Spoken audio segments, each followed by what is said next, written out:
No, I can't remember the last time that I really felt fine.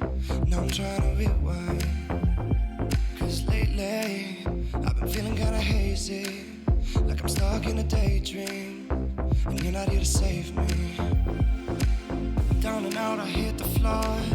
All is fair in love and war, but I can't do this anymore, no, no. So take me to a place I know, somewhere where I can feel my soul. Lately I'm skin and bone, so hollow. I've never felt so alone. I need you more than you know, 'cause baby, you feel like home.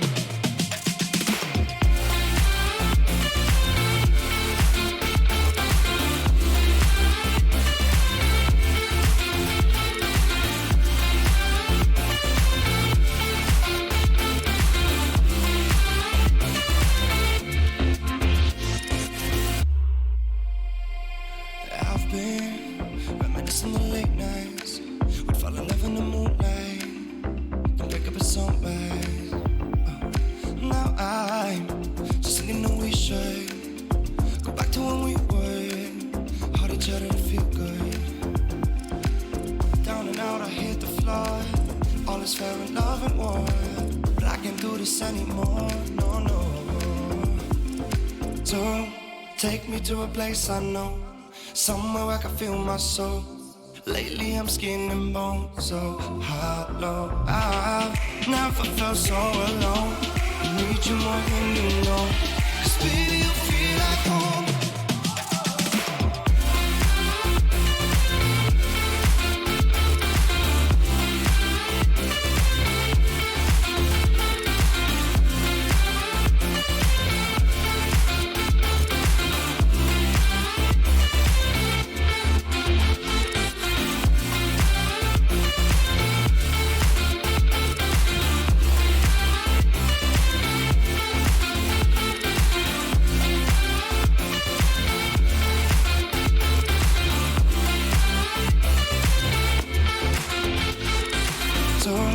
Take me to a place I know, somewhere I can feel my soul.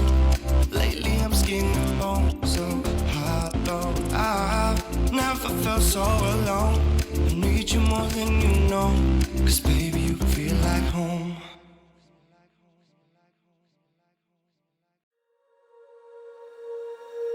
When you feel it's hopeless, when you think that you lost, oh, I will take your hand and we'll rise up from the dust.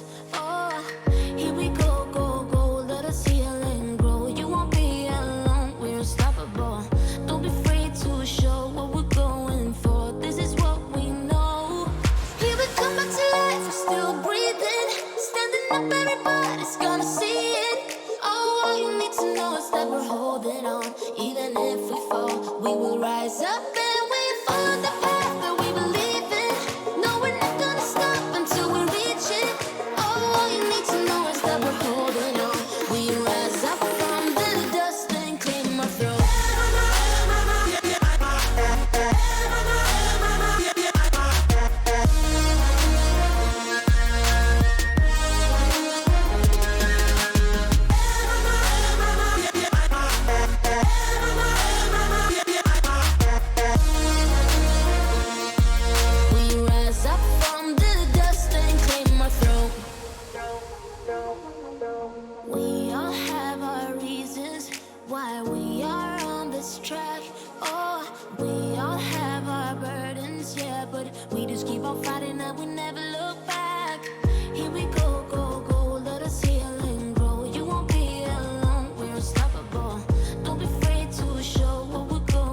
holding on. Even if we fall, we will rise up and we follow the path that we believe in. No, we're not gonna stop until we reach it. Oh, all you need to know is that we're holding on. We rise up from the dust and claim our throne.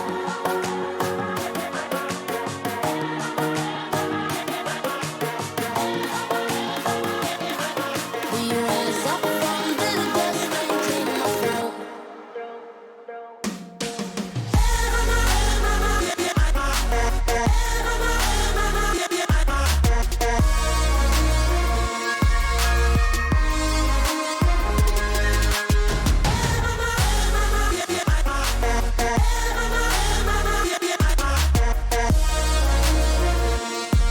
We rise up from the dust and claim our throne.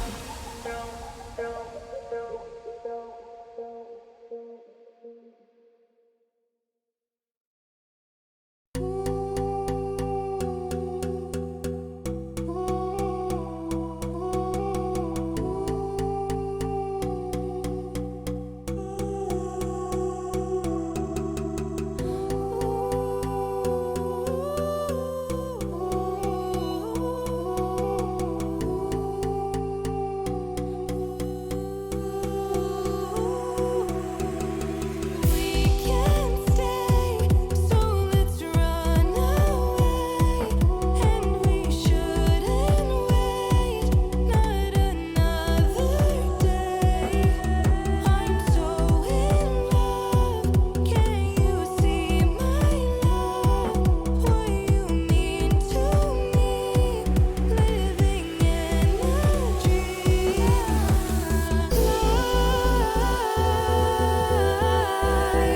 High into the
Guess who's back?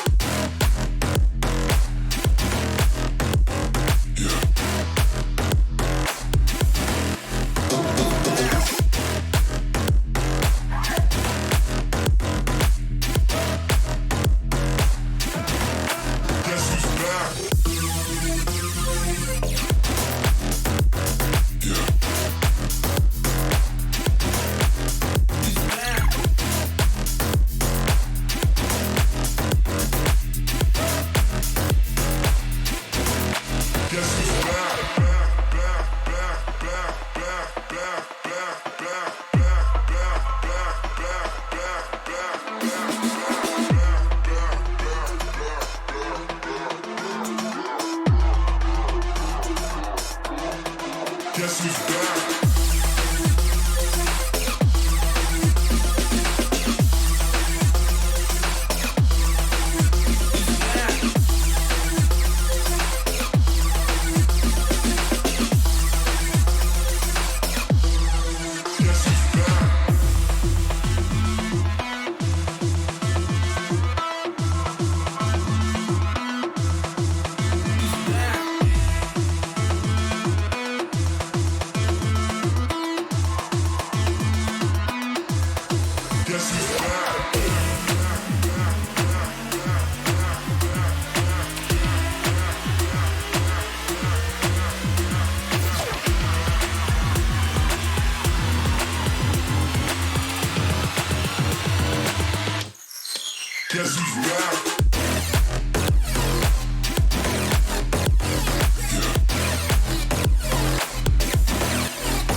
Look above your head at the moonlit sky.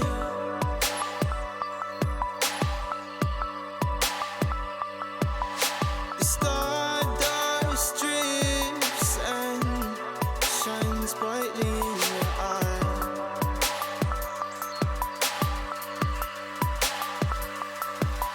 So baby, stay with me where the sun doesn't go down, and we will drift away until the day the world stops spinning.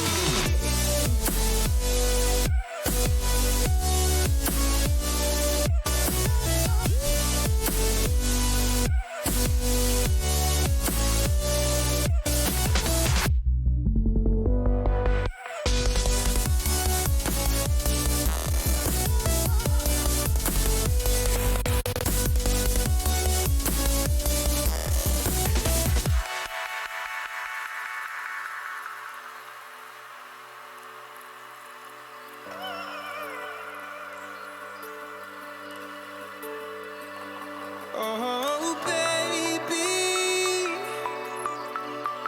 Oh, oh, oh, oh.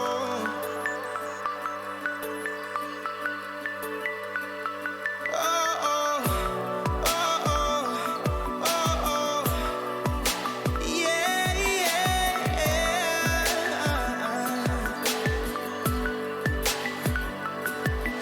The stars falls around us, entwining us. So baby, stay with me where the sun doesn't go down, and we will drift away until the day the world stops spinning, spinning, spinning, until the day the world stops spinning.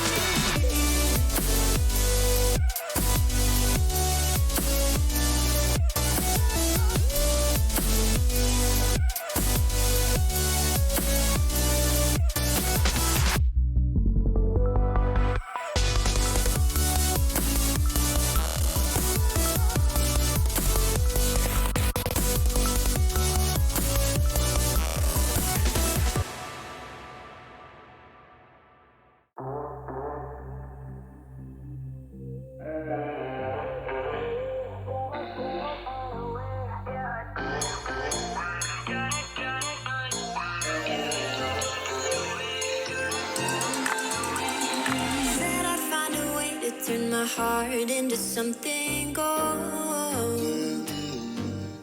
No, I sold my soul to the devil long ago. I rode it all along on your wave right before it broke. Time was thrown down the well, so I let you go. What I do right now. What I do right now for you, for you.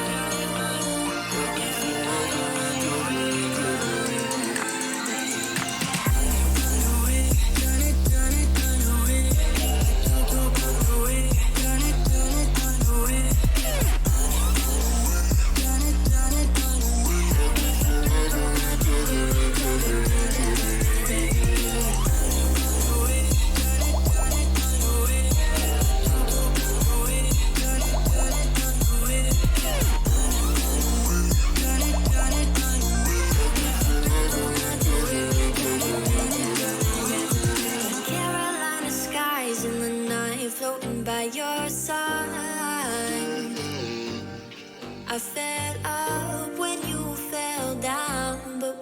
didn't fly. I'm laughing to myself 'cause I know that I can't deny. I can't find what you can't hide right inside my mind. What I do right now. What I do right now for you.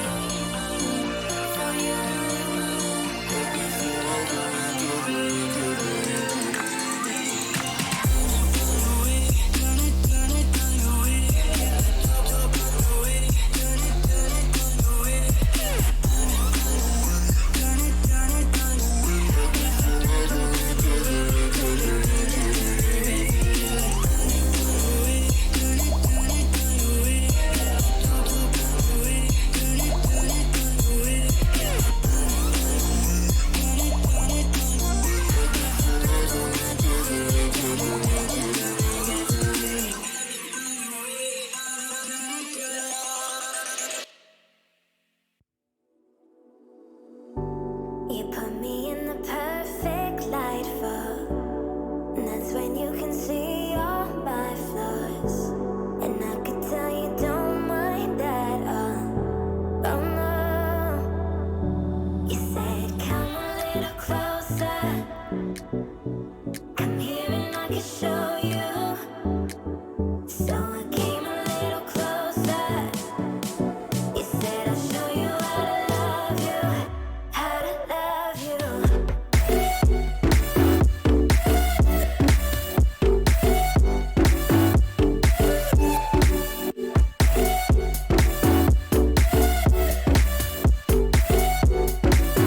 How to love you.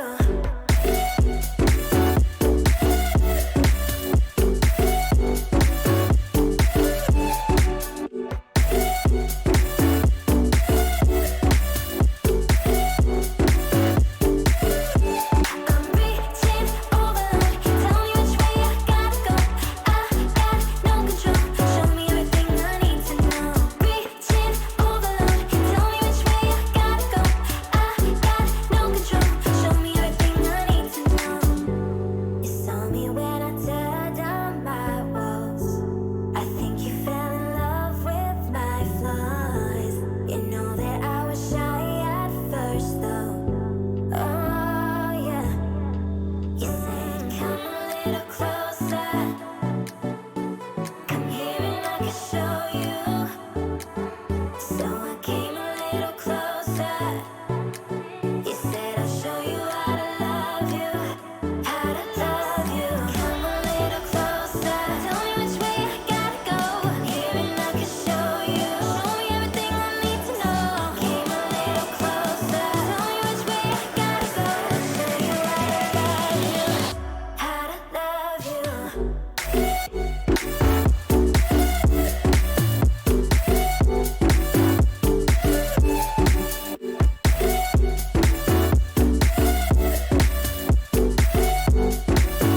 How to love you.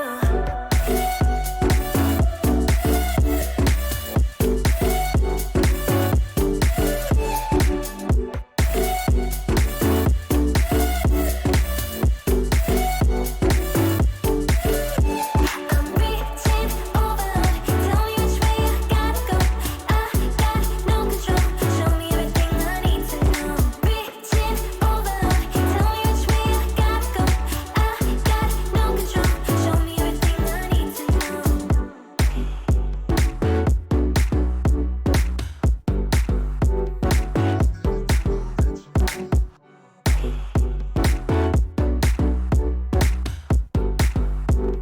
Show me everything I need to know.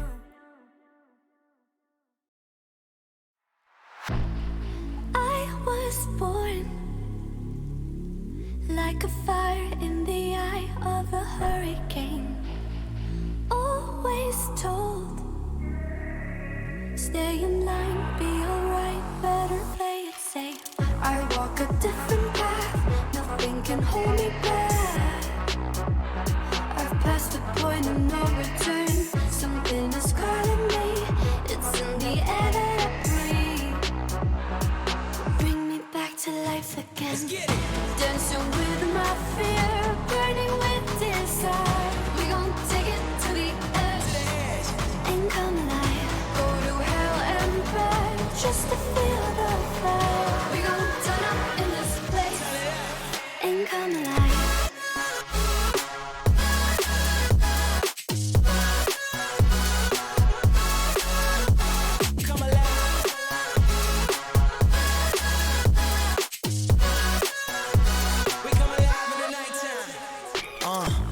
so high they can't touch us. So top notch, none above us. We done came so far, now we up now. Had a vision, stuck to it, never back down. Never had much, now we own the whole thing. Spread it all around the world, watch it all change. Came alive, now they all see the greatness. Light shine so high they can't take it. Dancing with my fear, burning with desire. We gon' take it to the edge and come alive. Go to hell and back just to feel the fire. We gon' turn up in this place and come alive.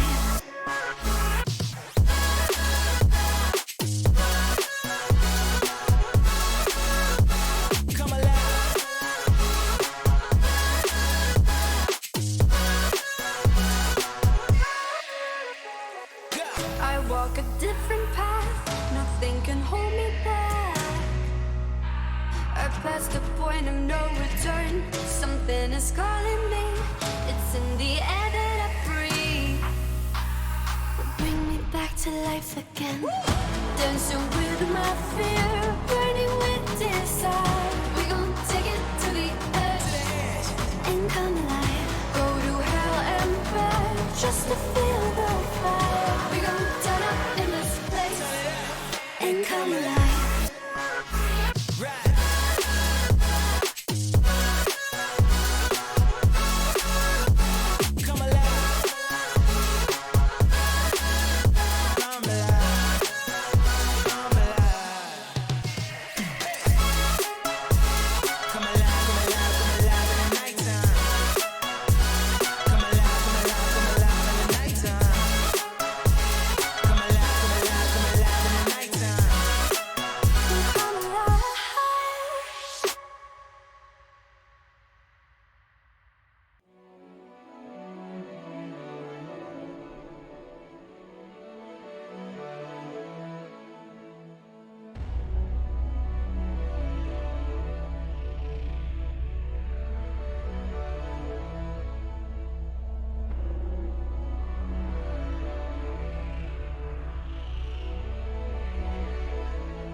Seems like I can't get away from the hot sun.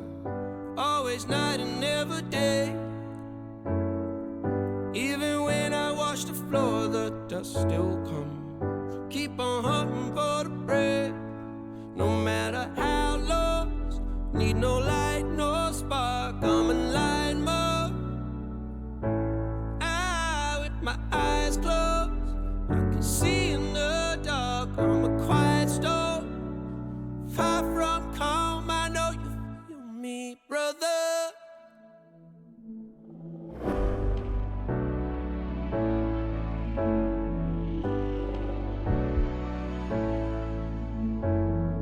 Seems like I can't get away from the hot sun. Always night, it's never day.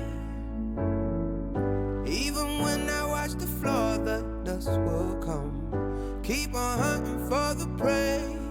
No matter how lost, need no light, no spark. I'm in line mode. With my eyes closed, I can see in the dark. I'm a quiet storm. Far from calm, I know you feel me, brother.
don't think anybody else going to forget.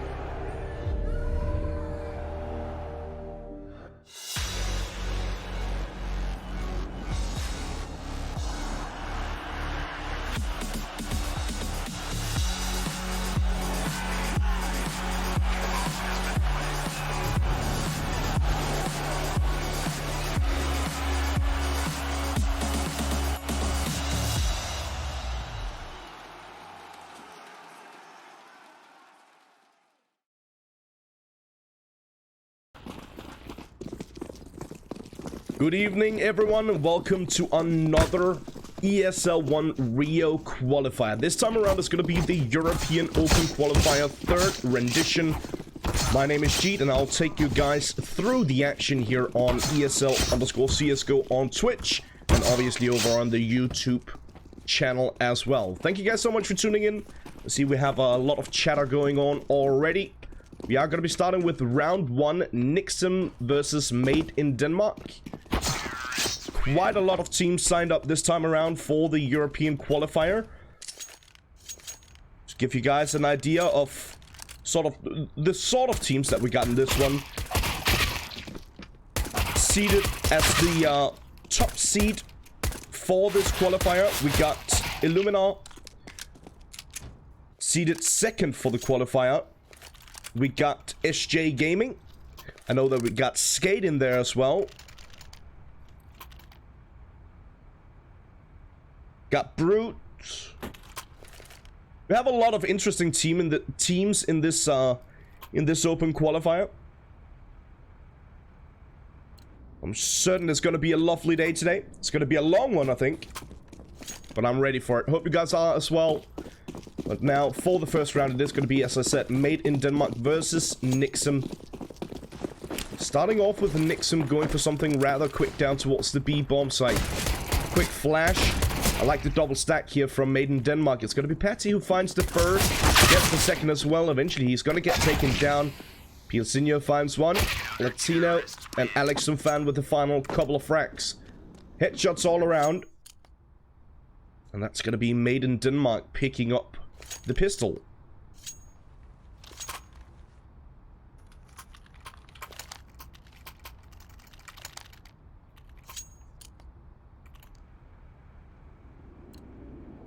For this first round, I do see a big possibility of Made in Denmark taking a fairly strong victory over Nixon. Made in Denmark definitely got some strong players on it.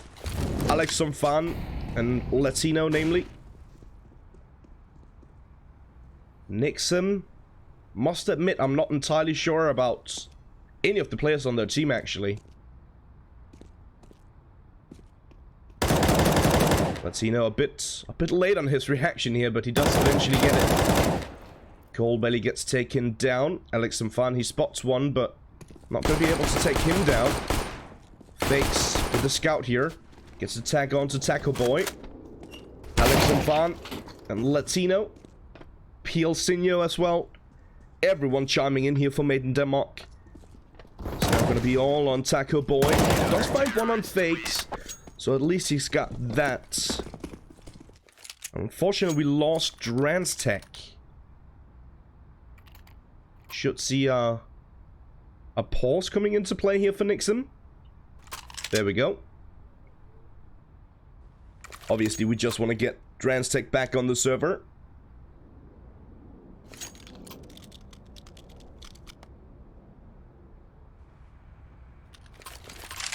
And for some weird reason, my language is in Danish. That's interesting.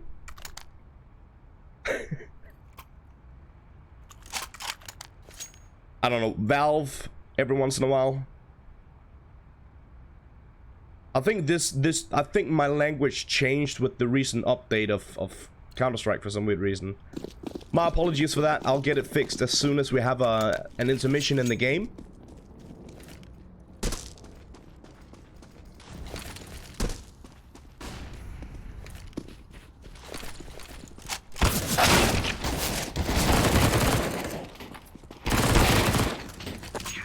Good aggression coming through from Made in Denmark. Finds easy frags here. going for the fast push towards middle. Shuts down any attempt from Nixon. And as I said, I do believe that Made in Denmark are going to be able to secure a victory here, a fairly strong victory.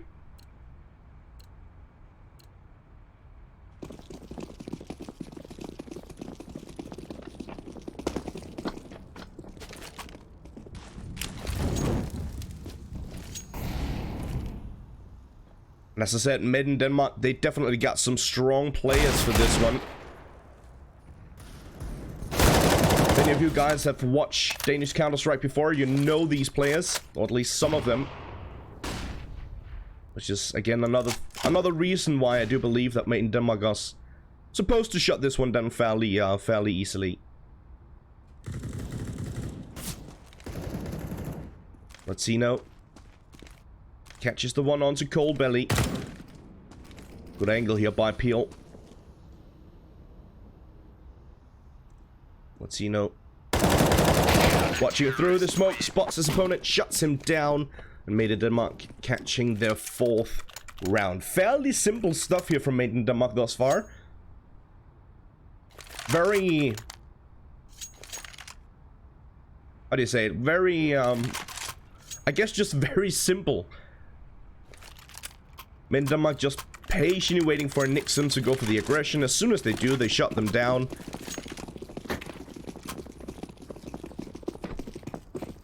Nixon finally with enough money to buy up once again. Very interesting here on the T side to go for the double AWP setup. Not something you see that often, and obviously a good reason for that is when you eventually get to go for the aggression towards the bomb site, it can be incredibly tough to actually aggress towards the bomb site if you got double AWP setup. Very interesting from Nixon to go for this double AWP setup. A lot of damage dealt early on. Taco Boy, he gets taken down by the fire and flames.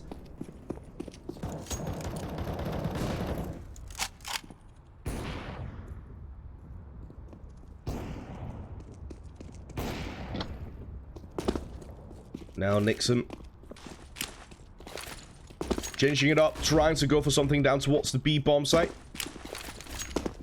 Flash here from Paddy over the top. Comes a bit early, that flash. No one's pushed through yet. Now they are going to be pushing around towards the short position here. Do have Peel in a good position himself. He finds the first. Oh, they line up for Sakix. Gets the collateral. Peel and Alex and Fan gets taken down, and now Nixon. They are still setting up for the aggression in towards this B bomb site. Great stuff here from Fakes and Latino. Good double spray down. And now the double up setup is in the hands of Made in Denmark. 5-0 on the board. Once again, fairly simple here from Made in Denmark. A good collateral in that round, but that was pretty much all they actually got done in that round. Bit of I suppose a bit of a lucky situation, if you will. That's quite an interesting smoke, actually. From spawn towards the steps at middle. Sure, chat will let me know if that's a common one, but I don't think I've seen that too often. I don't think I've seen that before, actually. Definitely an interesting one. Takes with the first and the second. As he swings the AWP. Shuts down the opposition nice and easy. Bit interesting to see here Nixon. One of the players going for the hero buy with the Krieg. The rest of them on an eco. That gets a bit of miscommunication perhaps. It's Fakes. No miscommunication on his part. Spots his opponent. Shuts them down as soon as he spots them out.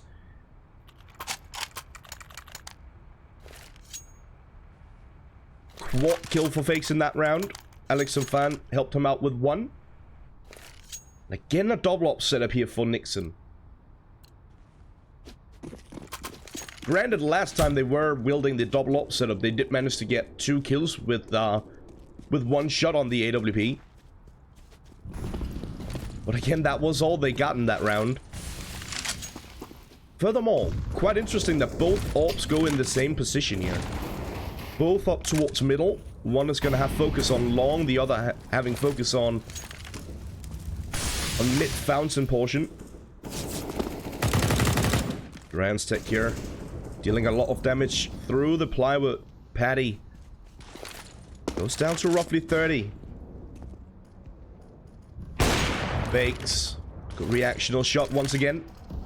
Sharp on the AWP. Alex some fans spraying down. Takes care of Stega. Bakes still pushing forward. Still finding the frags. Latino as well. And a clean round here for Made in Denmark. Not losing a single player. And we can see already that the money is absolutely tremendous. Absolutely amazing here for Made in Denmark. So much money in the hands of them. And 7-0 on the board. I do want to say it can be incredibly tough to get rounds on the board here on the T side. But not only that, Nixon, they're not really getting any kills. In total on Nixon, they currently have 5 kills between all 5 players. 7 rounds into the game. Obviously, that's not good enough. They know that. Made in Denmark, definitely the stronger team of these two.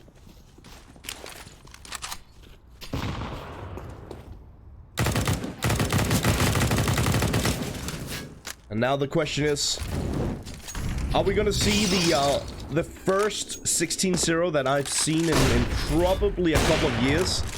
Well, I've casted in probably a couple of years. It is a bit too early to talk about, of course, and obviously I hope not. I hope that we get to see a couple of good rounds from Nixon, but they're not showing a whole lot. Sure, they get a kill here and there, but as I said, they barely have any kills in 7 rounds. They got 6 kills total in 8 rounds now. Once again, just not good enough. Made in Denmark in pretty much full control of this one.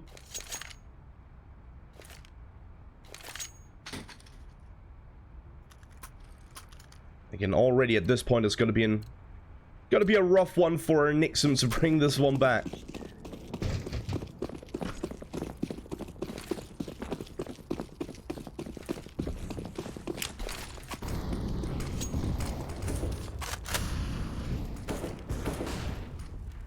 I do want to quickly encourage you guys to look at the bracket. If you got any wishes for teams to cover, just let me know in the chat and I'll try and keep up with that.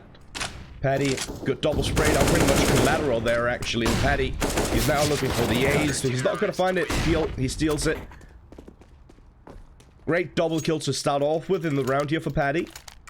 Lining them up for the spray down, and he gets a nice little double headshot. As I said, pretty much a collateral. He kills both players more or less at the same time. Pretty much line up for him. Made in Denmark again, another clean round and another flawless 9-0 here for Made in Denmark.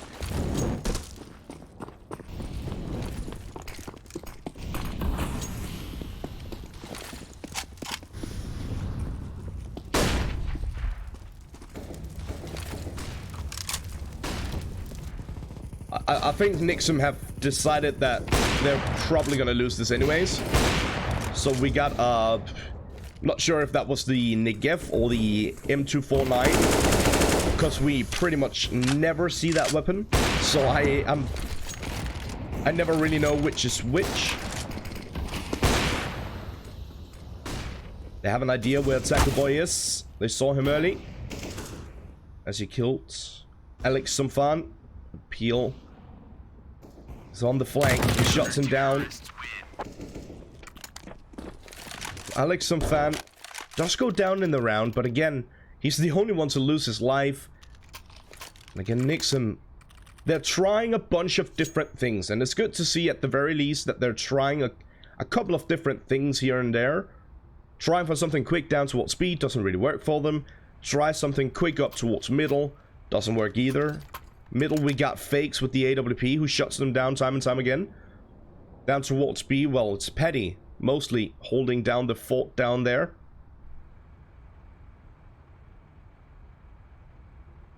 Made in Denmark. maybe memeing a little bit as well. Do have a P90 on Alex and Fan. Furthermore, Made in Denmark deciding to go for a bit of aggression here and there. Kind of interesting to see. And again, I do want to apologize for the game being in Danish. I'm not too sure how that happened.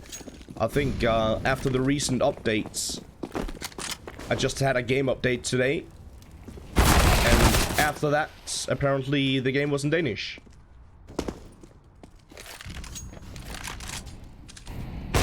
Just Valve things, if you will.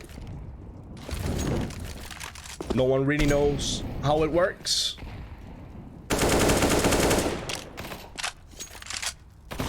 Alex and Fan. He was the one wielding the P90 and got taken down fairly early. As again, he tried for a bit of aggression. Interesting nade here from Latino. Fakes is in a good position with the AWP. Finds the first, gets the second good reactional shot. And now it's going to be all on Dram's tank. Nice little quick scope here from Fakes. Pretty much a no scope. 11-0 for Made in Denmark.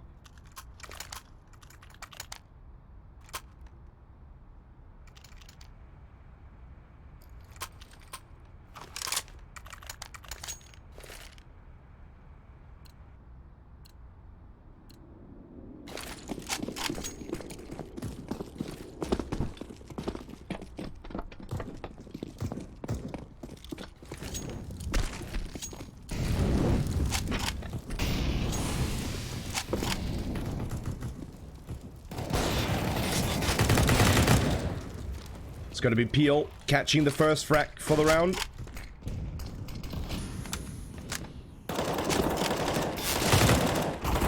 Second as well, and third. He does not need anyone else, apparently. Doing it all on his own. Paddy, he catches one on Cold Belly. Again, as I said, Made in Denmark, they're memeing a little bit at this point as well. They realize that they pretty much already won at this point.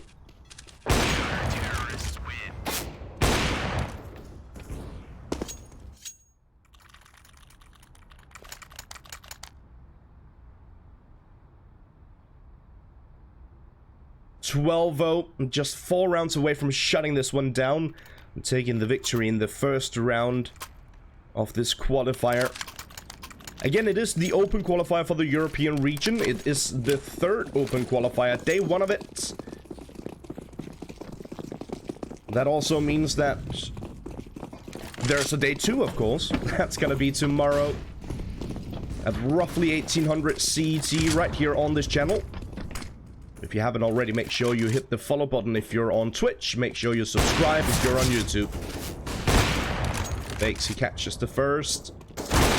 And the second. Nice little no-scope there. Alex and Fan chiming in with one. Stega pushes up towards the bottom side here with Sakix. But Paddy is in good position, good rotation from him. Stega and Sakix get taken down and Made in Denmark with the 13th round.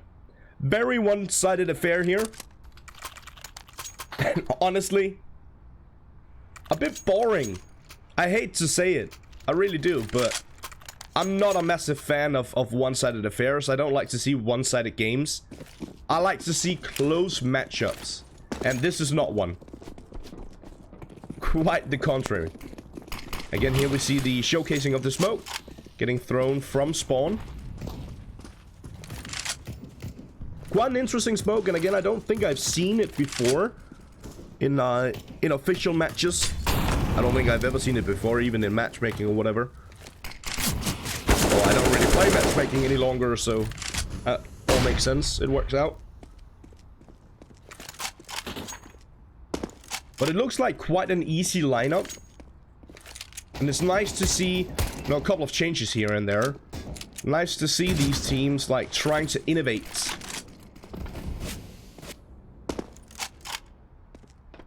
And we saw a bit of team damage just to try and meme it out here for Made in Denmark. They find this game very easy, and it certainly is.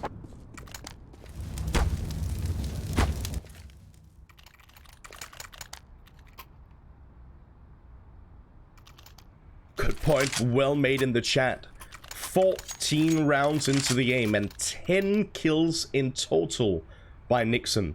They just got their 10th kill in that previous round. Oh, this is rough.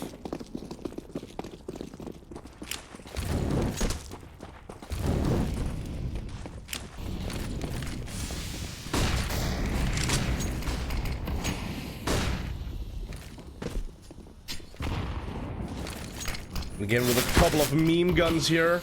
A Zeus, a couple of smokes. Just to try and get something done and make it a little bit more interesting for us to watch. But yeah, it's probably going to be over in a matter of a few rounds. This should probably go in the favor of Made in Denmark as well, and will. That's going to be 15-0. A flawless half from Made in Denmark. And now, if they pick up this pistol, it's going to be the 16-0.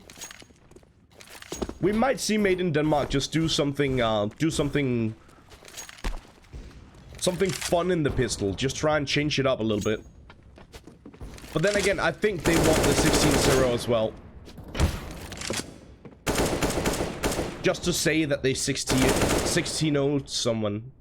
It's a bit of a bragging scenario, I suppose. Time will tell. As I said, we might see something a little bit more fun here from Made in Denmark. And that seems to be the case. No Kevlar bought just yet. One set of Kevlar that's on Latino. A bit of utility on the rest of them.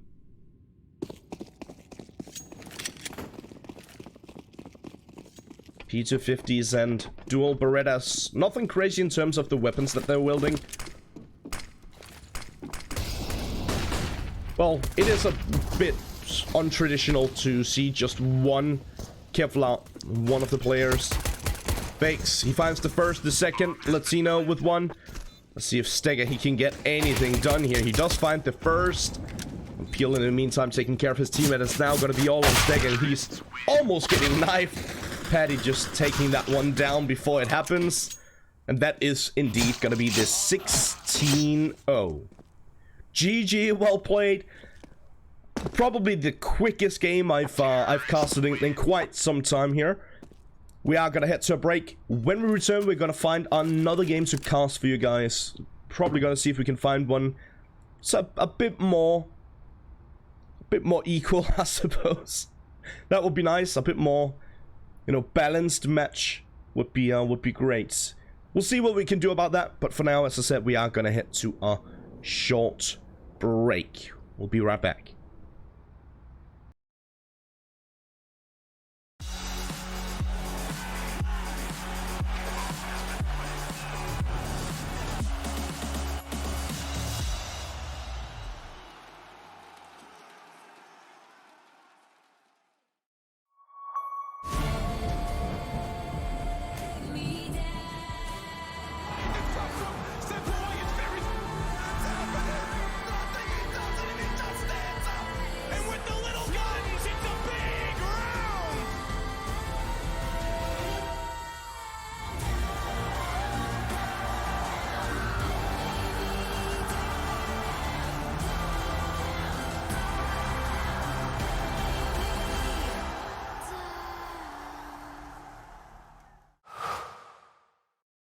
To be brilliant is to defy convention and challenge expectations. So Intel will bring the processing power for when it's time to go.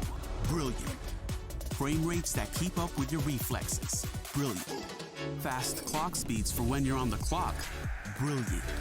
It's what we do at Intel, powering you to master your potential. Will you rise? Intel. Unleash your brilliance.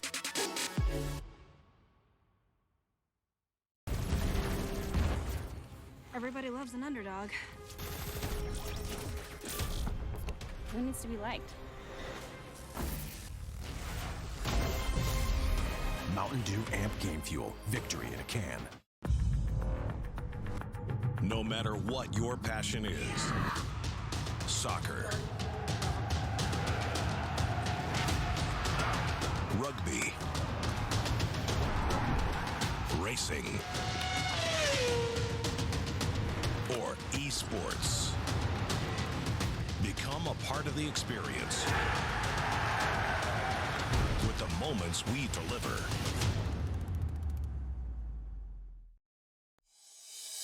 Oh, I see the signs and I see we're there. And I feel the lies and I feel the sand. Forever hold, no matter if we're cast away. A fire in the dark. I know that you won't be where we'll awake again.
Right from the start, I see the end.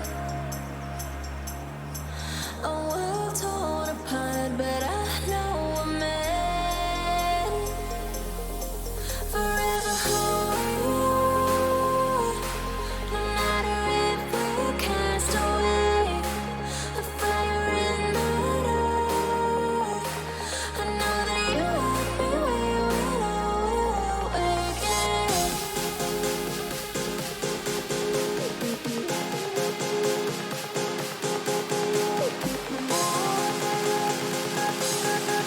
I know that you won't be where we'll awake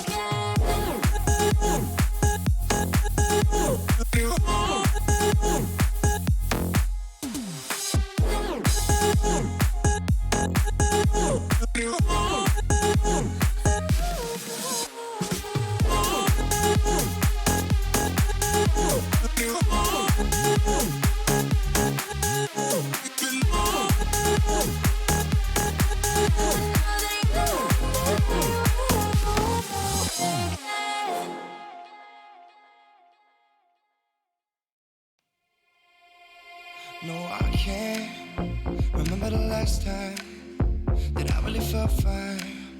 Now I'm trying to rewind. Cause lately, I've been feeling kinda hazy.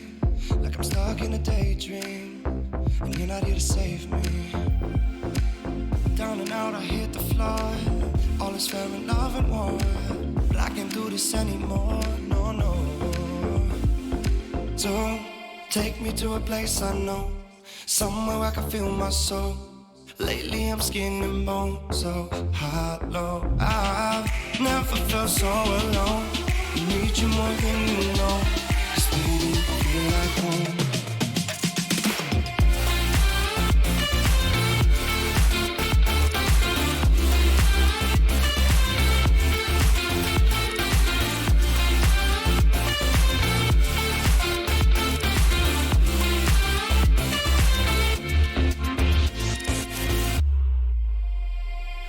I've been reminiscing the late nights.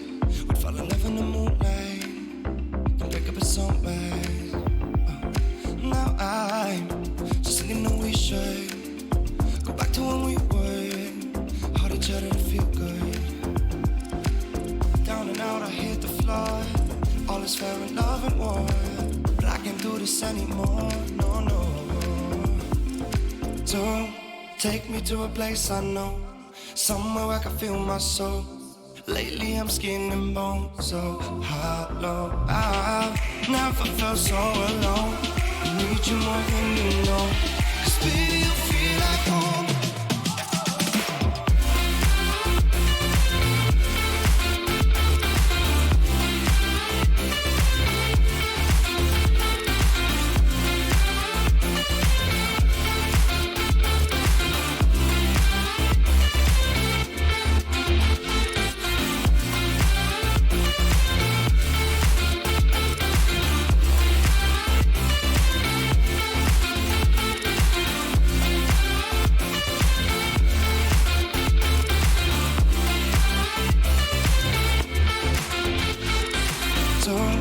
Take me to a place unknown, somewhere I can feel my soul.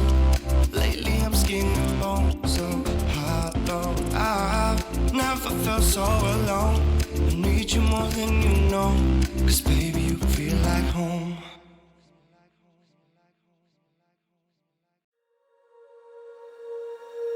When you feel it's hopeless, when you think that you lost, oh, I will take your hand and we'll rise up from the dust. Oh, here we go, go, go, let us heal and grow. You won't be alone, we're unstoppable. Don't be afraid to show what we're going for. This is what we know. Here we come back to life, we're still breathing. Standing up, everybody's gonna see it. Oh, all you need to know is that we're holding on. Even if we fall, we will rise up and we follow the path that we believe in. No, we're not gonna stop until we reach it. Oh, all you need to know is that we're holding on. We rise up from the dust and claim our throne.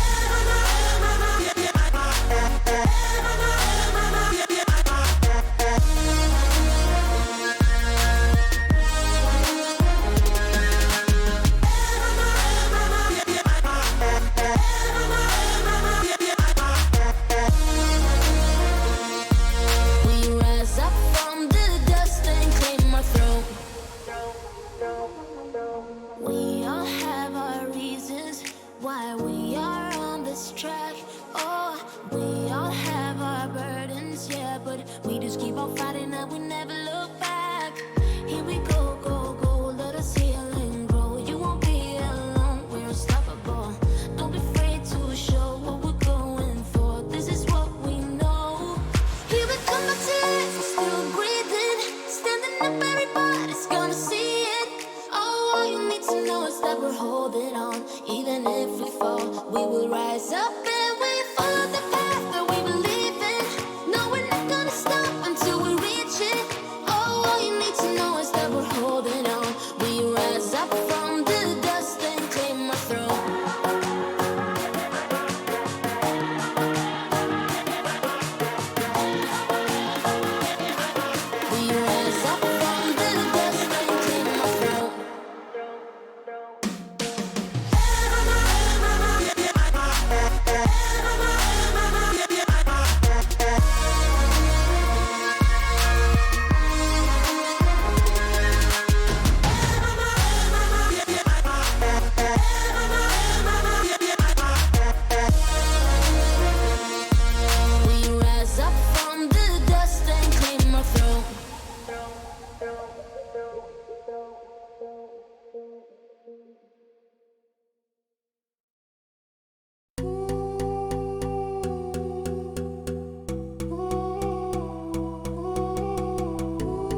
Welcome back everyone to another game for the ESL 1 Rio Open Qualifier for the European region. It's the third Open Qualifier for the European region. This time around, it's going to be Vodafone Giants versus Dumb Monkeys on Inferno. Quite an interesting one, I suppose. Dumb Monkeys obviously huge underdogs in this matchup. We might see another fairly one-sided affair here, but I want to try and showcase some of the different teams we have, rather than I could have chosen, you know, a potentially closer game, but with two unknown teams. I'd rather want to show the diversity and the talent that we have here for the Open Qualifier. It's going to be Vodafone Giants this time around. I know that we got Isaka Boas in the bracket as well. Might be looking at them. I know we got KPI Gaming. We got like a decent amount of interesting teams that we could be looking at for the next round. Once again, I want to encourage you guys, if you haven't already, to check out the bracket. Give me some pointers of teams that you would like to watch for this one. Throw that in the chat and I'll do my best to make it happen. Ooh, great stuff here from Nell and Elos. Hitting some nice shots on the back of that B bomb site, but Rena and Blotzy, they do answer back. It's Rena with the double here. Now for the potential retake. Victorson and Last Style trying to push in towards the bomb site, but Arena 2 hacks. Quad kill. Loving it. Arena loves it as well. He's pushing in towards the site initially to I suppose, take the site. So we did have two players on the back of it actually holding down the fort pretty nicely. Arena 2 hacks. Brilliant quad kill for the round. Vodafone Giants will pick up the pistol. It looked very methodical to start off with there from Dumb Monkeys. Nice headshots from Elos and Nell, or Nelvi potentially. This time around, Dumb Monkeys deciding to go for a bit of a stack. Oh no.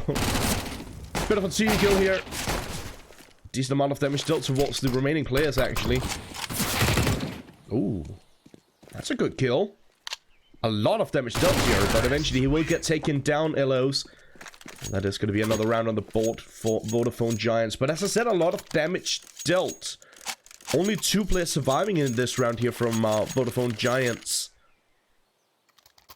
Obviously, one of them dying to a team kill. Unfortunate, but it happens.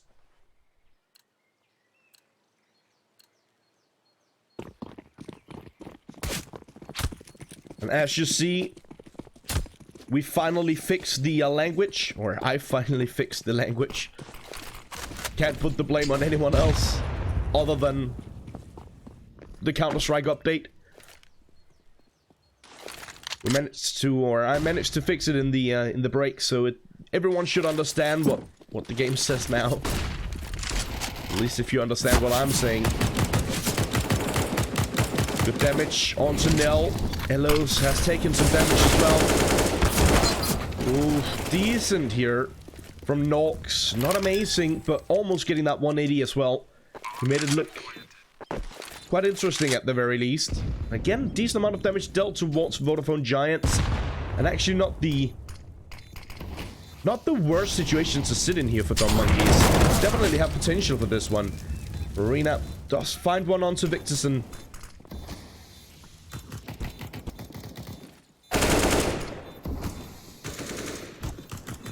Yeah, this is probably going to be it. Last Style, last man standing. Not for long. He's going to join the rest of his team in the grave as he does get taken down by Blotzy. And Vodafone Giants will pick up their third.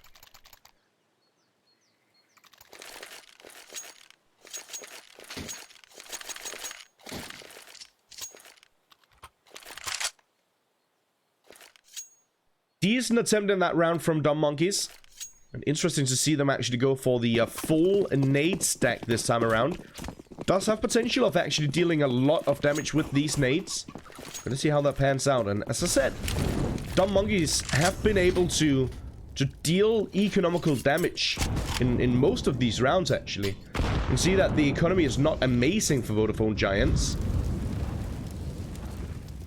Not the worst start here for Dumb Monkeys, but that's gonna make it a little bit tough as Nell and Victorson, they find one each. A lot of damage dealt towards Arena here.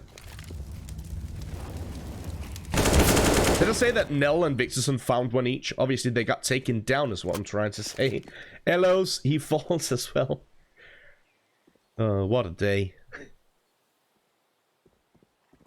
3 different players getting the 3 initial frags here from Vodafone Giants. Now Arena 2 hacks doubling down. Gonna be all on last style once again. Sitting in spawn. For a moment there, it looked like he was AFK because of the position he's sitting in, but obviously, as we can see on the minimap, he is slightly moving around. And eventually he does get spotted and shut down by Nox. Vodafone Giants with the 4-0. Obviously, pretty one-sided start here for Vodafone Giants, but not nearly as one-sided as we saw the previous game was. There's already a lot of kills, a lot more kills for Dumb Monkeys than we saw in that previous game. And as I said, Dumb Monkeys, at the very least, they've managed to deal some economical damage. Unfortunately for them, they didn't in that previous round. That means that now the economy is actually pretty decent here for Vodafone Giants. Dumb Monkeys definitely seems like they know what they're doing. They know their smokes, they know their mollies, know their utility usage in general. Last style does find one onto Blotzy before he's taken down, but in the meantime, the rest of Vodafone Giants just pushing in towards this A bomb site. Will be able to get the bomb down. Nox holding for the flank, finds the kill on Elos. It's now going to be all on Nell, and Victorson obviously should just fall back and see if they can hold on to their weapons. That's exactly what they'll do. But due to Vodafone Giants not taking any economical damage in the previous round, they're obviously gonna go for the hunt here. Even if every single player dies on Vodafone Giants, they'll still be able to buy up comfortably for the next round. So it makes pretty good sense for them to go for this hunt, try and take these weapons away from Dumb Monkeys. And they actually do that pretty successfully, at least towards one of them. And now he's gonna get taken down as well. So no players on Dumb Monkeys managed to hold on to their weaponry. Bit of a rough one here for Dumb Monkeys. Just adding insult to injury at this point. It was looking okay for the first, I would say, first 3 rounds.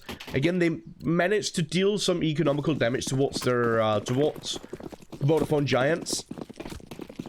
But the last couple of rounds have been fairly one-sided here for Vodafone Giants, and it is 5-0 on the board. And another bit of a min buy here for Dumb Monkeys. Decent amount of damage dealt through the balcony room.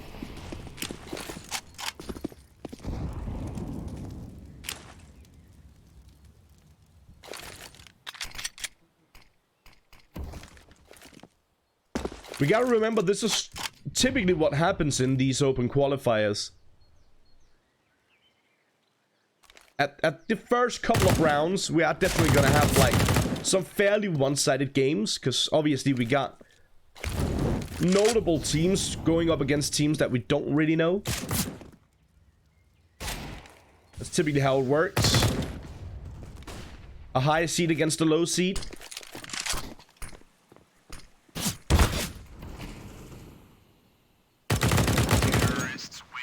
But as we progress, this qualifier should become more and more competitive throughout the night.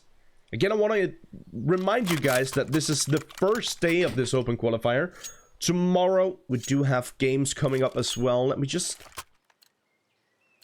get a quick reminder here. So day 1, which is today, we're playing up 2, and including round 6. Potential of playing round 7 as well, if both teams agree on it.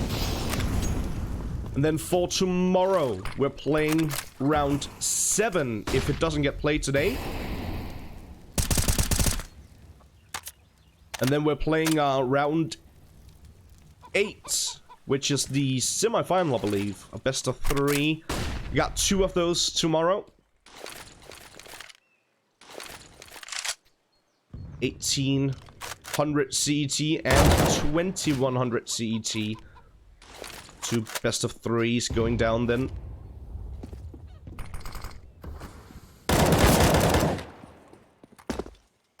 Try and keep you guys up to date with that. Obviously, you can follow along the entire qualifier system for the Rio Major. You can follow along with that if you go over to ESL-1.com. All information about ESL 1 Rio and all other ESL 1 events. Good start to the round here for Dumb Monkeys. This time around, they actually managed to deal some damage early on. And even more so as we see fairly low HP on some of the players here. That was very close to a one-tap, obviously. Can't really one-tap when you're on an M4. Good stuff here from Gunha and Nope. Getting some nice shots. Does bring it back slightly, but look at the HP. Combined at 14. Ooh, that's a nice shot from Kunha. Almost catching the double there. They almost lined up for him, but Hones. The final frag for the round, and finally Dumb Monkey find a round on the board. Very good start to the round here, as mentioned. Bomb has been defused. Counter-terrorists win.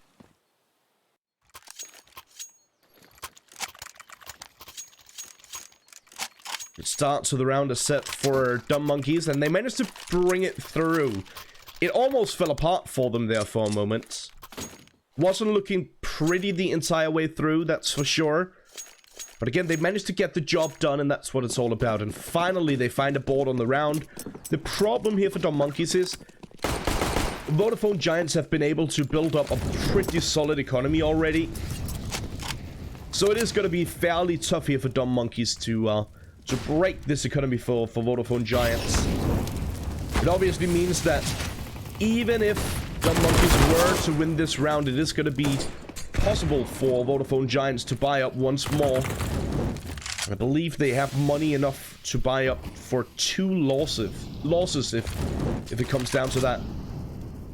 For now, a good start to the round again for Vodafone Giants. They get the opening frag. It's Elos who gets taken down by Nox.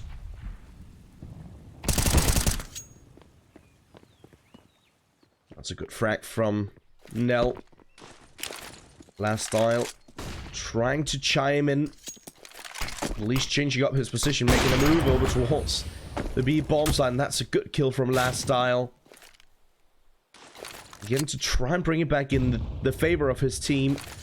And he's actually managed to do so. It's a 4-on-3 situation favoring Dumb Monkeys now. A good mid-round call from Vodafone Giant means that they go for a quick rotation back towards the A bomb side. Hones in a good position here. Oof. Great stuff from Hones. He finds the double. And he's just playing time, trying to allow for his teammates to rotate. Nope. That's a great repeat coming through. He's already gotten the double. He's looking for the triple now. Needs to be careful. I think he got spotted there as he jumped down into the pit position. Nell. I think he's pretty confident that he knows where Nope is, but maybe not so much. He thought he was underneath in the small part of the pit, but nope. Very fitting name. Sitting at the back side of it instead, behind the wall. Peeking out at the right time, and Vodafone Giants with another round on the board. That was a 1-on-2 clutch from Nope. And as I said, another round on the board for Vodafone Giants. 7-1. And obviously, again, the economy is not great here for Dumb Monkeys. Decided to go for a bit of a min buy, as I like to call them. It's buying the bare minimum to make sure they have enough to buy up completely for the next round, while still keeping this one a bit competitive. A bit interesting. Potentially interesting, at least. Oof. 3 HP on Nell. Needs to be careful if he steps just slightly wrong here. He might get taken down by the molly, but doesn't happen. Stays alive with 3 HP. Great start to the round from Last Style, who catches a double with the SMG. And a good frag with the Desert Eagle from Victorson as well. Rough start to it. To this round, at least, for Vodafone Giants. I guess the aggression there from Dumb Monkeys, or at least from Last Style, I guess that caught Vodafone Giants off guard. Nell. Even though he's just on 3 HP, he finds the right timing. Shuts down Rena 2 hacks. And yeah, Last Style with the fun frag for the round as well. He was the one to open up the round. It's only fitting that he closes it down as well. He gets a triple for his effort. And Dumb Monkeys find a second round.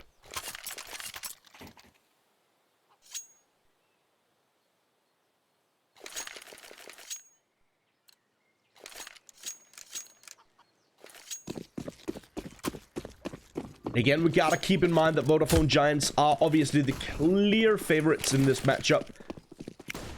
Should be able to take a fairly convincing victory, and they're already in a pretty good spot, pretty good position. 7 rounds at this point on the T side is not bad at all. If they can find one more, they've already won the first half, of course. Any more than that would just be icing on the cake, really.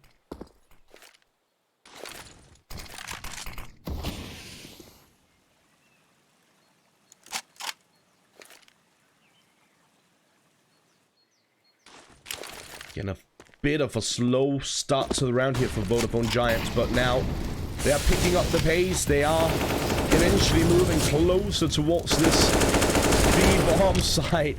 And even though they deal a bit of damage towards one another, they take most of the damage from the Dumb Monkey side of it. A lot of damage actually goes towards a couple of the players here. Rena 2 hacks does get taken down. He's down to just 5 HP. But only 2 players remaining here for Dumb Monkeys. And they're pinned. They got a player behind them, so they need to be worried about that. It's gonna be Nords who does find the frag onto Last Style. He knows that there's a good potential of Victorson being by. Speedway does eventually find him. Gunnar needs to praise himself. Lucky there, didn't go down. Blotsy will find the final frag for the round. Victorson falls. 3 players surviving on Vodafone Giants, and their 8th round on the board.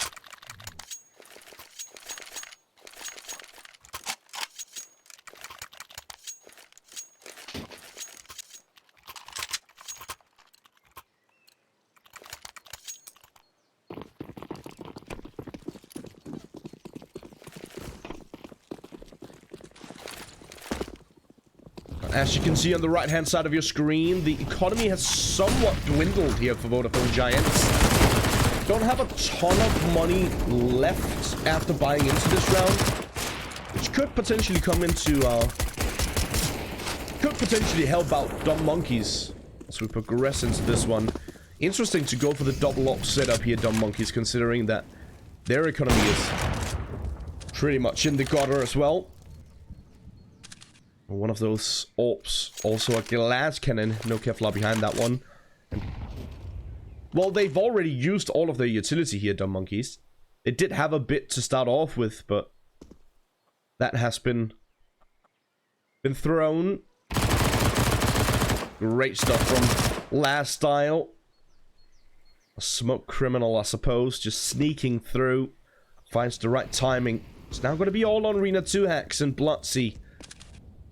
Nell posted up with one of those AWPs. Blotsy shuts him down, just patiently waiting. Finds the right timing.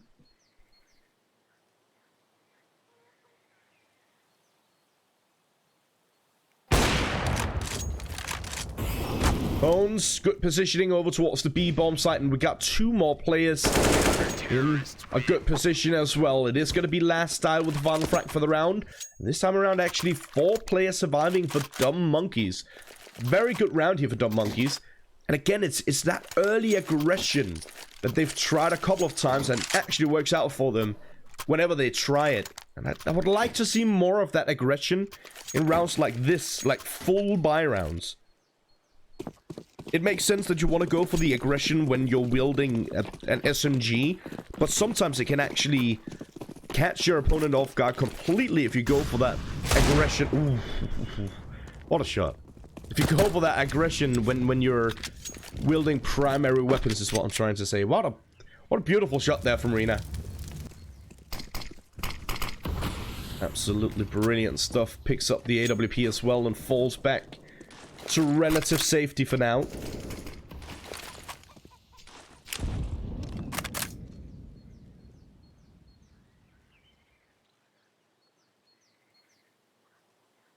Once again, we gotta keep in mind that I see someone in chat mentioning that Dumb Monkeys were on point for their previous game. Obviously, I didn't catch that one, seeing as we were covering another game on this channel. But yeah, we gotta keep in mind that when it comes to like the lowest seeded teams, obviously Dumb Monkeys seems like they know what they're doing. I mentioned that already. And they were up against 007 Cut 2, which in the first round is what I'm talking about. Which is obviously just a meme team, like a couple of friends who decided to play some Counter-Strike set up for this qualifier just to have a bit of fun. Dumb Monkeys took that victory 16-0.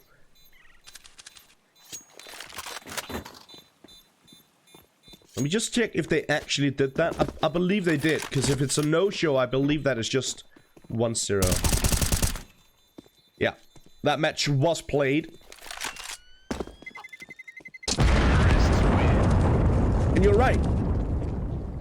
Dumb Monkeys played pretty good in that match, at least according to the stats from it. 22 kills for the Hones in that previous one. In 16 rounds. Pretty good, honestly. Dumb Monkeys not really finding their footing in this one, but very fitting to the name. This is a whole different giant. It is Vodafone Giants. Obviously, like a pretty big organization behind them. They obviously have a lot of structure, like in and outside of the game. Definitely a well-versed and experienced team here, Vodafone Giants. As I said, definitely a different beast than what we saw Dumb Monkeys up against in the well, we didn't see it. What they were up against in the first round is what I'm trying to say. Again, I wanna encourage you guys to check out the bracket and let me know what teams you want to see us cover right here on this channel. You can find the bracket by typing ! bracket in the chat. Pops up with a nice little link for you to click on. As I said, we do have a decent amount of interesting teams here for this open qualifier. We might be looking at showcasing another one of those more well-known teams in the upcoming rounds. But I want to hear what you guys think. I want to hear what teams you would like to see. Well, for now, it is just Vodafone Giants in the last couple of rounds taking full control of this one to secure double digits, getting their 10th round on the board. Again, slowly but surely building up their economy once more to a comfortable spot. Yeah, not the greatest amount of money here for Dumb Monkeys. They've decided to go for a false buy though. It's with 4 SMGs, and why not? The SMGs have worked for them. Whenever they've gone for the aggression, they actually managed to find some kills with those SMGs. It is going to be Cunhab with a nice little double headshot action onto Hones and Ellos. Even though they did manage to secure a kill on Rena 2 hacks. Last style. Catches one. That was quite an ugly spray down there from Nox. He managed to get the job done eventually. Blotzy. He takes care of Nell. Should realize now that they've killed 3 players over towards the B bomb site, so the chances of the last player being here is slim to none. They don't even check the backside. So, theoretically, the final player from Dumb Monkeys could actually sit on the backside with a kit, go for a ninja, and that's not going to happen, obviously. We have the information that he's out towards the middle instead. Victorson looking for the weaponry, does find it, picks up the AK-47, realizing he's not going to be able to clutch this one out. So instead of throwing away this weapon, he'd rather save it for the upcoming round. That's exactly what he's going for. And it seems like, by the looks of it, we might have a bit of a chase here from Knap. Slowly but surely chasing closer. And he does eventually go down. Victorson shuts him out.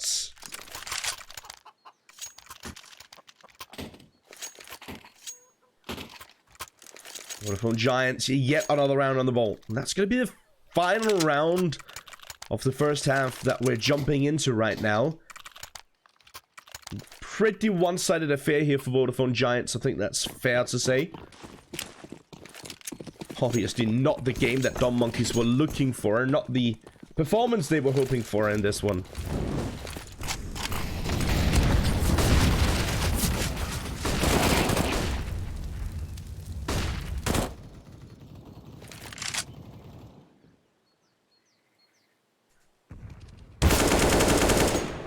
Could have found the first for the round, quickly traded out. Nox takes care of Nell.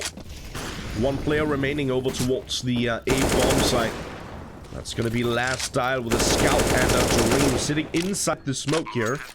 Another smoke. I think he threw that himself this time around, actually. Even more smokes, and he's still sitting inside the smoke. Eventually he does get taken down. Nope, just spraying and spraying. Finds the final 2, both of them through the smoke. That's going to be Vodafone Giants picking up the final round for the first half, making it 12-3. Very one-sided affair, obviously. And as I said, Vodafone Giants, the clear favorites in this one. And they're definitely showcasing it at this point. See someone saying that I should cast X Virtus Pro.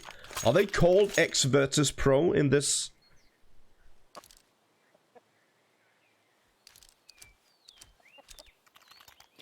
In this qualifier as well? I don't think they are, right? Nope, they're not. At least I can't find them in the bracket. You figure out their name, what they're called in this open qualifier, if they're even competing. I'll try and see if I can, if we can showcase that for the next round or one of the following ones. Dumb Monkeys again with the pistols. They're pretty solid on these pistols. Had a pretty good attempt in the first pistol as well. This time around it is Elos who's hitting most of the shots, alongside with Last Style and Hones here. Hones and Elos both with a double. The Dumb Monkeys do manage to pick up the pistol for the second half. Gives them a decent opportunity to get some rounds on the board.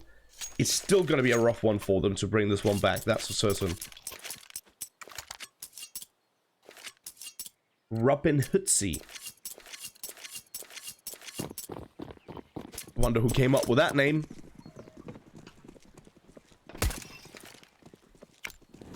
Honestly, it's pretty bad. Pretty bad.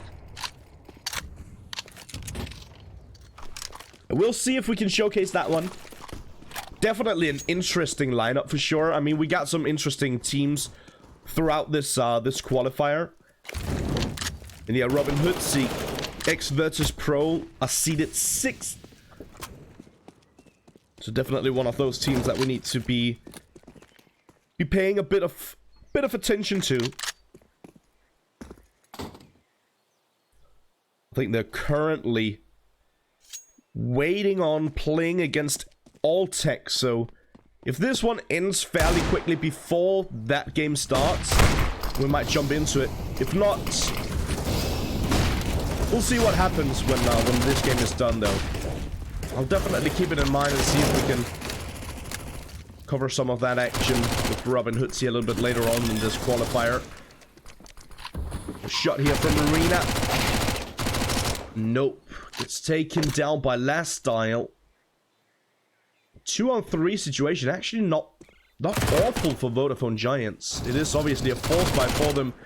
And they want to win this round. That only makes sense. Last Style.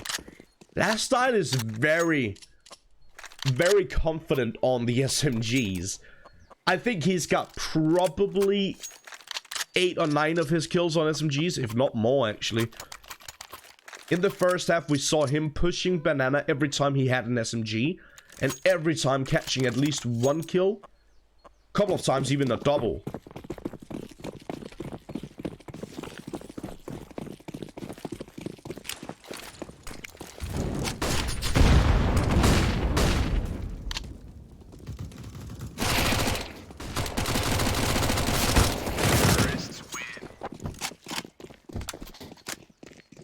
But Monkeys, first 3 rounds for the second half going their favor. That's definitely going to help them out as they move forward. It means that they've already managed to build up a decent economy behind them. Obviously, they're going to use this round as sort of a bonus round, if you will. Just holding on to those double SMGs, trying to farm up a bit of extra money. And if they win this round, they're actually in a really good, comfortable spot. Vodafone Giants needs to be careful that they don't get too comfortable in this spot that they're in. They're still in a 6-round lead. Blotzy with the double opener, that's definitely going to help them out. As I said, Vodafone Giants needs to be worried about potentially throwing this one away. But really good start here for Blotzy. Is going to try and deny that.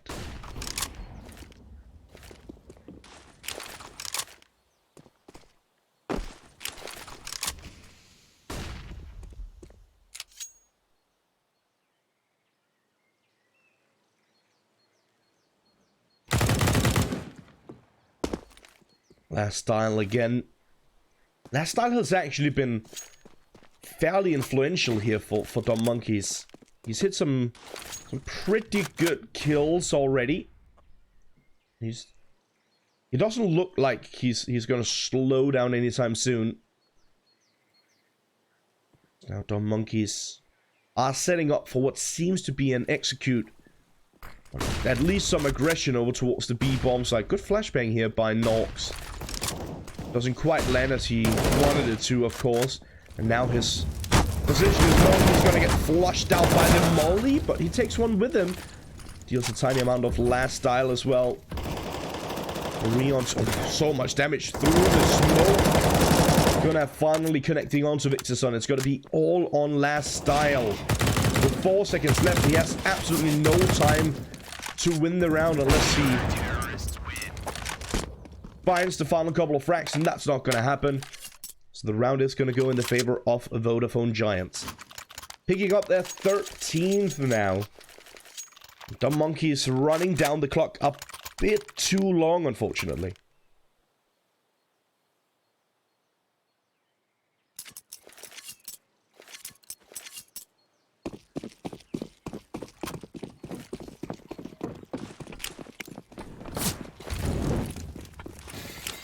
Pretty important round there for Vodafone Giants as well.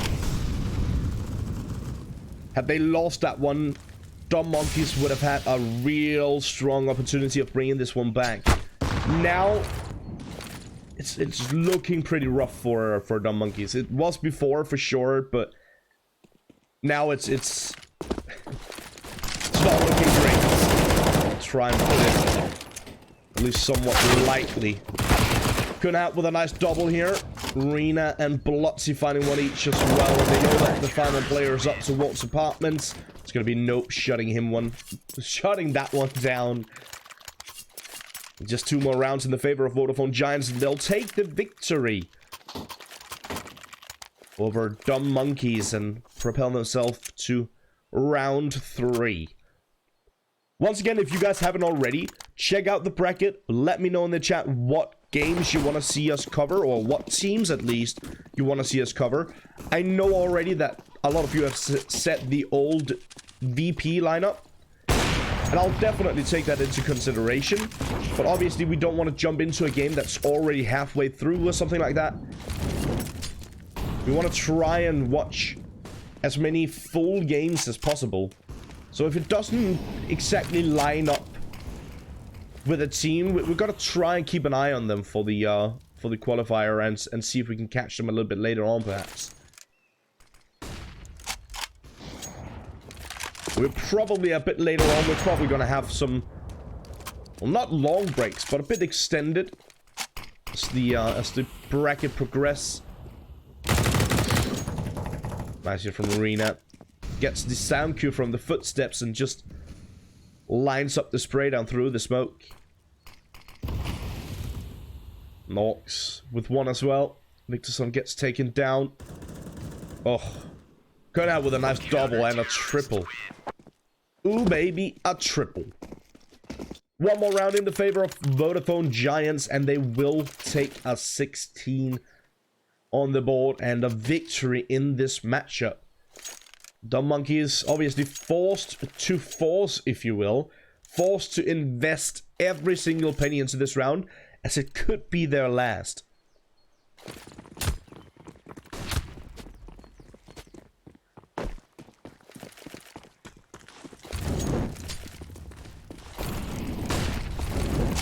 Yeah, of course, the first and the second seed for this open qualifier.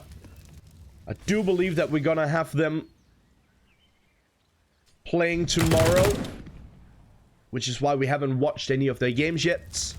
We're obviously not going to follow anyone the entire way through.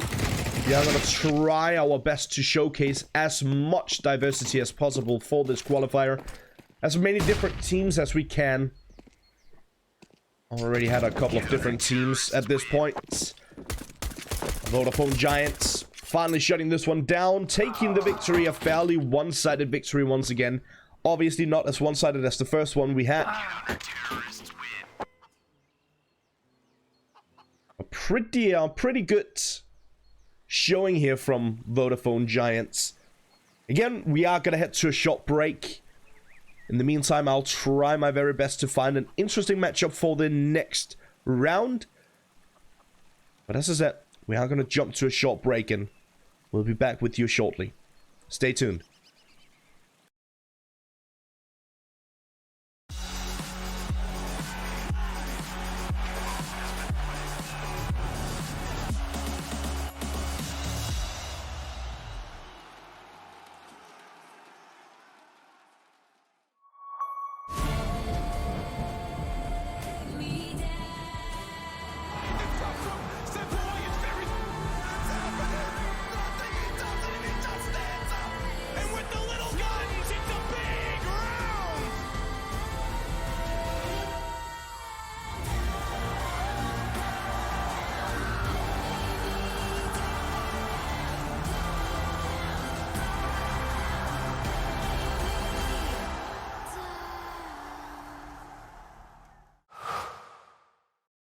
To be brilliant is to defy convention and challenge expectations. So Intel will bring the processing power for when it's time to go.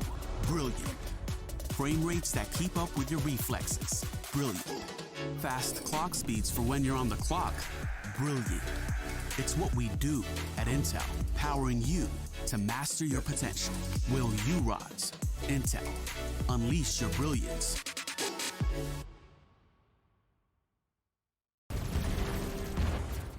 Everybody loves an underdog.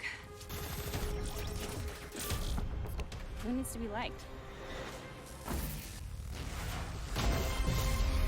Mountain Dew Amp Game Fuel. Victory in a can. No matter what your passion is, soccer, rugby, racing, or esports. Become a part of the experience with the moments we deliver.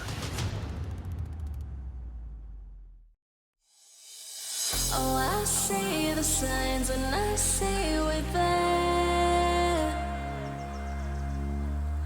and I feel the lies and I feel the sand.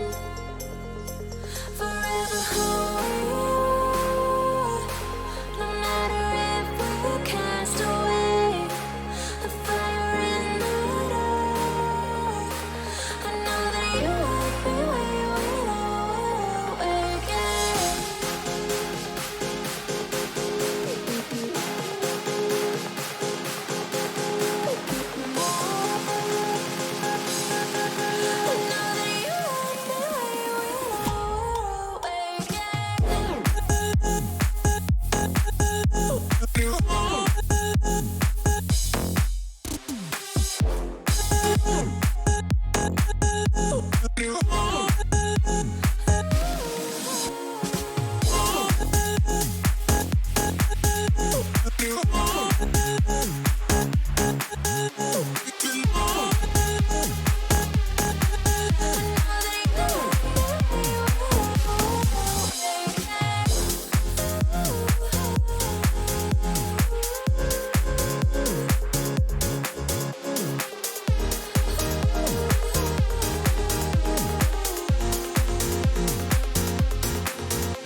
Right from the start, I see the end. A world torn apart, but I know we're meant. Forever hold, no matter if we cast away, a fire in the dark. I know that you won't be waiting again.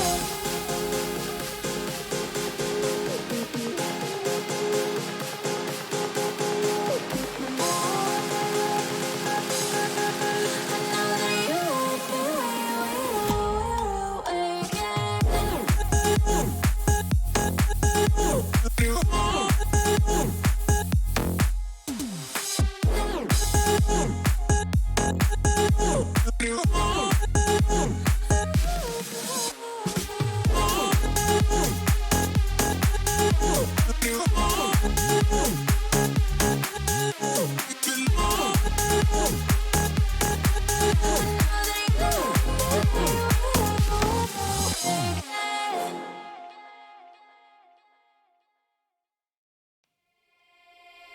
No, I can't remember the last time that I really felt fine.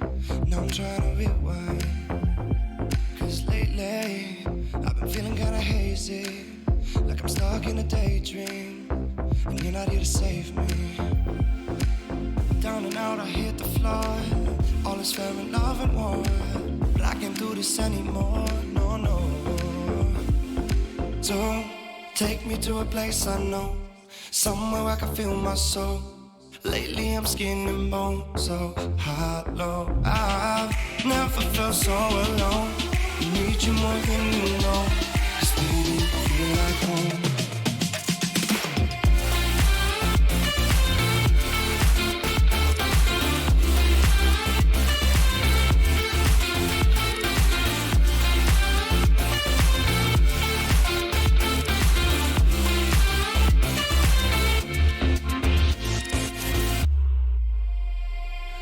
I've been reminiscing the late nights. We'd fall in love in the moonlight, then wake up at sunrise. Now I'm just thinking that we should go back to when we would hold each other to feel good. Down and out, I hit the floor. All is fair in love and war, but I can't do this anymore. No, no. Don't take me to a place I know, somewhere where I can feel my soul. Lately I'm skin and bone, so hollow. I've never felt so alone. I need you more than you know, 'cause baby, you feel like home.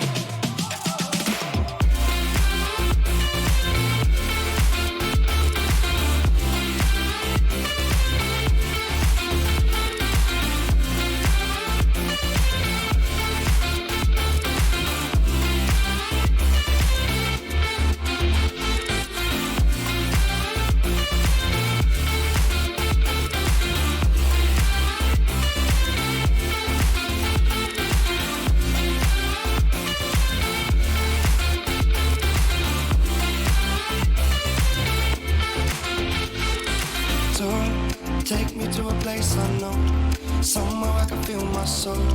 Lately I'm skin and bone, so hollow. I've never felt so alone.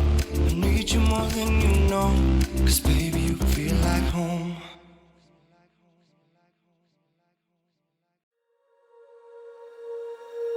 When you feel it's hopeless, when you think that you lost, oh, I will take your hand and we'll rise up from the dust. Oh, here we go, go, go, let us heal and grow. You won't be alone, we're unstoppable. Don't be afraid to show what we're going for. This is what we know. Here we come back to life, we're still breathing. Standing up, everybody's gonna see it. Oh, all you need to know is that we're holding on. Even if we fall, we will rise up and we follow the path that we believe in. No, we're not gonna stop until we reach it. Oh, all you need to know is that we're holding on. We rise up from the dust and clean my throat.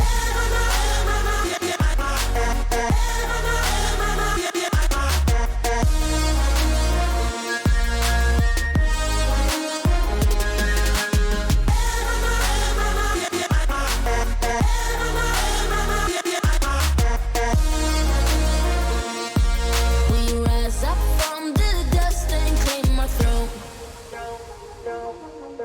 We all have our reasons why we are on this track. Oh, we all have our burdens, yeah, but we just keep on fighting and we never look back. Here we go, go, go, let us heal and grow. You won't be alone, we're unstoppable. Don't be afraid to show what we're going for. This is what we know.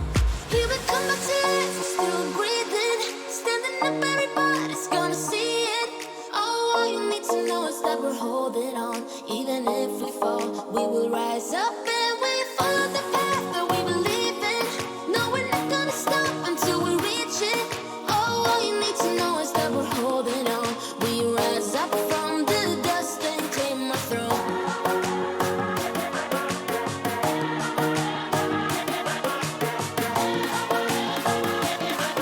We rise up from the dust and clear my throat.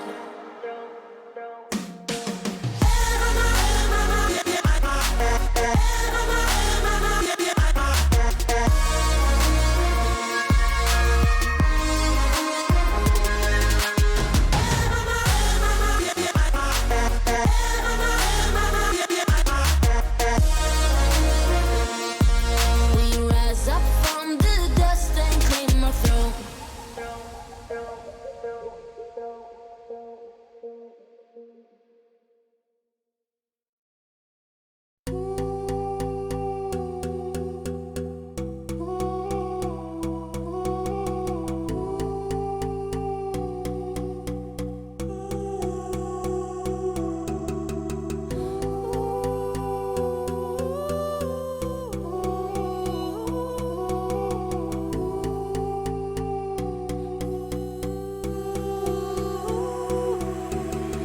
We can't stay, so let's run away. And we shouldn't wait, not another day. I'm so in love, can you see my love? What you mean to me, living in.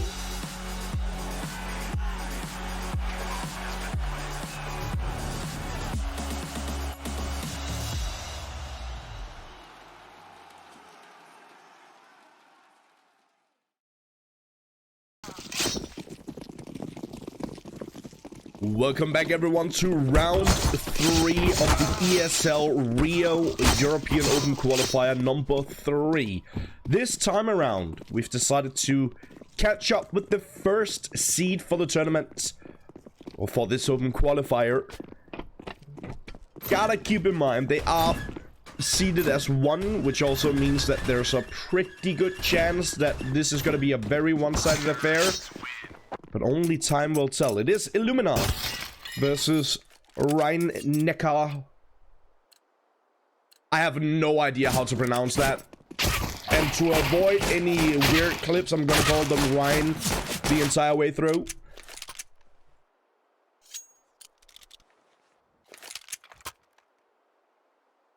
Let's go with that.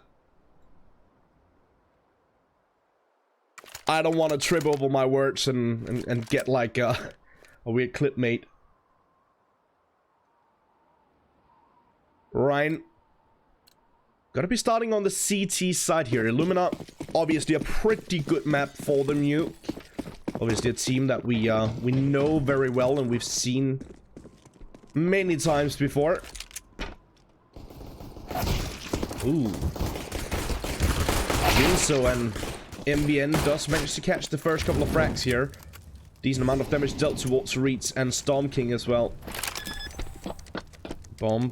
Eventually gotta get planted over towards the A bomb site.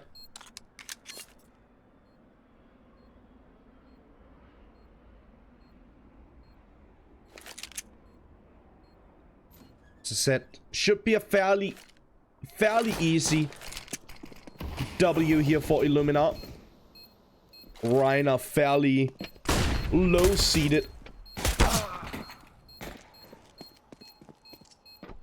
Reeds. Let's catch one. Great stuff here from... Okay. Mitsurus. Gnarly shots. Gets a nice little triple there. Unfortunately, he didn't pick up the kit before he went for the kills. And eventually he does get taken. Well, the bomb does explode and round does go in the favor of Illumina. But nice retake attempt here from Mitsurus.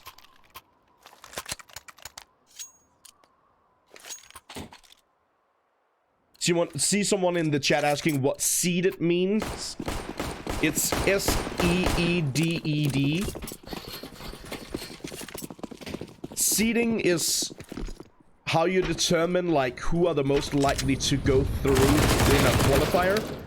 So if you're a top seed, you're gonna be like in the first couple of games, you're gonna be up against the lower. Actually, I think the lowest seeded in the first game.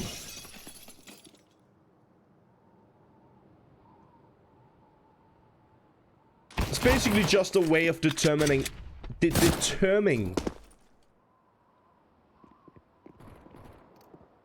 who's most likely to go through. As I said, Illumina are seeded as 1 for this open qualifier. Ryan are seeded as 128th.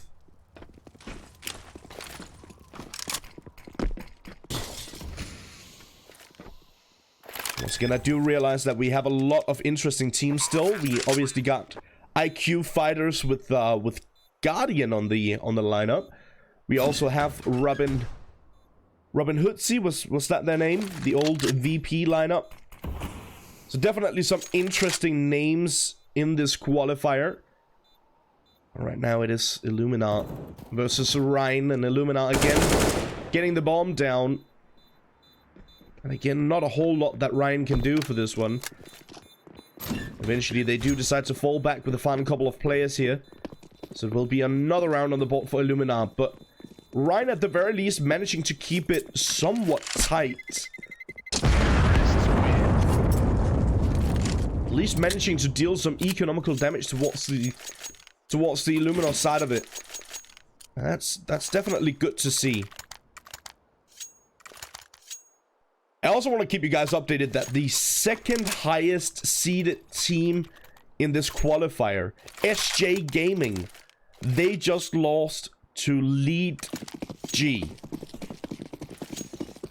Seeded 255. They lost 16-7 on Dust 2. If you're not entirely sure who SJ Gaming are, as I said, the second highest seeded for this qualifier, it's Stubbe, Sadix, Korn, Sate, and Arvid. The Finnish. Well, a fairly strong Finnish team, but apparently not strong enough to beat a team which most people probably don't know.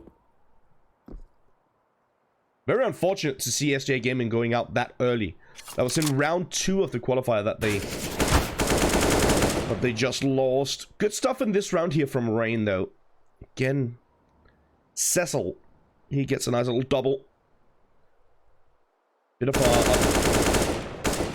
Low buy round for Rain, but they still managed to do a lot of damage, and they have done a lot of damage in the last couple of rounds already.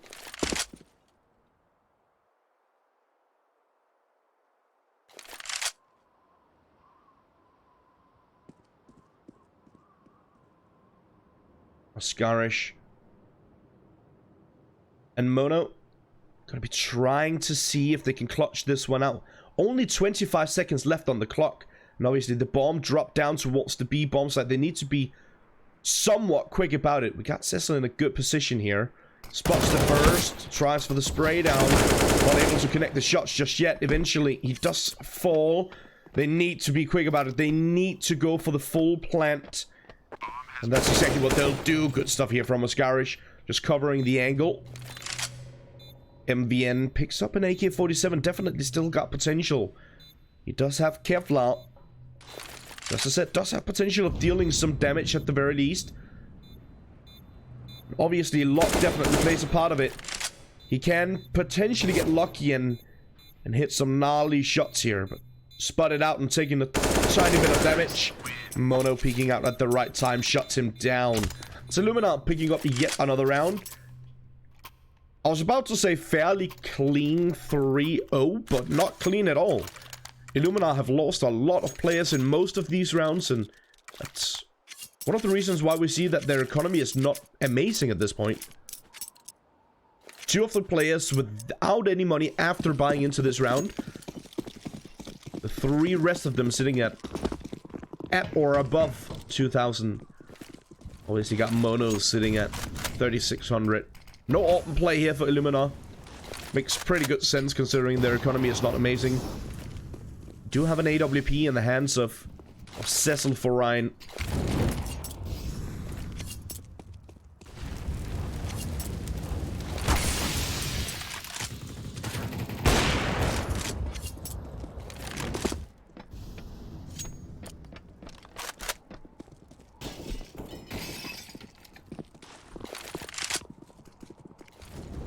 Innocent gets taken out somewhat early.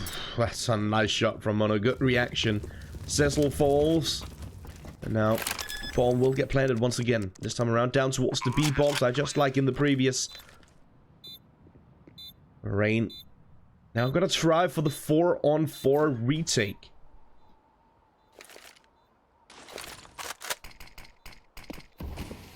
All 4 players from Rain trying to make a move down towards the ramp portion of it.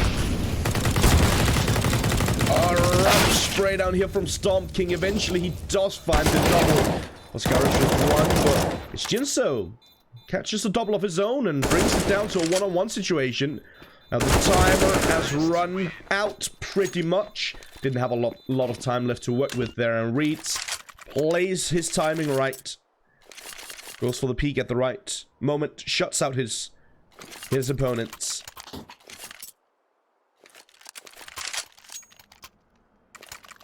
Illumina picking up the first buy round. That is very important for Illumina. Obviously, as I mentioned as we went into this one, Nuke is actually a pretty good map for Illumina, even in official matches. There are definitely no strangers to this one. Ooh, Jinso. Was that a collateral? What happened there? I think he headshot one of the players through another. Oscarish needs to come up massive for this one. He's gotten the first 2 without taking much damage, actually. The nade is not going to connect. He had the right idea there, but not the right amount of power behind that one. The molly. Doesn't really do much either. It's Saras and Reaction both sitting on top of Hut here. Oscarish deals with Reaction. He doesn't spot his opponent just yet. Mitsaras switching over to the SMG. And now the bomb getting picked up. And Oscarish making a move down towards the B bomb site. As I said, he needed to come up big for this round as Jinso hit a magical triple deagle. I don't know, wizardry? I don't know what to call that. Hit some great shots in that round. Oscarish does it. 1-on-4 situation. Absolutely beautiful stuff here from Oscarish. Obviously, the first couple of frags were pretty simple.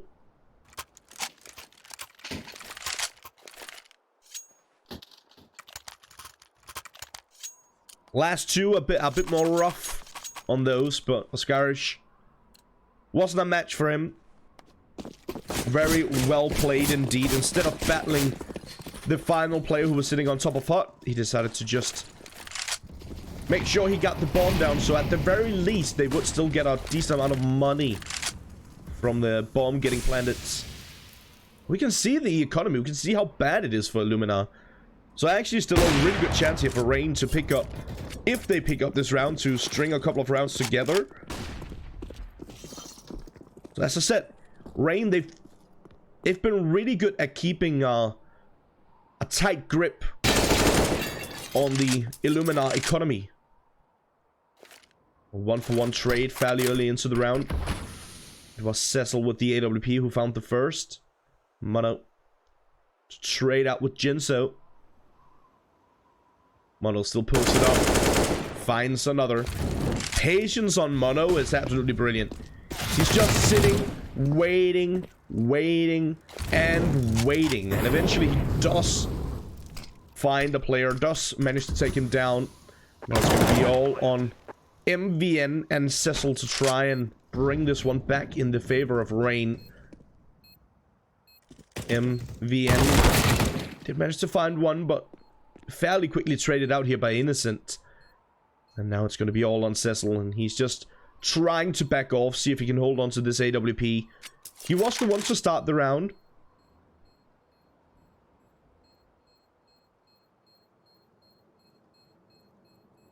And it does seem like he will be able to hold on to the AWP. Wondering if he knows the kit is right above him. And if he might go for it. It doesn't look like it.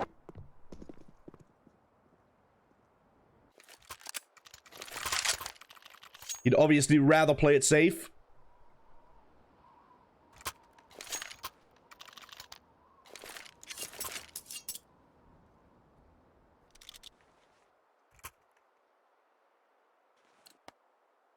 Yeah, as you can see, Cecil does manage to hold on to the AWP into this round. But it is still going to be a bit of a limited buy here for Rain. We do have that AWP on Cecil, obviously. The rest of them just on upgraded pistols. A bit of Kevlar on most. A tiny amount of utility. That's all, or most of it at the very least, has been used at this point. Cecil does still have a smoke and a flash, but he's the only one with anything left. The nade toss is not going to do much either. Mono just trying for the spray down. Not entirely sure why Cecil insists on going down to in the vents portion of it when he's wielding an AWP. Pretty nice kill there from Mitsaris. Dealt a lot of damage early, and then final shot connects through the wall. Bit of a lucky one, of course, but it all counts. Cecil, as I said, decided to change up his position, but he's still not able to hit the shots. Cecil again was gonna try and see if he could hold on to that AWP, but getting shut down. And this time around, fairly convincing round for Illumina. 4 players surviving. That means that they can start to work on that economy. You can see those 4 players actually have a decent amount of money behind them. Of course, Oscarish, the player who died in the round, doesn't have a whole lot after buying up in this round. Doesn't really have anything left. Another opportunity here for Rain to find another round on the board, or their first, potentially. That's a good start to it here from Reaction. Good fall down towards this side, changing up his position, but gets taken down regardless. MVN, he fell as well. Did deal some damage, did find a frag each. Nate tossed down. Mitsaris forced to fall back due to the molly. Illumina 7-0 on the board. They obviously want to try and see if they can keep this one as clean as possible. try and see if they can secure that 8-0, and it looks increasingly likely is what I'm trying to say, but Cecil comes in at the right time, picks up the kit, and that is going to be the first round on the board here for Rain. Plenty of time for a defuse. Good stuff from Cecil. Finally, it pays off for him to linger and to play it safe. Not necessarily bait his teammates, but kind of. But as I said, it works out for Cecil. Finds the final frag and the defuse and the first round on the board here for Rain. 7-1. Illumina obviously still with money to buy up completely. So one of the players dropping one over to Oscarish. Making sure that he gets a weapon as well. Something to... A bit more firepower than he would have been able to afford otherwise. Bit of utility bought here by Oscarish as well. Another full by every single player. Got all the utility they can carry. Got the weapon of choice. It's Creek for most of them, it seems. Oof. Innocent needs to praise himself lucky. Reed's not so much, and Innocent eventually he does go down as well. Jinzo. A good double. Oh, Storm King should have hit that one. Let's be honest. Should have been a fairly easy shot there.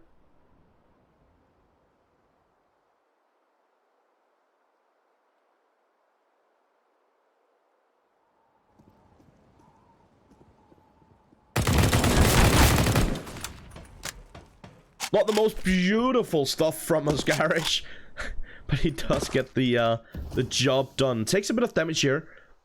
I think he hit like a weird ledge at the very top there that propelled him outwards. Obviously, he wanted to land on the door.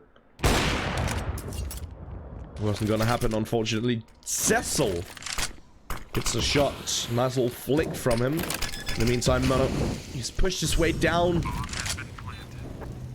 towards the B bomb site. He's gotten the bomb plant. Mono needs to come up absolutely massive for this one. It's him and Stomp King. A 2-on-4 situation. That's a good start for Mono. They've now cleared this side of Secret. Oh, that definitely helps out. Good stuff from Stomp King as well. Needs to be somewhat quick about it. It's in the smoke. No, he's still defusing. Oh, there you have it. That was so close. That almost got sweat on my forehead right there. Way too close for comfort. Had he just had a kit, a defuse kit, would or could have, it would have actually saved the round.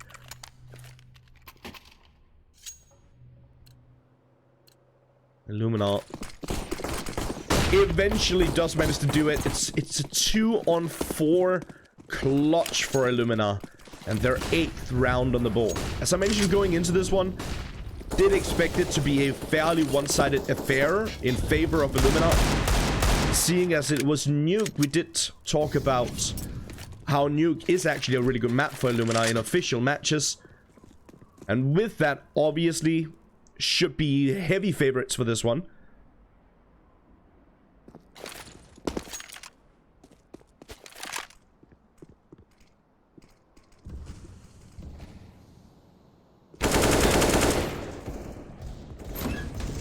Seeing as they already have 8 rounds on the T side, it looks close to impossible for Rain to bring this one back.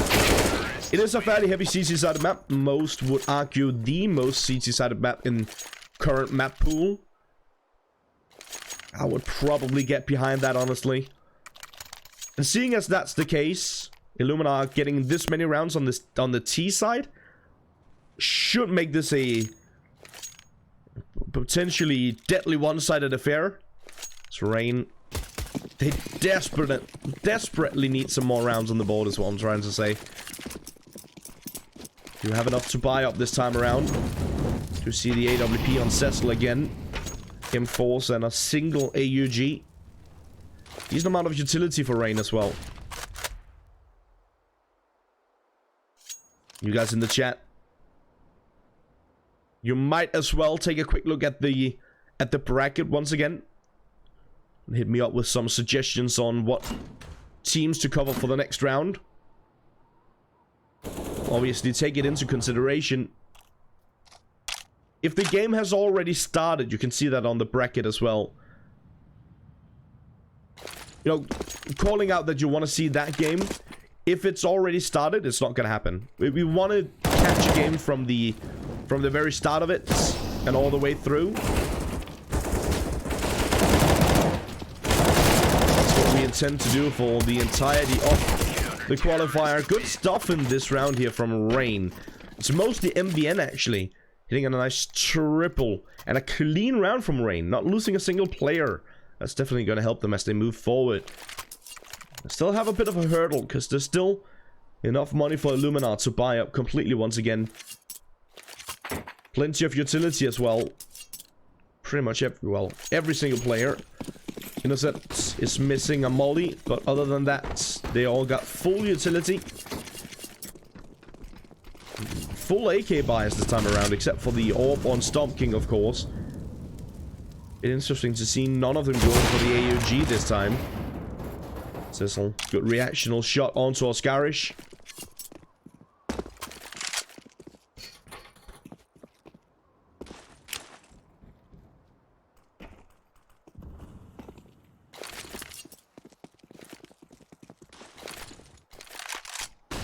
See that we already got some good suggestions in the chat about what teams to cover for the next round. I'll take a look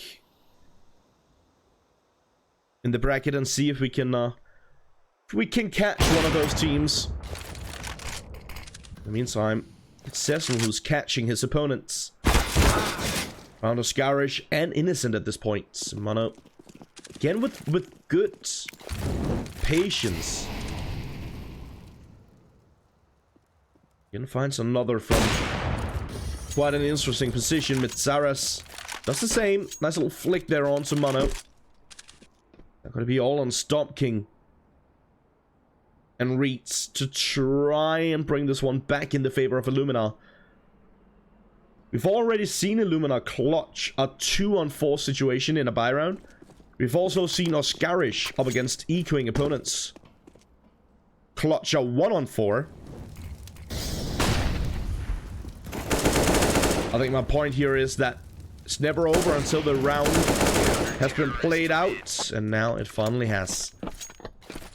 Rain picks up their third. Actually in a pretty good, comfortable spot now, Rain. Interesting force buy situation here from Illumina.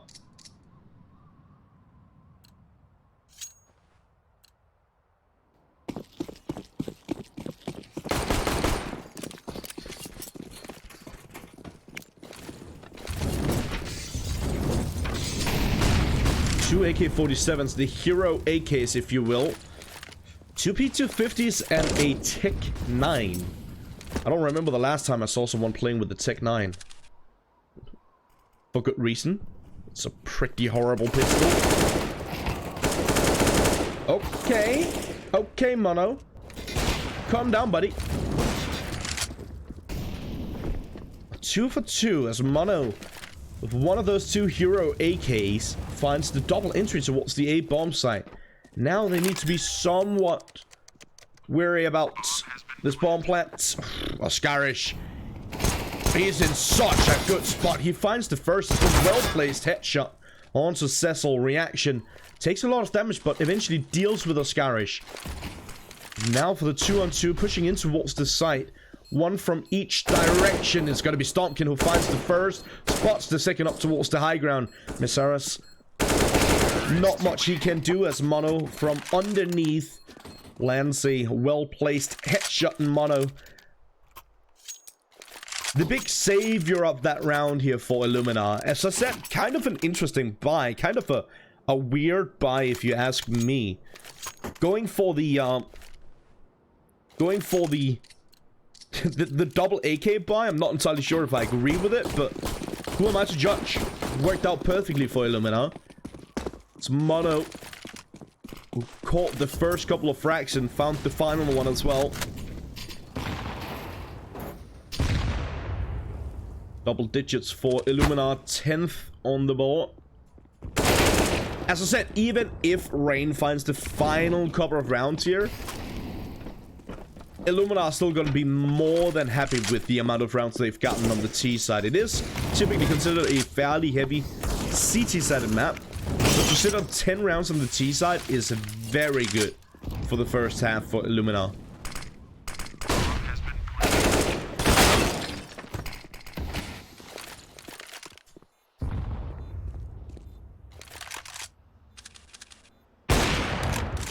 It's about to say a 3-on-3, but Oscarish turns it back in favor of Illuminar. As Jinso, last man standing, but not for long. Mono will shut him down. Illuminar finding their 11th.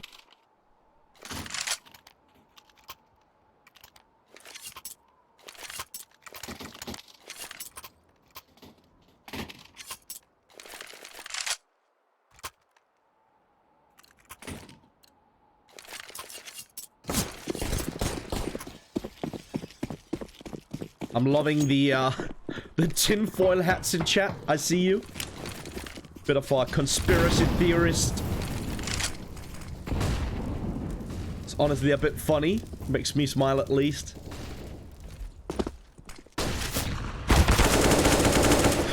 Great. Spray down there from Reeds. Long distance.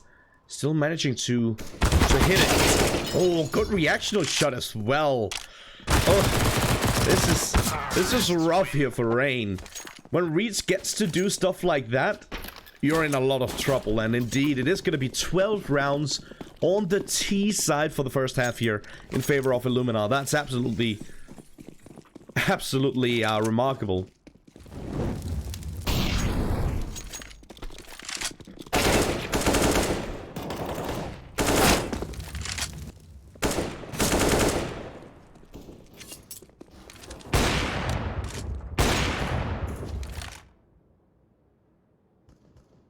12-3 as mentioned, and the players have already readied up for the second half.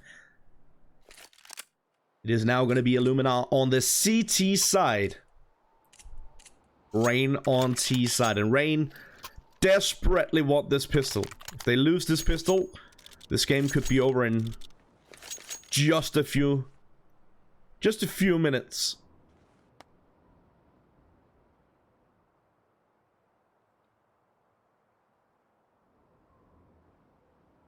Bit of a pause called.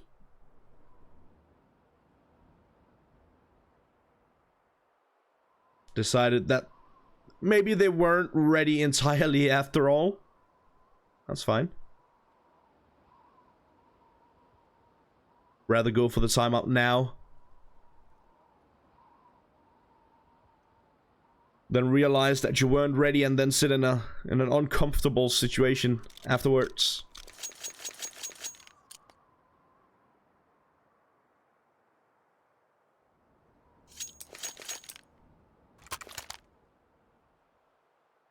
Now, real quick, I do want to remind you guys, we do have a lot of games coming up today. We're currently in round 3? Yeah, we're currently in round 3 for this open qualifier. We're playing up to and including round 6 today. So we got at least 3 more games, potentially even more than that, depending on how fast the games are. We'll figure it out along the way, but at least 3 more rounds here for the open qualifier. And we roughly say that a game takes an hour. Now, these games, the first couple of games that we've covered have been fairly one-sided, so they obviously haven't taken an hour, but with the breaks in between and all that stuff, it's still roughly 2 hours thus far for 2 games.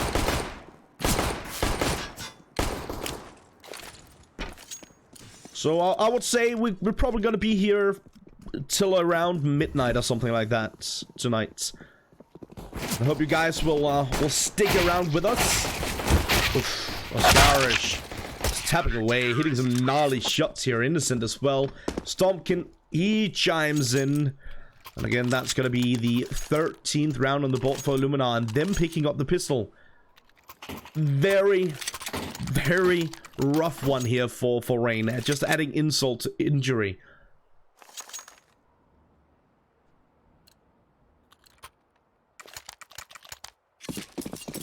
And Rain, they need an absolute miracle at this point. Yeah, I think we can all agree it's probably not gonna happen.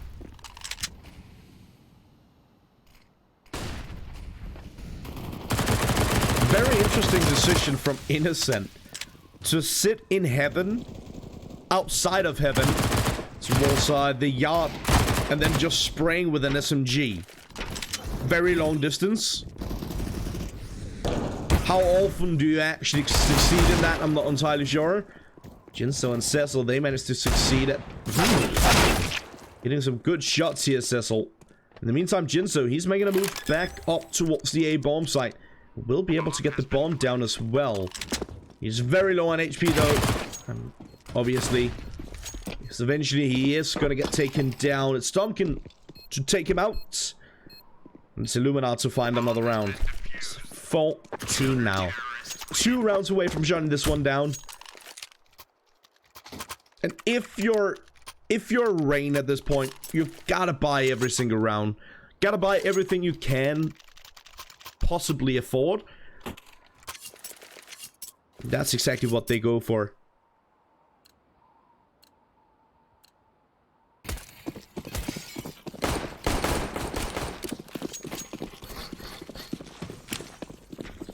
Obviously, I'm still hoping that we get to see a little bit more of Rain here.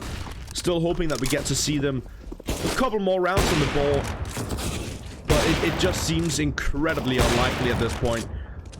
Even worse now as Dumpkin, almost as quickly as he can shoot, lines up 3 and shuts them down. Makes it look pretty much effortless. And now it's going to be all on reaction. In towards the A-bomb site. It's got a SMG in his hands and does find one with it. Storm King does get taken down. Reaches there for the quick trade. And 1 round away from shutting this one down. Illumina on 15. They just need 1 more, as I said. And then they'll take the victory and propel themselves through to the 4th round. And in the meantime, I'll have a quick look at the bracket, see if we can find some interesting games for the next round. Could take a little longer than we would like before we get into the next round, because obviously we need opponents for the teams who are already ready for that next round. Need to see this round being more or less played out. They are going to be playing ASAP as soon as possible. Still, we need to find both teams competing in the next round first. Sarah's in reaction. Probably not much they can do here.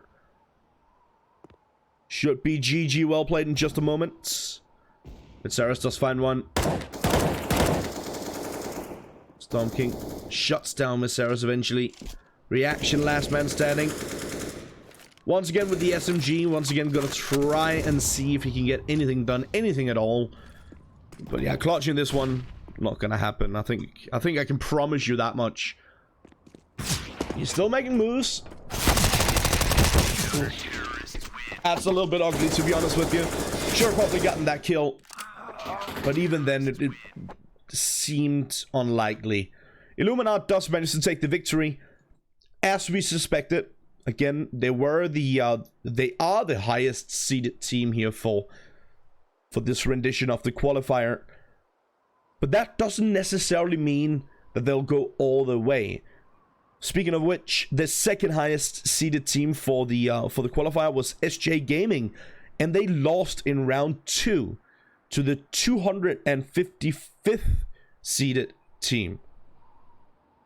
This goes to show that anything can happen in a good game of Counter-Strike. But as I said, we are going to head to another break. Then we'll look at the bracket, see what we can come up with for the next round. And sit back, relax, and stay tuned. We'll be right back.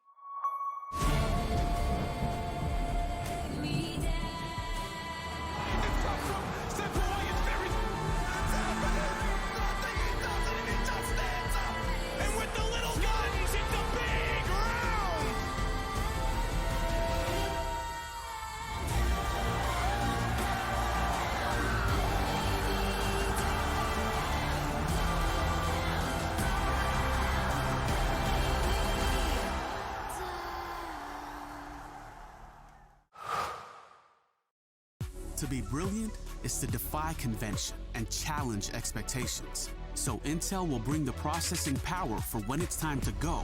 Brilliant. Frame rates that keep up with your reflexes. Brilliant. Fast clock speeds for when you're on the clock. Brilliant. It's what we do at Intel, powering you to master your potential. Will you rise? Intel. Unleash your brilliance.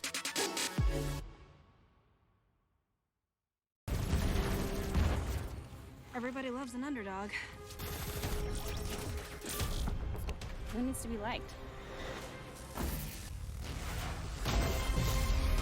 Mountain Dew Amp Game Fuel. Victory in a can. No matter what your passion is, soccer, rugby, racing, or esports, become a part of the experience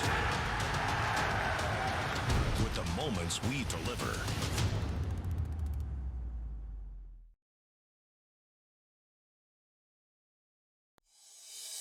Oh, I see the signs when I say we're there, and I feel the lies and I feel the sand. Forever hold, no matter if we cast away, a fire in the dark. I know that you won't be waiting again.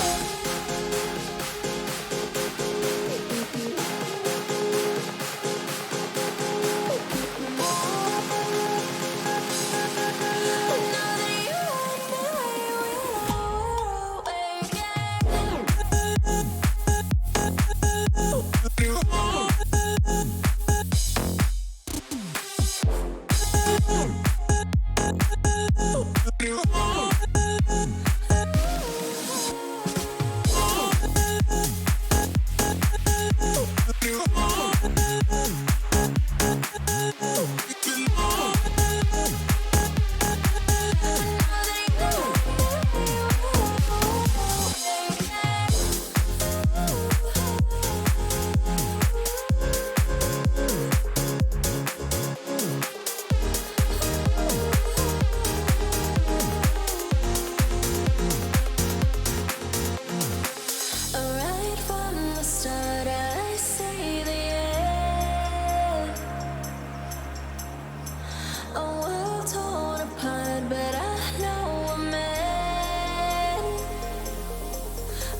No, I can't remember the last time that I really felt fine. Now I'm trying to rewind. Cause lately I've been feeling kinda hazy, like I'm stuck in a daydream, and you're not here to save me. Down and out, I hit the floor. All is fair in love and war, but I can't do this anymore, no, no. So take me to a place I know, somewhere where I can feel my soul. Lately I'm skin and bone, so hollow. I've never felt so alone. Need you more than you know, 'cause baby you feel like home.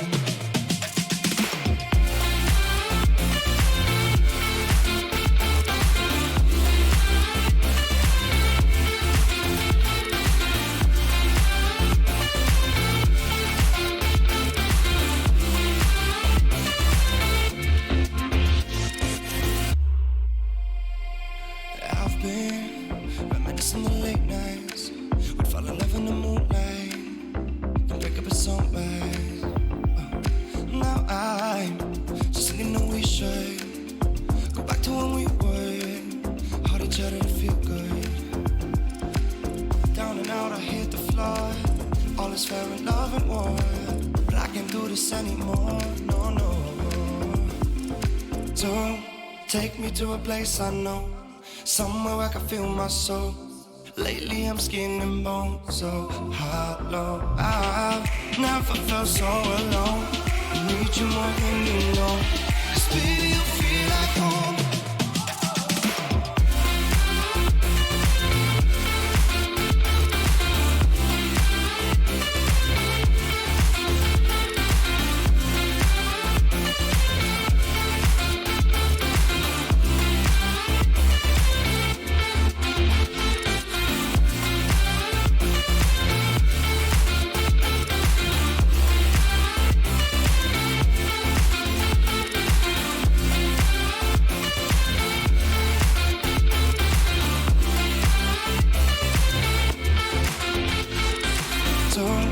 Take me to a place I know, somewhere I can feel.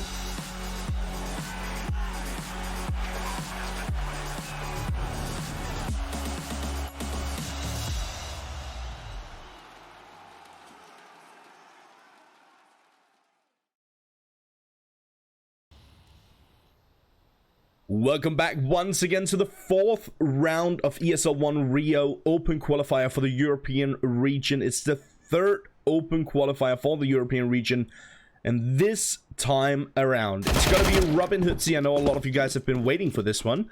They're gonna be up against Pomf Kimuchi. It almost rhymes, the two names. That's kind of,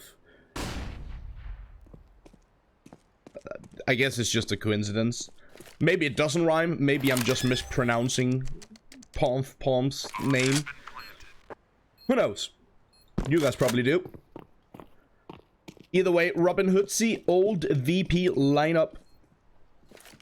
We got Camille, Bialy, PHR, Snacks, and Veggie. And obviously, Robin Hoodsie should be able to take a fairly one-sided victory in this one. I'm not too sure if we got, I think Matt CSGO, I think I remember that guy. Well, I don't obviously remember him completely, otherwise I would have been able to say, tell you guys exactly who it is. But he sounds familiar, his name sounds familiar. It is a fairly common name to be called Matt though, so. Yeah, Team Anime against Team... Is that Sonic? Sonic and Pikachu, maybe? Some weird avatars all around here for both of the lineups, actually. 3-0 on the board for Robin Hoodsie, and as I mentioned, Robin Hoodsie should be able to take a fairly one-sided victory in this one. I'm gonna have a lot of fun mispronouncing these names. Massive anime team here, apparently. Even got OVO in their Not Uvu, but Ovo in their team tag.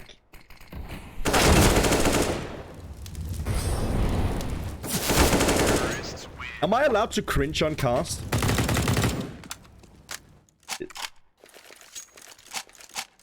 Is that okay? 4-0 on the board here for Robin Hoodsie. As I said, we do have some notable players here on Robin Hoodsie. The old VP lineup. Again, I'm not entirely sure. Matt CSGO sounds familiar. Other than that, I'm not entirely sure if I've heard of any of these players on Pomf before. Oh, it's gonna be tough to say Pomf the entire time.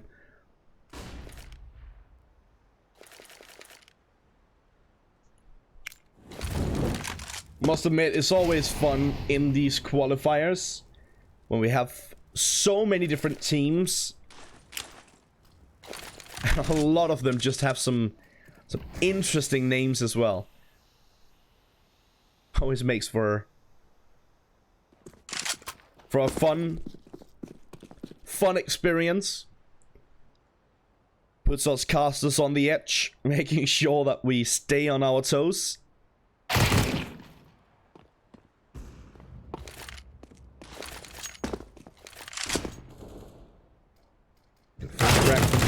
He is looking for more, and he does find it. Bunny, in the meantime, he connects on Camille. Nothing pushing in towards the side. Catching a nice little double here. Matt, in the meantime, connects on Bialy. It's going to be all on Snacks now. Down towards the red position. Does have the bomb.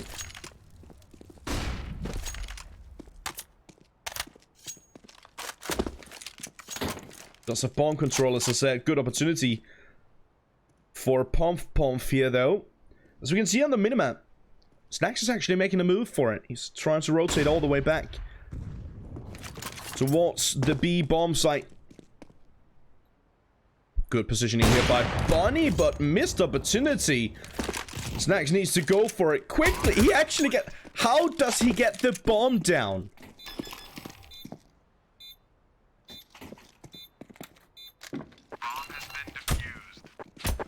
How is he allowed? Two players were there. How is he allowed to get the bomb down in that situation? He should have never been allowed to get the bomb down. Someone forgot to reload their weapon as they pushed in to try and take him down. Was forced to switch over to the USP instead.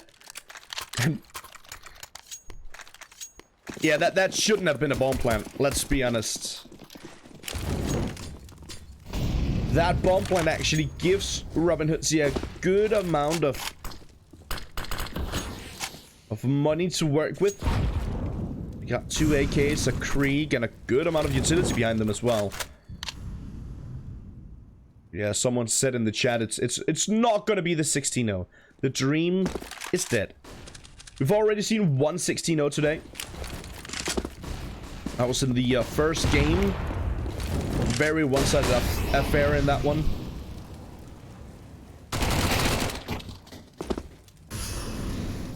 Snacks pushing forward here. Camille does the same. Camille, good double. Krieg getting shut down towards Camille. Picks it up. And they know there's a play on short. He's already made his presence known. It's Bunny. Phyllis down towards CT. With his M4 trying to find an angle here, and he actually does. Bonnie as well. They both catch one each. But Phyllis very low on HP. PHR, no problem at all to take him down. As he doubles down for the round, and Robin Hoodsie secures another one. But a close call. Only one player surviving here for Robin Hoodsie. It's PHR. That means that the economy is still not going to be great for Robin Hoodsie. It is not going to be trending upwards anytime soon. But I guess the silver lining for Robin Hoodsie is that they secure the round. And they know that there's going to be another min buy here for Pomf. That's so rough to say. I don't know why I'm having so much trouble saying that. But it really is tough for me to say. Full Deagle buy for Pomp. And Matt does catch one onto Camille. It's rated out by Bialy though. Good shots by Bialy. Nice little double for the round already. Kverts. Bunny. These names, man.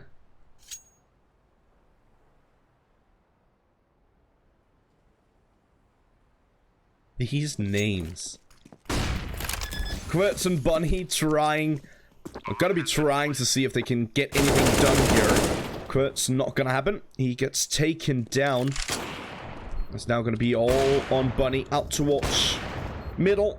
Slowly creeping closer towards the connector area. Sitting right on the left-hand side of Bialy here. Bialy is gonna check the angle and will be able to shut him down. And that will be another round. Yet another round on the board here for Robin Hoodsie. They're 6th. Robin Hoodsie already in a comfortable spot, and as we mentioned, or as I mentioned a bit earlier, Robin Hoodsie are definitely the favorites for this one. Should be able to take a fairly one-sided victory. They're off to a pretty good start already. I did see someone in the chat asking if we could watch Endpoint perhaps. And obviously, as I said, there are a lot of good teams in this qualifier. We can't watch all of the good teams. We can only cover that many games. We gotta try our very best to make sure that we catch as many different teams as possible. Don't really want to watch the same team over and over again. And we want to try and see if we can showcase as many different talents as possible. Camille, come on. Come on. Calm down, Camille. Relax. Beautiful triple there from Camille. Nice little knife kill in between as well. Robin Hoodsie yet another round. A very comfortable round. Again, a very one-sided affair thus far. One round on the board in favor of Pomp. And they are gonna try and see if they can make that a little bit more. If they can get a couple more rounds, they would be I feel like they know. I feel like Pomp know that this is not going to be an easy task for them. And I feel like they probably know that they're pretty likely to just get to get slaughtered in this one, basically.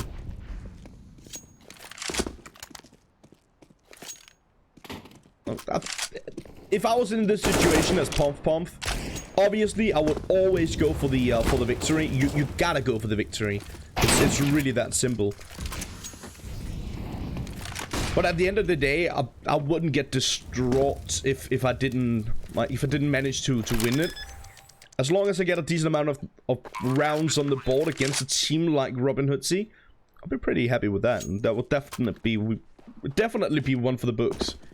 Something you can brag about on social media, I suppose. But thus far, it's not looking amazing for Pomp. This round is looking a little bit better than the previous couple of rounds. The question is for how long, because Bialy brings it back to equal grounds. Oh, the nade sauce, that's going to do the trick. Oh, not quite, but he's on the bomb. Another nice kill. There you have it. Snacks. Oh my god. Stop. I don't want it anymore. Get me out of here. He's already dead.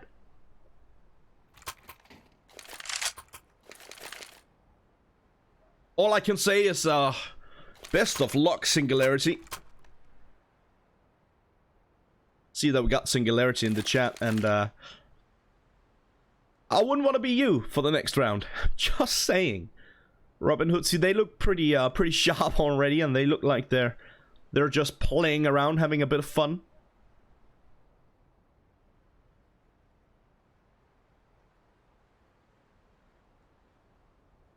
Obviously, you could surprise me. I wonder... Yeah, it's gotta be your Danish lineup, right?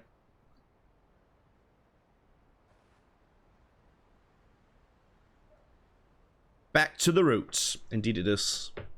Nice to see Singularity back on Danish soil, so to speak. Actually, a pretty good lineup on Singularity nowadays, in my opinion. We're not gonna get to cover that in the next round, because as I said, we don't want to watch the same team over and over again. We want to showcase as much different talent as possible. We'll try and see if we can find a different team for the next round. But again, if you guys haven't already, make sure you check out the bracket. Make sure that you give me your 2 cents on what team you want to see, basically. What team you want to see us showcase. I know that some of you have been talking about Endpoint and IQ, what IQ fighters? IQ fighters, the team with Guardian. We might want to watch that as well.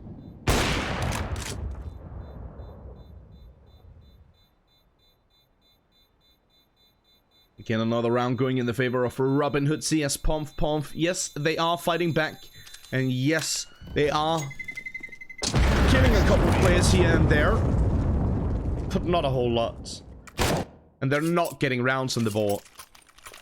As I said, at the very least, Pomf are killing their opponents. They're getting a couple of frags. But they need to get rounds on the board. They need to clutch out one of these situations. And what's even worse at this point is that there's so much money in the hands of Snacks. He's sitting on almost 14,000. We got PHR on 7.5. Almost 5 for Bialy. Good amount of money on a lot of these players.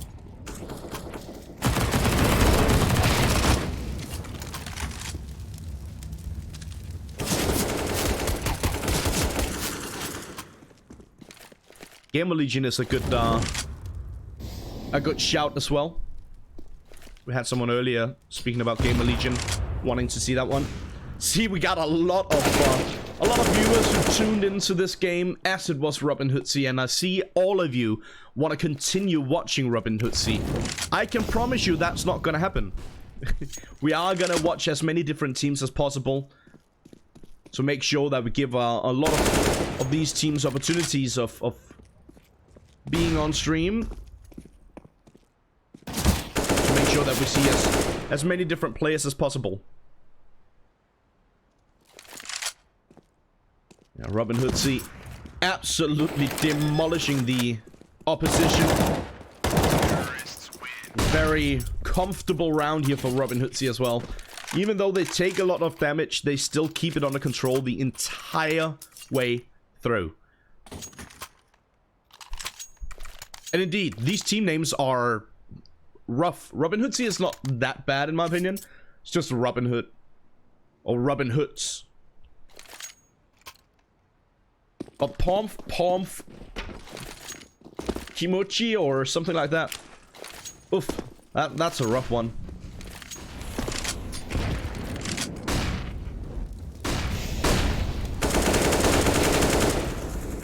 Snacks and Bialy lining them up, shutting them down. Easy as that. A clean round here for Robin Hoodsie. Robin Hoodsie, they're just having fun the entire way through.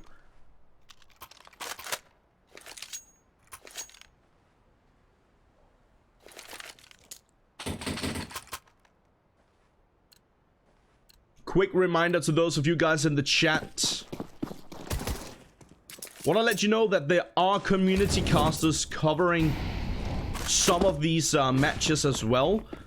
What you can do is go to the CSGO section here on Twitch. Click Control F and then search ESL Rio. And you'll probably find, or just search Rio simply, probably find a lot of community casters, community streams covering a lot of the other matches. So if there are any specific team that you would like to watch, which is not being covered on this channel, obviously keep this one open and do it in another window on your browser, another fan in your browser. Go check out the community casters and give them a shout as well. Give them a bit of love. PHR does take care of Bonnie. The timer is running low and they don't have a kid. Oh no. Oh no. Terrorists win. So close and yet so far. Again, they managed to get the kills. Something that we spoke about just a couple of rounds ago. Pomf, they managed to get the kills. They managed to deal damage towards their opponents. But they still don't manage to find rounds on the board. They've got one. Obviously, you're not going to get very far with just one round. Yeah, this was pretty expected.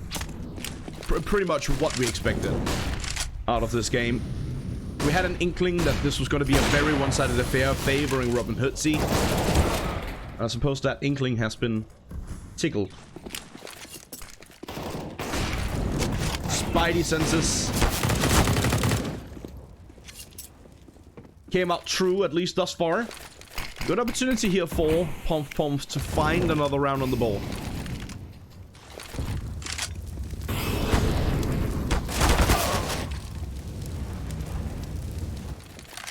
Belissus. Kill on Camille. It's not going to be all on PHR and Snacks. Oh, no. PHR getting a little bit unlucky there, and that gives an opportunity for Phyllis to peek out at the right time to take him down. And now all on Snacks. 11 HP and a dream. But the dream is dead. Good round here for Pomf. 4 players survive. They managed to kill the opposition, and this time around before the bomb gets planted. So they secure themselves another round on the ball. They double up. They find their second. And we are going to be heading into the final round for the first half. Robin Hoodsie obviously sitting pretty at this point.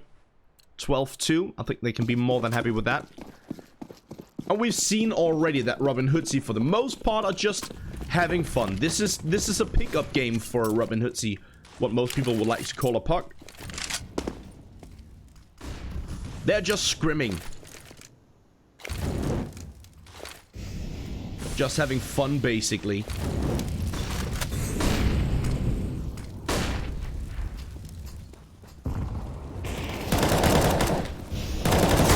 Belissus and Quirts hitting some nice shots here. PHR, Linnae toss, that's going to do the trick. Quirts gets taken down. Bialy. Bit of a rough spot here, but great reactional shot from Bialy. Belissus does answer back. Good shot of his own with that AWP. PHR gonna try and see if he can find the angle, but that's not gonna happen. Belissus shuts down PHR, and Pomf do manage to find the final round for this first half as well. It's gonna be 12-3. So at least the last couple of rounds look alright here for Pomf. And probably not gonna amount to much more, to be honest with you.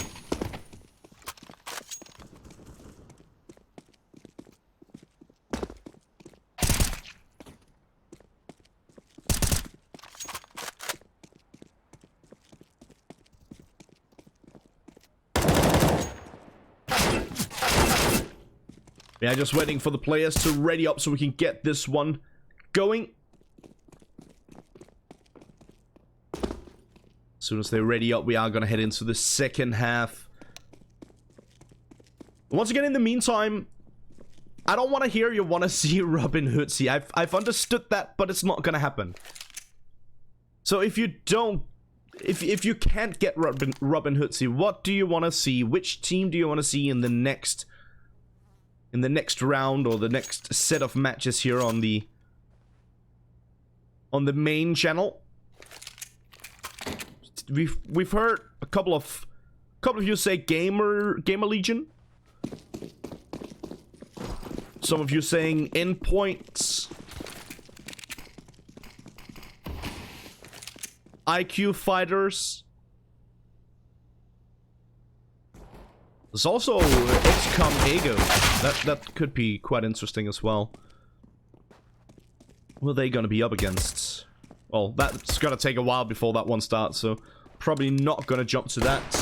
Veggie gets a nice little double here alongside with Camille, and it's gonna be all on Bunny. Does find one on Snacks. He's gotten a double thus far, Bunny.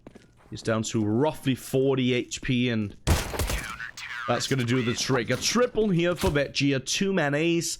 Robin Hoodsie pick up the pistol for the second half. Even the mutts are like bullying me at this point. Everyone's saying Robin Hood's. Nah, we got a couple of guys in there saying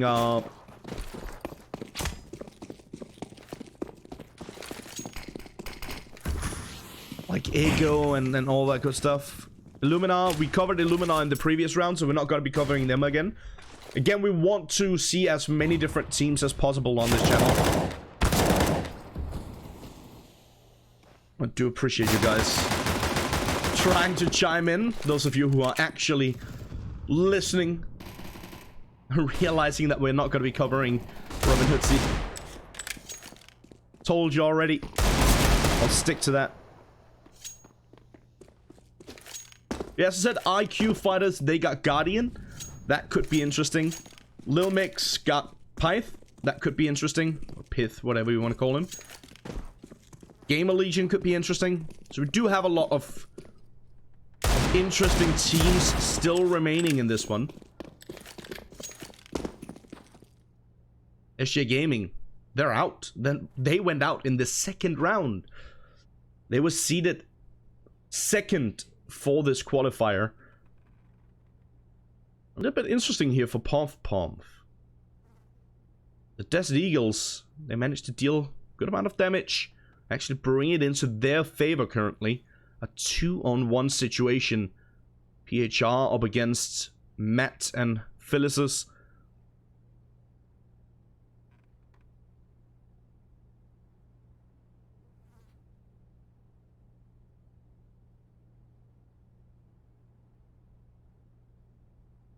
I love to see this from Pomf.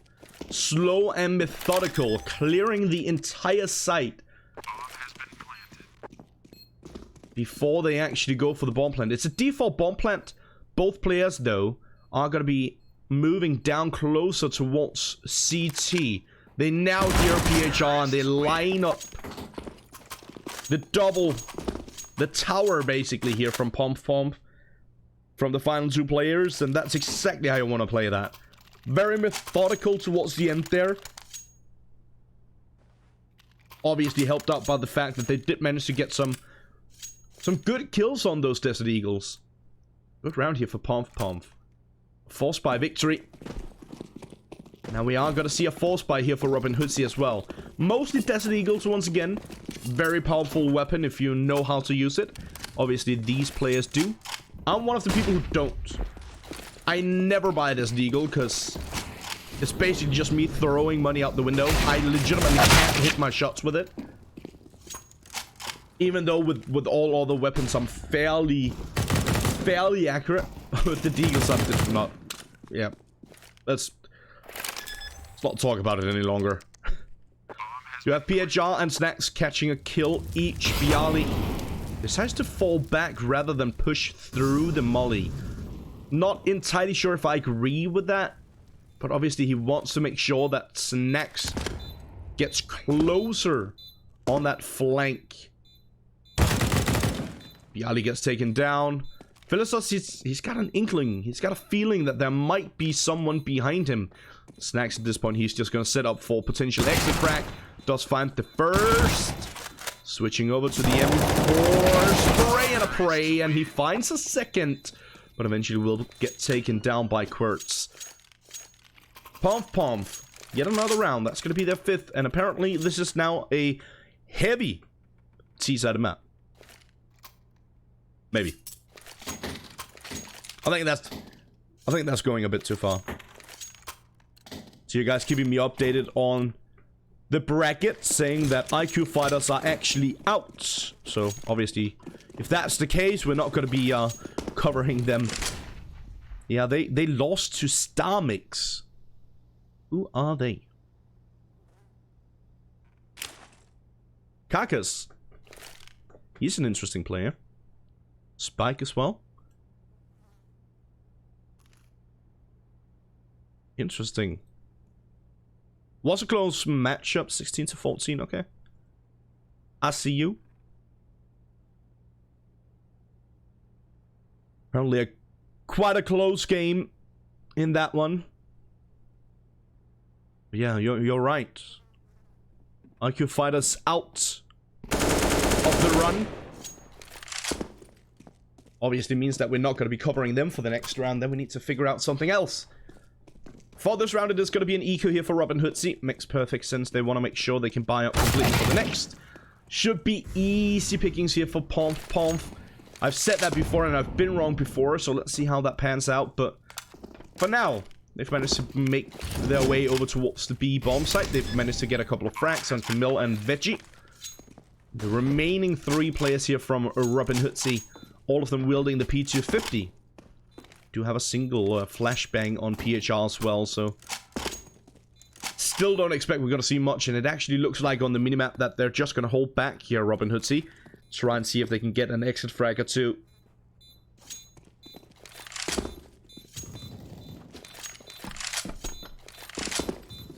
Now that obviously also means that it is going to be another round on the board for Pomp. It is going to be their 6th.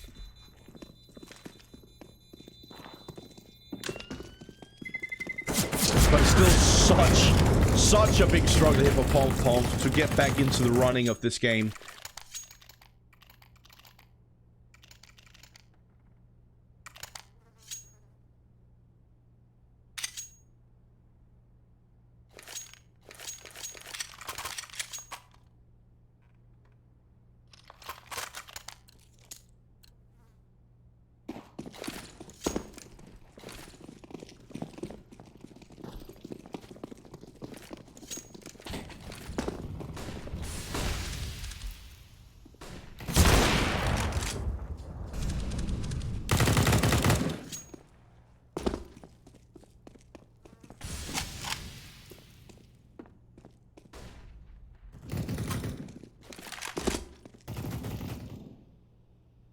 One-for-one trade fairly early. Perhaps a good kill from PHR. He finds the second as well. Pretty much magical. I'm not entirely sure what that flashbang was from Veggie. I'm not entirely sure that he knows what that flashbang was all about. Bonnie spots his opponent over at the window position. PHR. Pretty massive double kill there. Had he just gotten the one, would have been alright. But as he got the second, that really does the difference. 4-on-2 situation. It's Bonnie and Phyllis up against the entirety of Robin Hoodsie except for Snacks. Speaking of which, I could go for some snacks right now.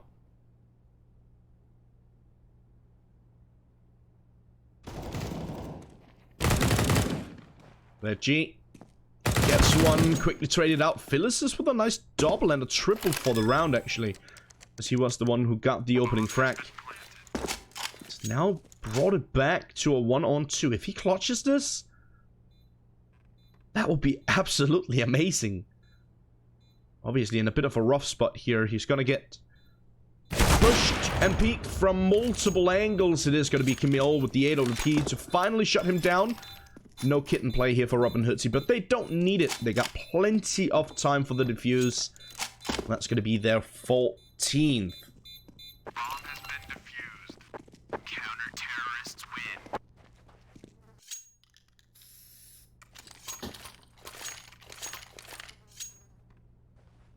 14-6.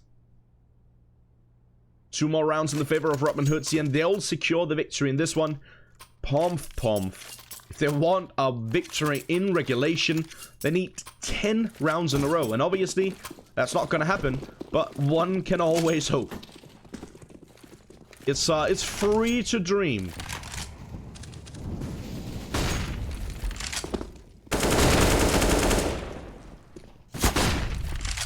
How's that old saying? If you shoot for the moon, you'll land amongst the stars or something like that? I don't remember. I think it's pretty close to that, actually. Aim high, pump, try and make this happen. Even if you don't make it all the way, as long as you get a couple more rounds on the board, it's definitely something you can be proud of. That might not happen either. Bialy, pretty magical double kill here as well. Make that a triple. Nice, more or less pre-fire here for Bialy. Does take a good chunk of damage in the process, but brilliant triple. It's now going to be all on Bunny.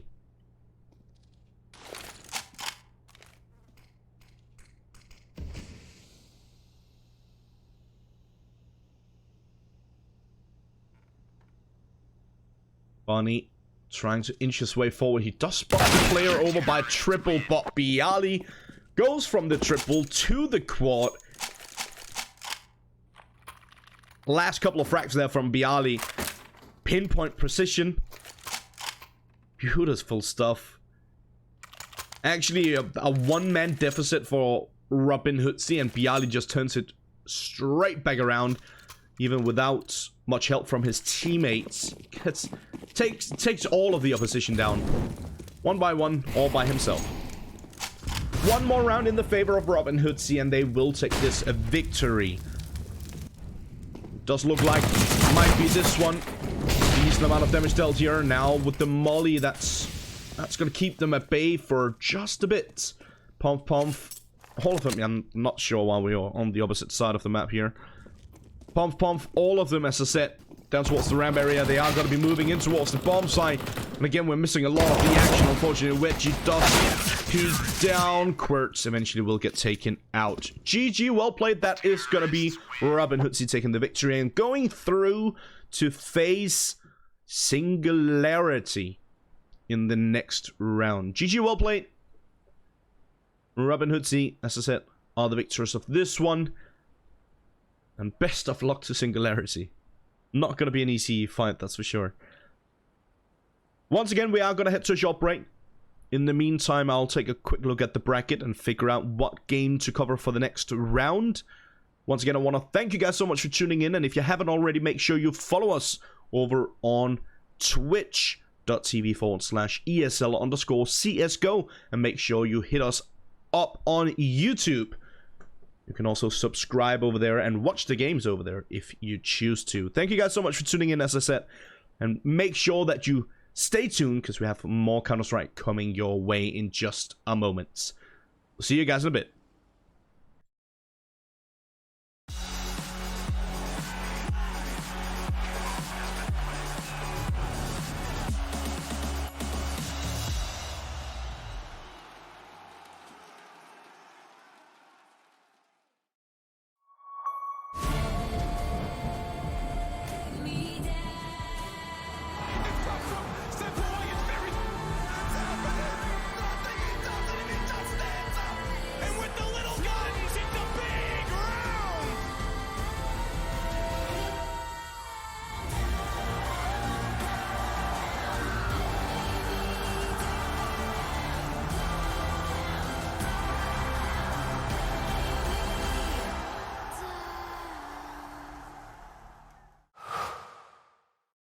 To be brilliant is to defy convention and challenge expectations. So Intel will bring the processing power for when it's time to go. Brilliant. Frame rates that keep up with your reflexes. Brilliant. Fast clock speeds for when you're on the clock. Brilliant. It's what we do at Intel, powering you to master your potential. Will you rise? Intel. Unleash your brilliance.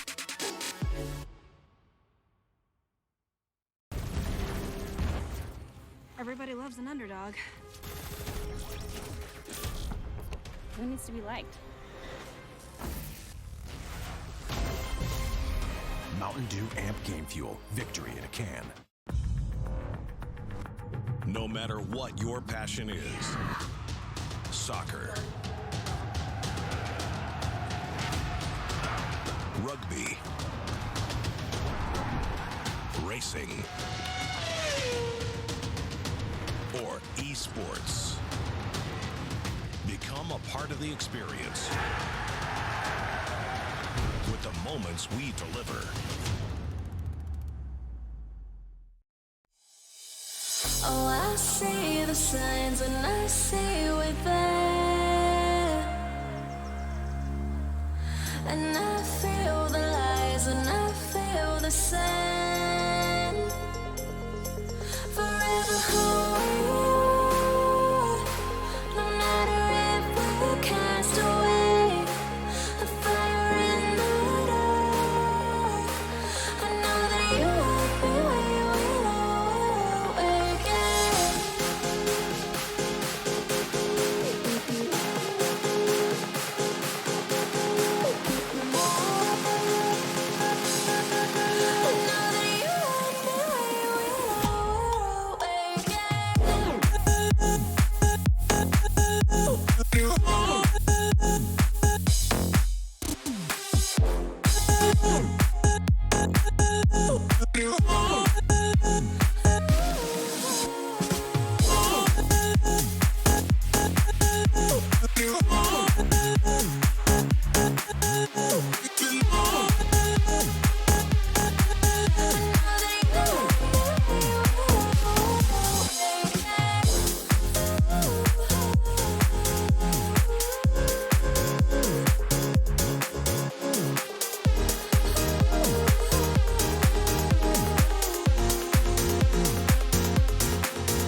Right from the start, I see the end.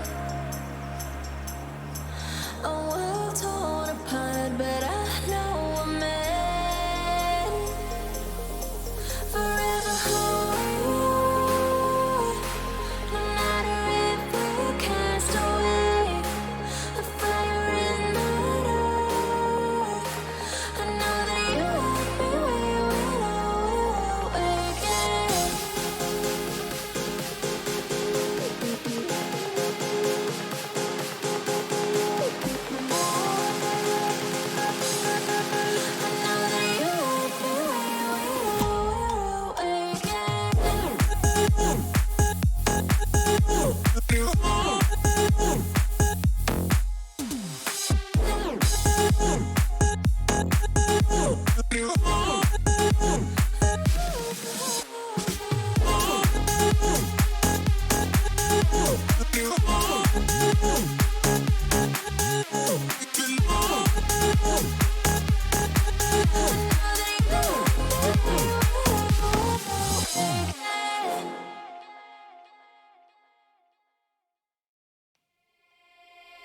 No, I can't remember the last time that I really felt fine. Now I'm trying to rewind, 'cause lately I've been feeling kinda hazy, like I'm stuck in a daydream, and you're not here to save me. Down and out, I hit the floor. All is fair in love and war, but I can't do this anymore, no, no. So take me to a place I know, somewhere I can feel my soul. Lately I'm skin and bone, so hollow. I've never felt so alone. I need you more than you know, 'cause baby, you feel like home.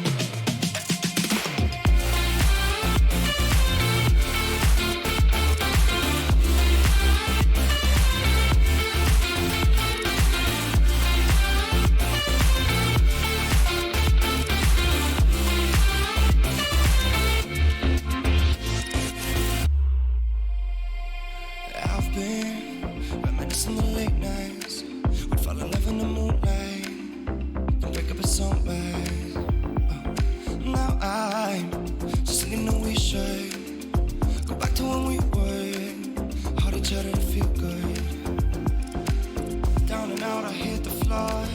All is fair in love and war, but I can't do this anymore, no, no. So take me to a place I know, somewhere I can feel my soul. Lately I'm skin and bone, so hollow. I've never felt so alone. I need you more than you know, 'cause baby, you feel like home.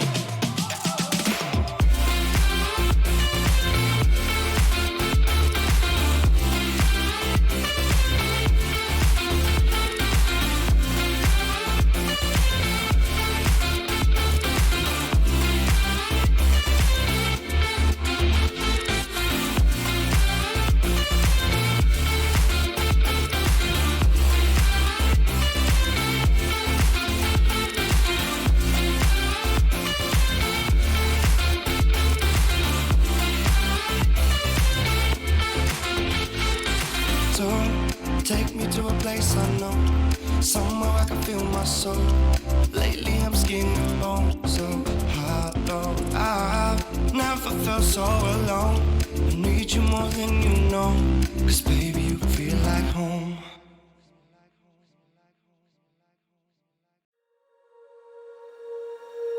When you feel it's hopeless, when you think that you lost, oh, I will take your hand and we'll rise up from the dust. Oh, here we go, go, go, let us heal and grow. You won't be alone, we're unstoppable. Don't be afraid to show what we're going for. This is what we know. Here we come back to life, we're still breathing. Standing up, everybody's gonna see it. Oh, all you need to know is that we're holding on. Even if we fall, we will rise up and we follow the path that we believe in. No, we're not gonna stop until we reach it. Oh, all you need to know is that we're holding on. We rise up from the dust and clean our throat.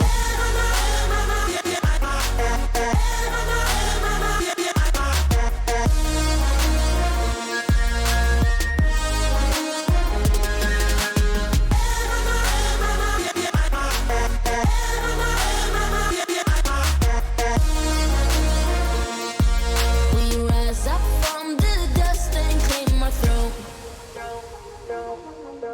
We all have our reasons why we are on this track. Oh, we all have our burdens, yeah, but we just keep on fighting and we never look back. Here we go, go, go, let us heal and grow. You won't be alone, we're unstoppable. Don't be afraid to show what we're going for. This is what we know. Here we come back to life, we're still breathing. Standing up, everybody's gonna see it. Oh, all you need to know is that we're holding on. Even if we fall, we will rise up and we follow the path that we believe in. No, we're not gonna stop until we reach it.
Guess who's back?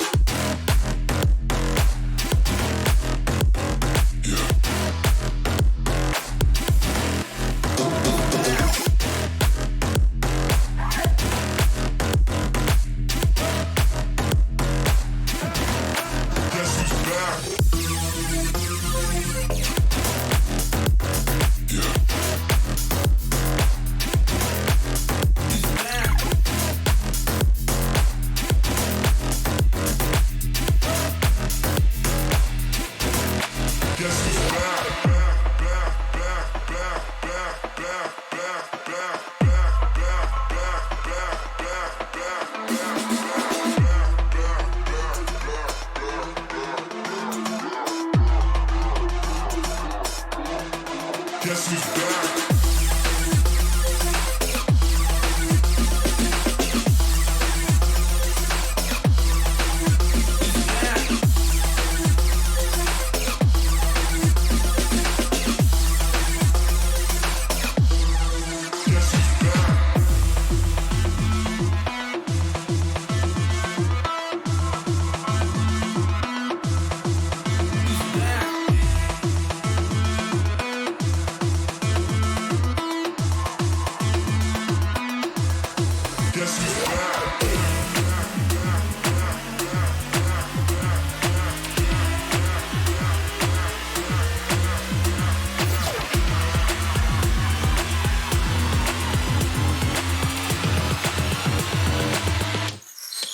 Guess who's back?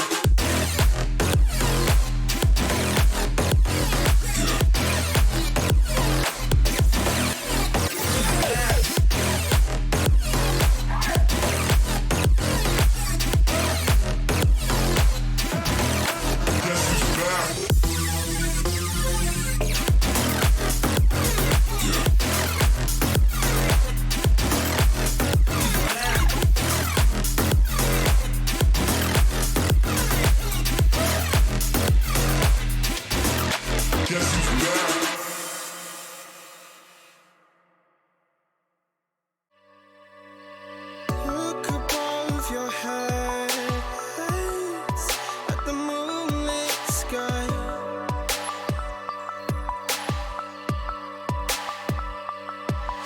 The stardust drifts and shines brightly in your eye.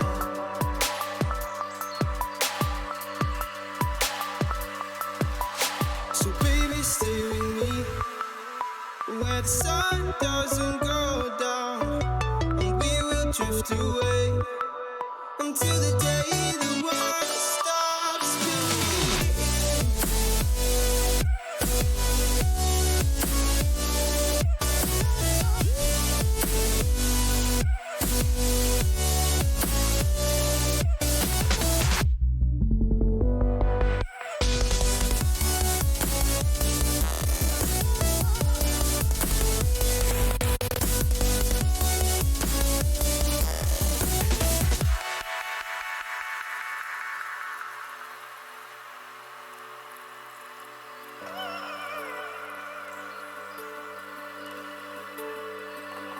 Oh, baby. Oh, oh,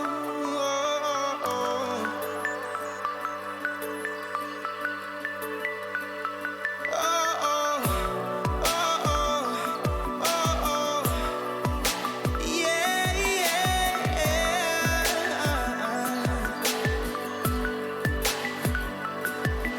The stars falls around us, entwining us.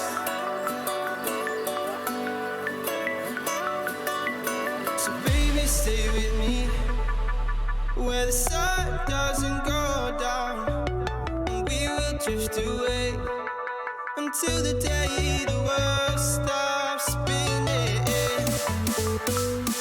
spinning, spinning, until the day the world stops spinning.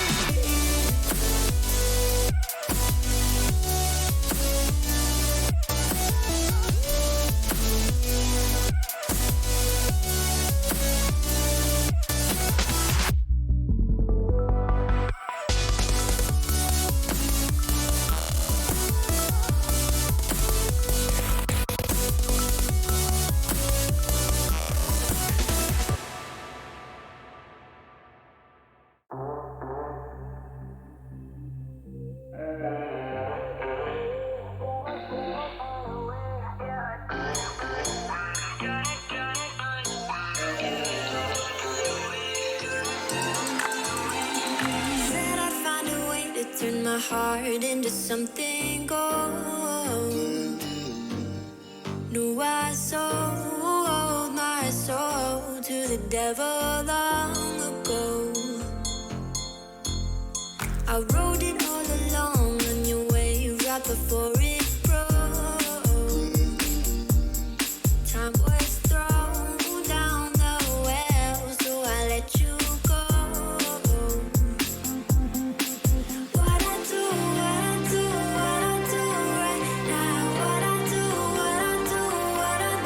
right now for you, for you. If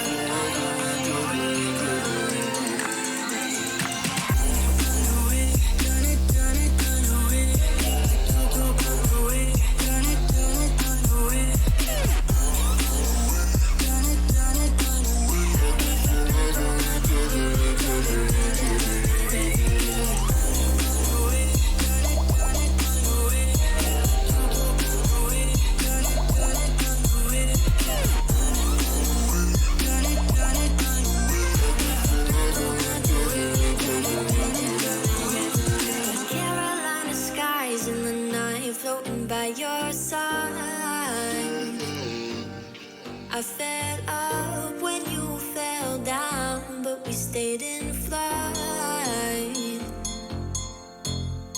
I'm laughing to myself, cause I know that I can't deny. I can't find what you can't hide right inside my mind. What I do right now. What I do right now for you.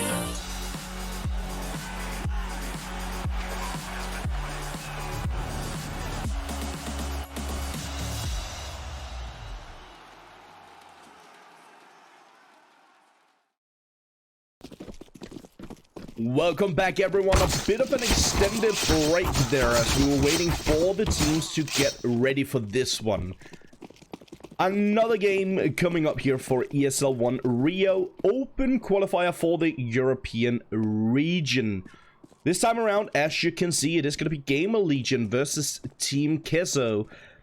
Good potential of this one being a spicy match. Obviously, Gamer Legion are the favorites for this one. I think that goes without saying. But a cheesy little pick of a Nuke could turn things upside down. We know how interesting Nuke can be. We know that it can definitely be a tough map for any team. Gamer Legion, as I said, are definitely the favorites for this one. They are the most notable team out of these two. Got the most notable players. We got a lot of very strong players on Gamer Legion. I think we can all agree on that. Team Queso. Gonna be interesting to see how this one goes down for them. We just opened the bracket here and have a quick look at the run these two teams have had thus far. If I can find it.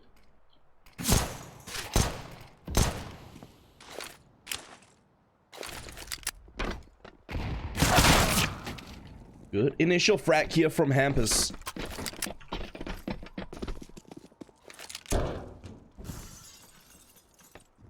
Now, Gamer Legion making moves down towards the B bomb side. The Mick, good positioning, catching a nice little double headshot action. Hampus and Freddy B gets taken down. In the meantime, the bomb will get planted. There's a 3-on-4 situation. Team Castle trying for the retake here. Aragon. He's Aragon now. As Dennis eventually shuts him down. It's Dennis and Draken up against Varus and the Claren. Oh, making moves, going for the defuse. Oh, that was a bit too close to comfort, honestly. Trying for the smoke defuse, but the smoke wasn't perfectly placed. Unfortunately, that meant that he got sputted out, taken down by the knife. To give you guys an idea of Team Queso's way, their path to this matchup. In the first round, they were up against the Ego is Rio, and they won that one 16-0. Second round against Confitura, I believe, 16-8 on that one. Previous round was up against Division 2 plus Dave, 16-5 in that matchup. Gamer Legion, they had a bye in the first round. They're seeded 4 for the qualifier. Second round, they beat Era 16-7. Previous round, I believe it was 16-8, if I'm not completely mistaken, against Soy Boys. And now it is Gamer Legion against Queso to figure out who makes it through. Is this 4th round? I can't count any longer. 1, 2, 3, 4. Yeah. We're in the 4th round currently. And we're going to be playing up to and including round 6 and potentially round 7 as well. But that's up to the teams whether they want to play it tonight or play it a little bit earlier tomorrow. And I think it depends on how quick these rounds are going to go. Because obviously, if they can get a decent amount of rest, they might just pick them up tomorrow. We'll see how that one goes. decent attempt here from Keso. Managed to deal a lot of damage, actually. Brings it down to a one-on-one situation. Varus picks up an AK-47 as well. Not a bad round at all for Team Keso. Team Keso. I believe this is a tactical from Team Keso, just to decide exactly what they were going for in this round. And it seems like it is going to be a bit of a force. Yeah. We do have that AK saved from the previous. And then we do have a FAMAS and a UMP.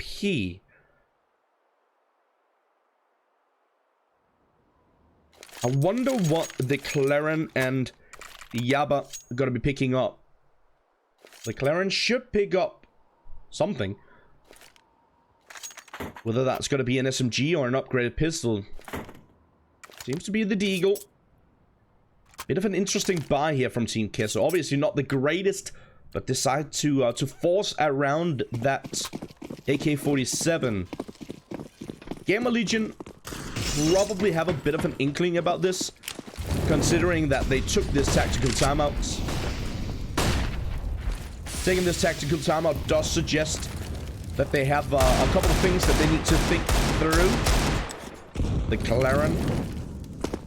Good damage dealt towards Hampers. He goes down to roughly 50. But in the meantime, Gamer Legion quickly down in vents. Down towards that B bomb site. Getting the bomb down as well. Hampers right on the edge of the smoke finds the first. Looking for a bit more here, Hampers. Dennis, in the meantime, he finds one. Quickly traded out by Aragon. Aragon with the double. Picks up an AK-47. Looks like for now he's going to try and run back and find a different angle. Does exactly that. That's yet another kill. Hampus gets taken down. Uh-oh. Goodbye, Rusty. Again. Okay, so the round does go in favor of Gamer Legion. But again, a really good round here from Team Keso. They managed to deal so much economical damage. And they managed to pick up 2 AK-47s. They brought one into the round. Picks that one up. And another. And they will have enough money to muster up a pretty solid buy here. Pretty much a full buy, actually. Obviously, they are lacking a bit of utility, as you can see, but other than that, they definitely got the weaponry. They got the firepower ready. Again, Gamer Legion once more just rushing down in vents. 3 players already down in vents. And you need to be careful because there is a player right behind them, hot on their heels. 2 players actually already down here. The Claren catches one on Draken. And Hampers with a quick trade. Yaba does take care of Rusty, but Aragon goes down to Dennis. And now it's going to be all on Yaba. Once again, going to try and see if he can deal some economical damage and potentially hold on to this weapon. But I don't think he's going to get much more than that.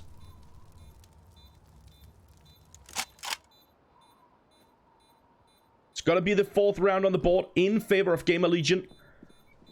And as we mentioned... Wait. Oh. A little bit awkward. It does get the kill here. I was kind of confused what Yaba was going for there, but looked like he was just going for a bit of an exit frag. Yeah, as I said, it is going to be the 4th round on the board here for Gamer Legion. And that's pretty good considering that they're starting on the T side. Something that we mentioned earlier when we last saw Nuke here for the Open Qualifier. It is a fairly heavy, probably the most heavy CT-sided map in the current map pool. Obviously, that means that it can be incredibly tough to get rounds on the T side. So if you get a strong start on the T side, that definitely goes in your favor. The problem here for Gamer Legion is that Team Keso have been able to deal a lot of economical damage, as I've mentioned a few times. And obviously that means that the economy is not great for Gamer Legion. But I like what they're doing this time around. Aragon needs to come up big. He spots up foot. He takes a life, I suppose. Dennis gets taken down. Rusty Does get the trade, and again, Gamma Legion seems to be focusing down towards the B bomb site. Gonna be throwing down the smokes to cover off the 2 doors. The molly goes a bit far. But Draken still connects onto the Claren. Bomb has been planted.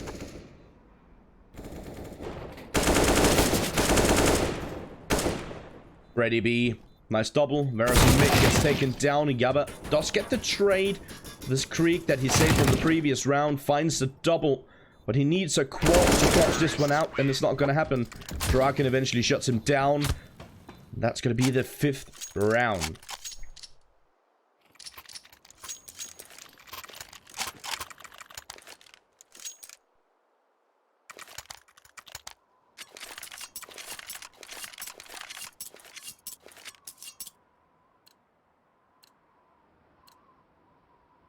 I like the thinking from one of the staff members.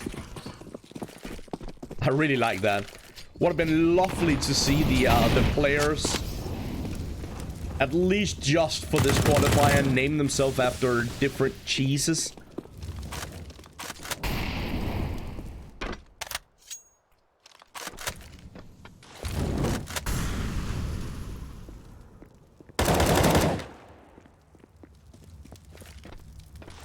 Not that I can name too many different cheeses on the spot. I was actually trying to think of something, but I'm not a cheese person.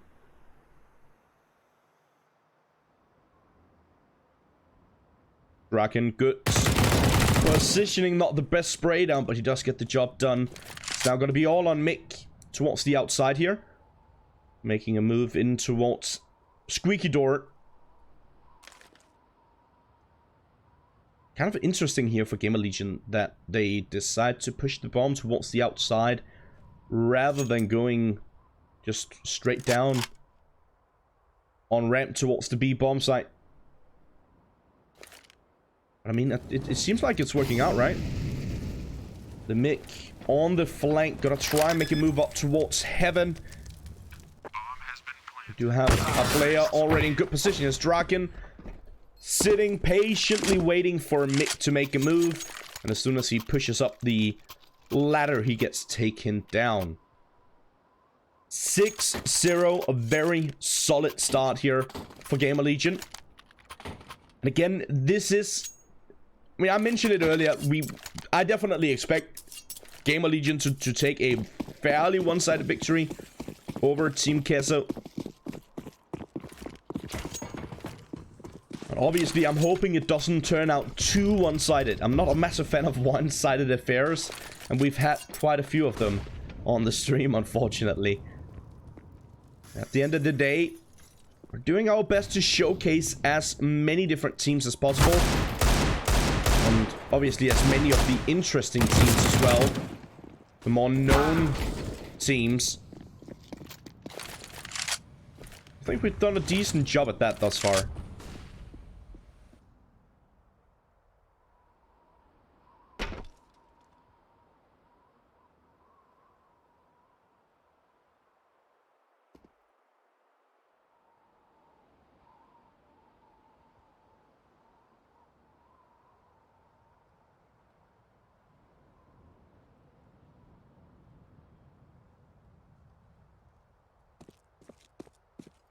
Good amount of damage dealt towards Aragon. Still a 4-on-4 situation here, and the creep picked up by Yaba finds the first, gets the second as well. That drops the bomb in on that A bomb site. Now Yaba, he's all on his lonesome, but he does have bomb control, at least somewhat. And Draken, good positioning here. If he finds the timing, could shut him down, and that's exactly what he'll do. Very calm and collected from Draken. Taking his time to make sure it was a beautiful little one-tap. And indeed, it was.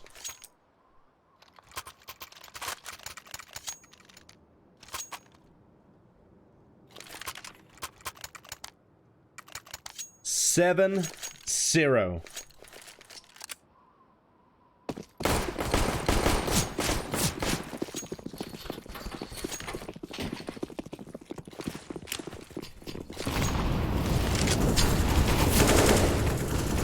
Oh, Freddy B taking so much damage from the molly. And eventually gonna get taken down by Varys. Excuse me, Hampus got taken down by Varys. It was Freddy B who got the first frag on to Mick. I get confused, apparently. Dennis, just lurking towards the outside. Finds the kill onto the Claren. Once again, favoring Gamer Legion here. Looking pretty good for them to potentially pick up the 8th. Oh, good reaction from Rusty. Yeah, that should have probably gotten a bit more out of that, to be honest. Decent attempt from him, but obviously not quite good enough. As Varys does get one, but he's one and done. Quickly traded out. And now they know the rough position of the final player. It's going to be Aragorn. And Dennis cuts him down. 8th round indeed. Gamer Legion. Very clean. Well, not entirely clean. Obviously, they lose quite a good amount of players every single round. That means that their economy is not that great still. Even though it's 8-0, they don't have a ton of money in the bank here. And that sort of favors Team Queso. Because if they manage to find one round, Gamer Legion will be somewhat limited. Oh, I love this push from Aragorn. Nice double spray down on the SMG. Eventually, he does get traded out by Rusty. Dragon, he connects on the Claren.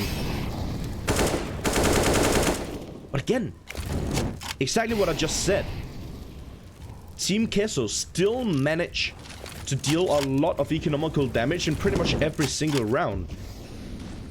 If they can find one more kill in this round, it's still going to be a downhill trend in the Gamer Legion economy.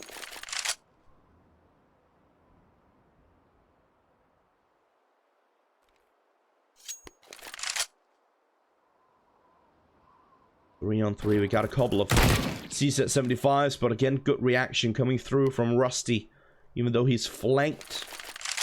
Still managed to turn around and shut his opponent down.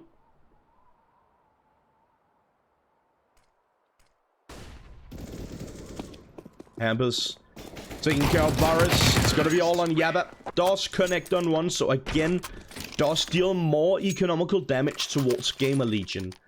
Now we have a couple of players with a good amount of money here for Gamer Legion. Only a couple of players, though. Freddy B, obviously, after buying up into this round, he's gonna be a bit limited.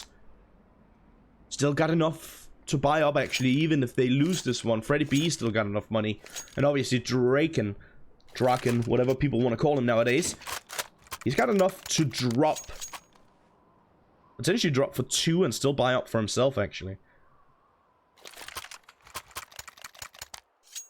So again, still plenty, well, plenty is probably too much. Too big of a word, I suppose. Still enough money. That's what I'm trying to say here for Gamer Legion. Even if they should take a hit in this round. Quite interesting to see Team Queso going for the double AWP setup. Both AWPs with Kevlar behind them. Hit armor on both of them, actually. Aragorn throws down the first, finds one, but he's one and done. Can't get out in time. Do have another Arbor down close towards the B bomb site, but he doesn't find anything. Rusty checking the angle, shuts him down nice and easy. Again, this is quickly falling apart here for Team Queso.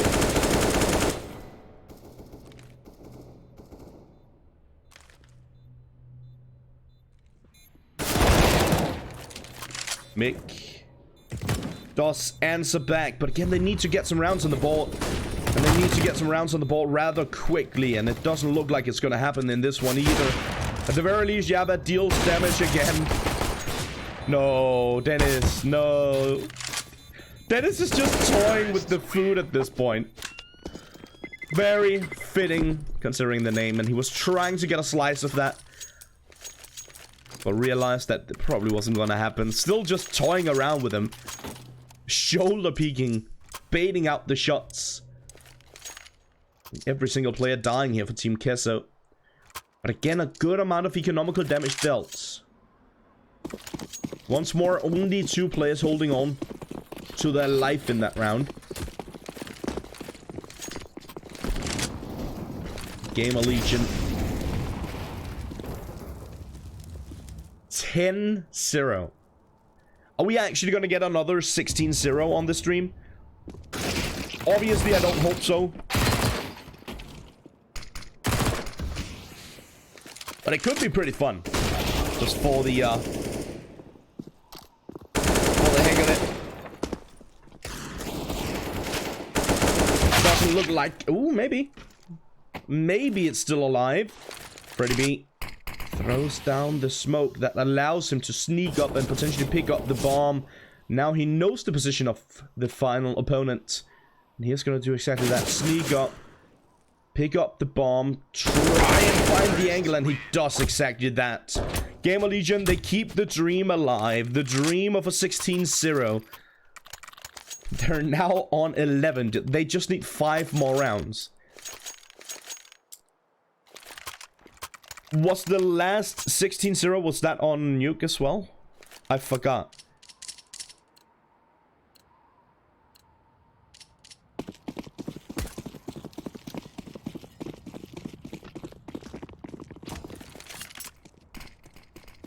Probably have someone in the chat who can remember. You fill me in on that one. Ooh. Nice double here from the Claren, but obviously taking a pretty big risk at pushing up so far towards the red container. Means that the second he doesn't check every single angle, he's gonna get pushed upon, and he does exactly that. Dennis shuts him down, picks up the AWP. Hampus trying to find something in towards the A bomb site, just sneaking around in here, just lurking in the corner.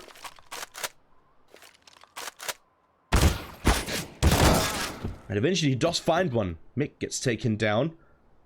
See someone in the chat asking if it's a best of 1. Yes, indeed. All the matches until we hit the semi-final are going to be best of 1s. The semi-final is a best of 3. Well, the semi-finals are best of 3s. Obviously, there are 2 semi-finals to any tournament. We do have 2 spots up for grabs. That means that we're going to be watching both the semi-finals tomorrow. And there's obviously not going to be any final.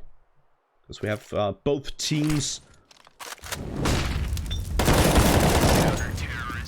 Both teams who would be playing a final. They're both going to be going through to the close qualifier.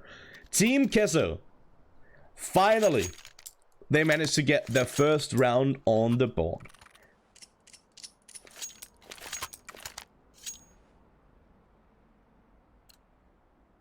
Aragon putting in the weight, pulling his own weight and then some. He's sitting on 13 kills, highest fragger on the server currently. He's sharing that title with what was Dennis, who was also on 13, I believe. Claren once again trying for a bit of a different angle, and he finds it. The first frag. Oh, that was quite an aid. Rusty and Draken do manage to get the opening frags.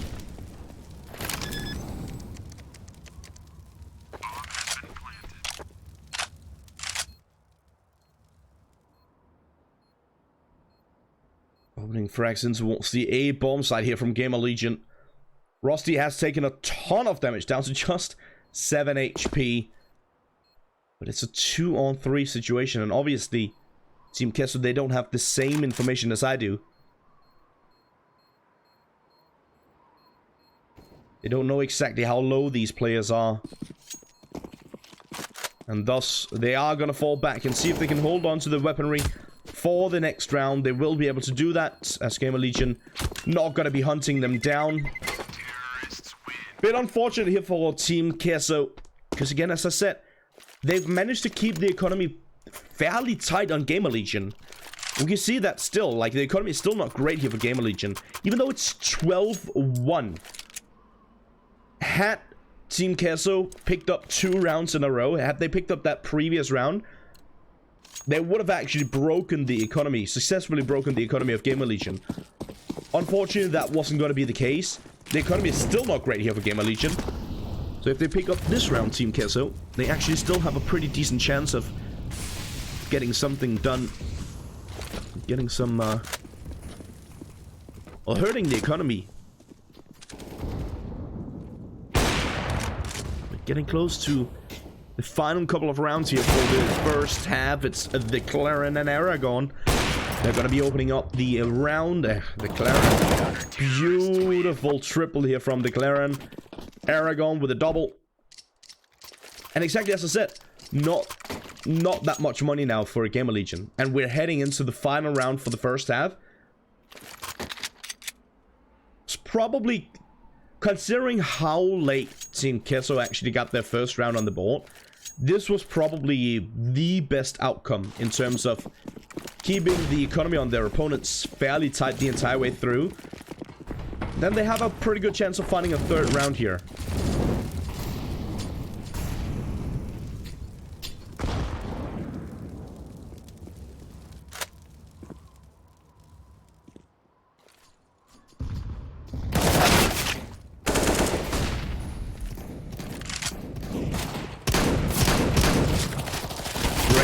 From Yaba, triple, trying for a little bit more, eventually does get taken down by Hampers.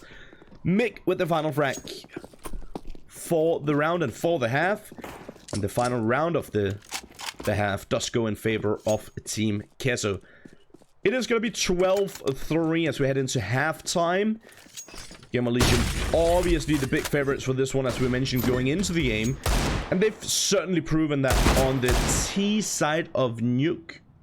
Nonetheless, a massive 12 rounds on the T side of Nuke. Not unheard of. We've seen it before, but definitely the exact start that Gamer Legion were hoping for. If they can pick up the pistol here, they actually have a really good chance of shutting this one down in just a matter of a couple of rounds, and make sure that they keep Team Kesso pinned. Very important pistol here for Kesso if they want any chance of bringing this one back, getting back into the game.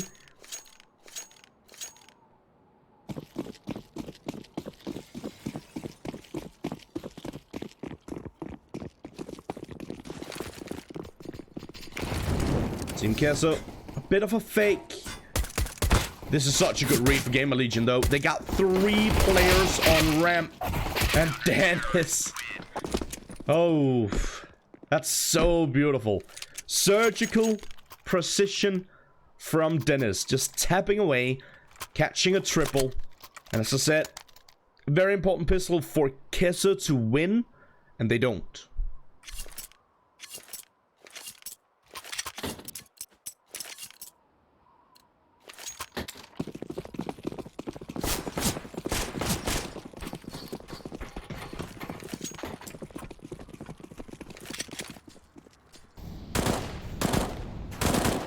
Decent amount of damage with the nade early.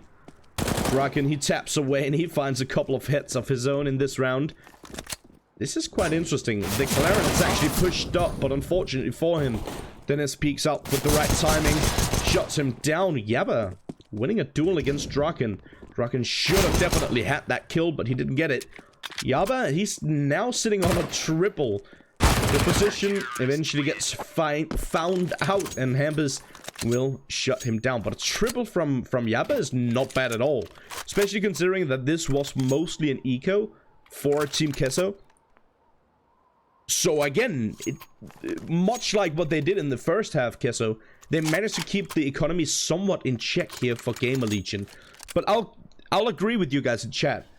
Of course they need more than keep the economy in check. Of course they need to do more than hurt their opponent's economy. They need to get rounds on the board, and they're not succeeding. To be quite frank, they're failing pretty miserably at getting rounds on the board. They've gotten 3, and Gamer Legion, excuse me, just a few rounds away from shutting this one down, taking yet another victory, and sending themselves through to the 5th round. The frag here from Yabba and Aragon. And at the very least, they managed to get some damage done. Potentially more than that, actually. I do want to keep you guys... Or I do want to remind you guys, once again, that we do have more games coming up. Not just one, but at the very least 2 more games coming up after this one. We're going to be playing 2 and including round 6 today. Potentially even including round 7, depending on whether the teams want to play that one or not. But we're going to be covering round 6 as a bare minimum for you guys. And this is a round 4 game. So as I said, at the very least 2 more games, potentially 3, depending on how quick the games are, how much of a downtime we have.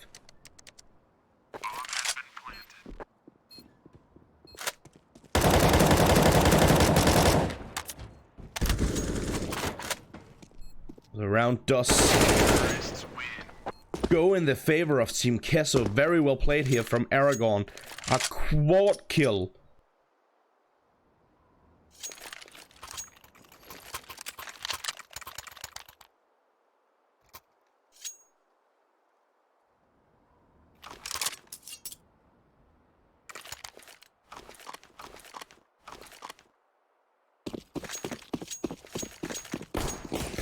At the very least, they get their 4th round on the board.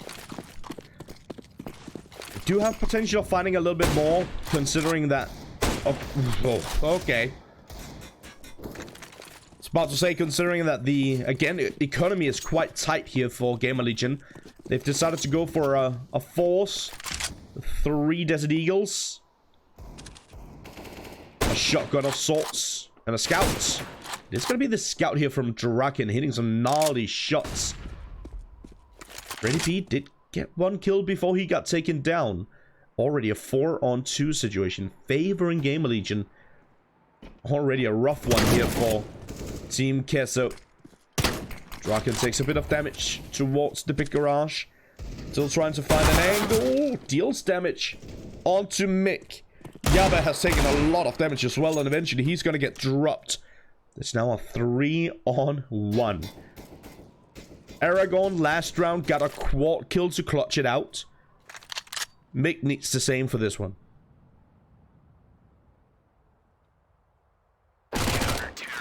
Not gonna happen. Dennis on the flank shuts him down eventually. That is gonna be 15 now for Gamer Legion.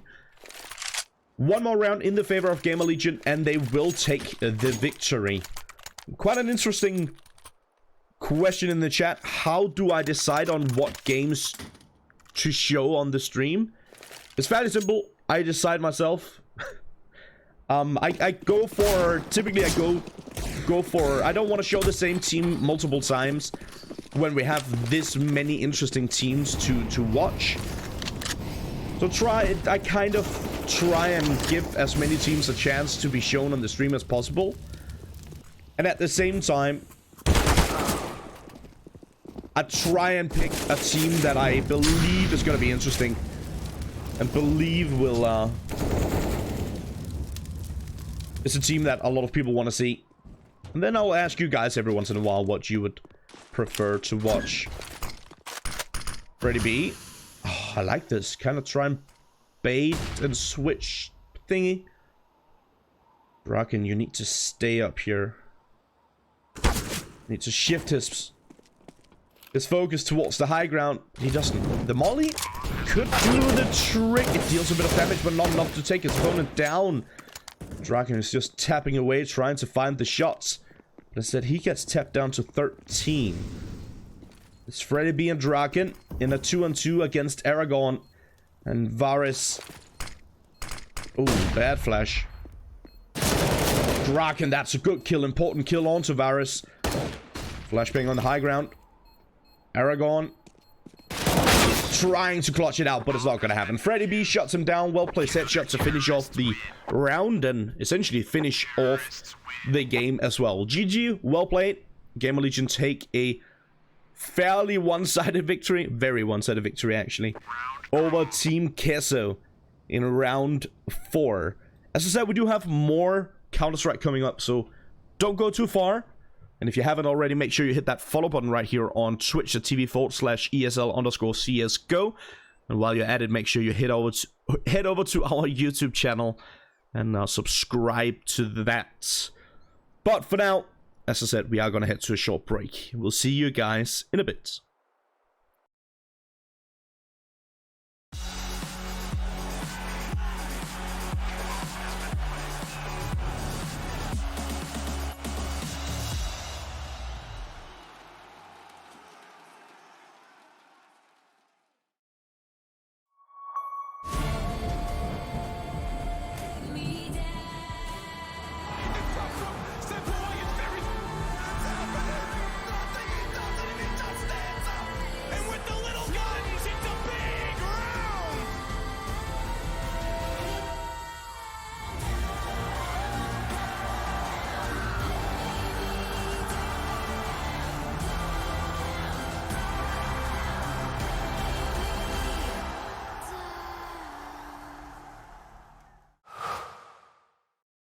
To be brilliant is to defy convention and challenge expectations. So Intel will bring the processing power for when it's time to go.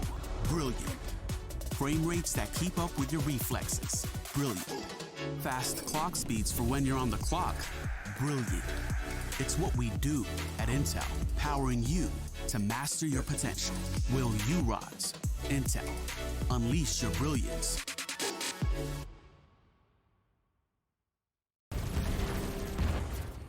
Everybody loves an underdog. Who needs to be liked?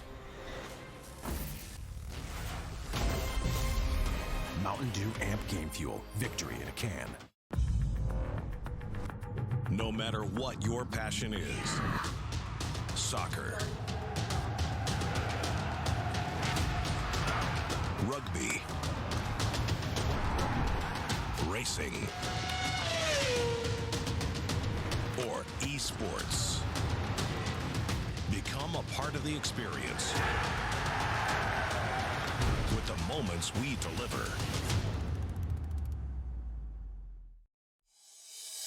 Oh, I see the signs and I see we're there,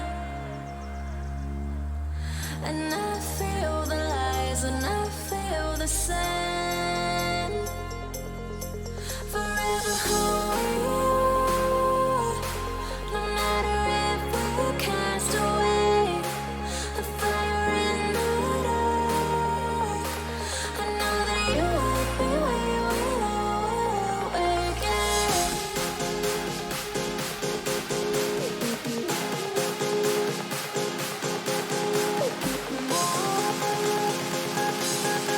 I know that you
last time that I really felt fine.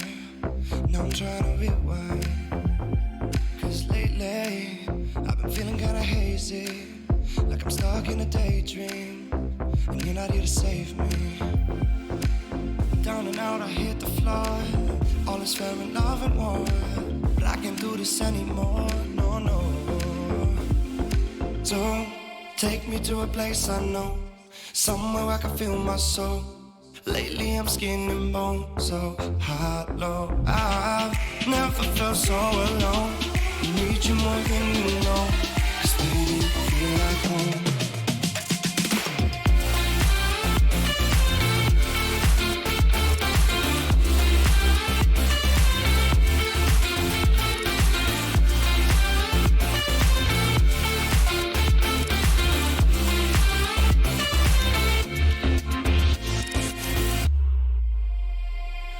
I've been reminiscing the late nights.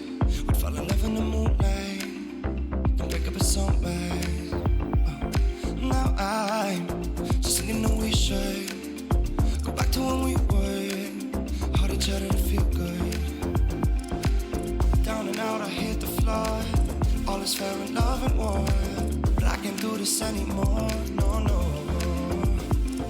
Don't take me to a place I know, somewhere I can feel my soul. Lately I'm skin and bone, so hollow. I've never felt so alone. I need you more than you know, cause baby you feel like home.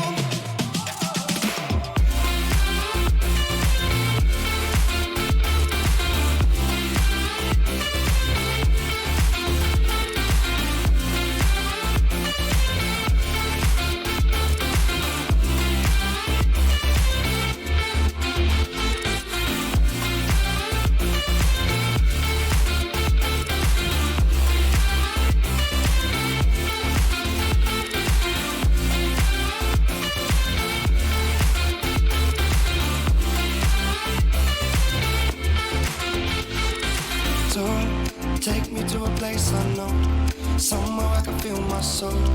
Lately I'm skin and bone, so hollow. I've never felt so alone. I need you more than you know, cause baby you feel like home.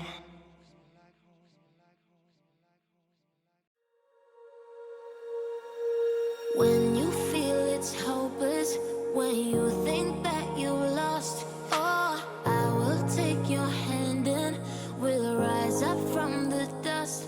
Oh, here we go, go, go, let us heal and grow. You won't be alone, we're unstoppable. Don't be afraid to show what we're going for. This is what we know. Here we come back to life, we're still breathing. Standing up, everybody's gonna see it. Oh, all you need to know is that we're holding on. Even if we fall, we will rise up and we follow the path that we believe in. No, we're not gonna stop until we reach it. Oh, all you need to know is that we're holding on.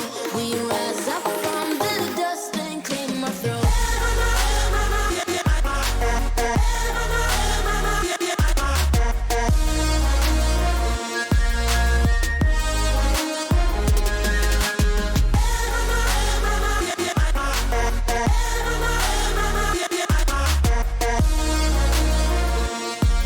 We rise up from the dust and clean my throat.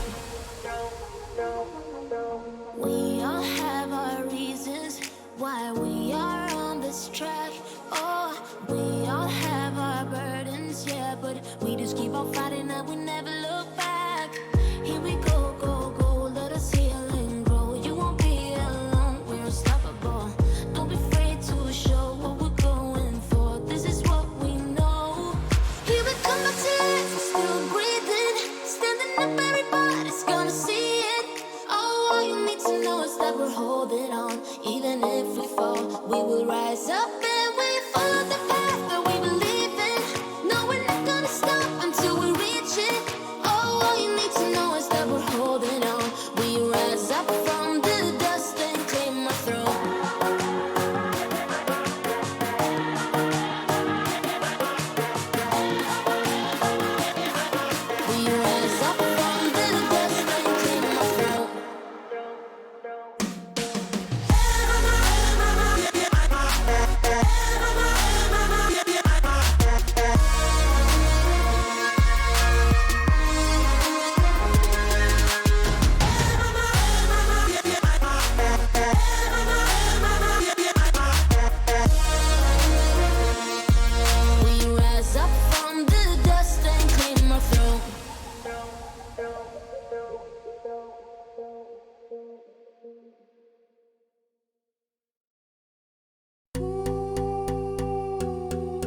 Guess who's back?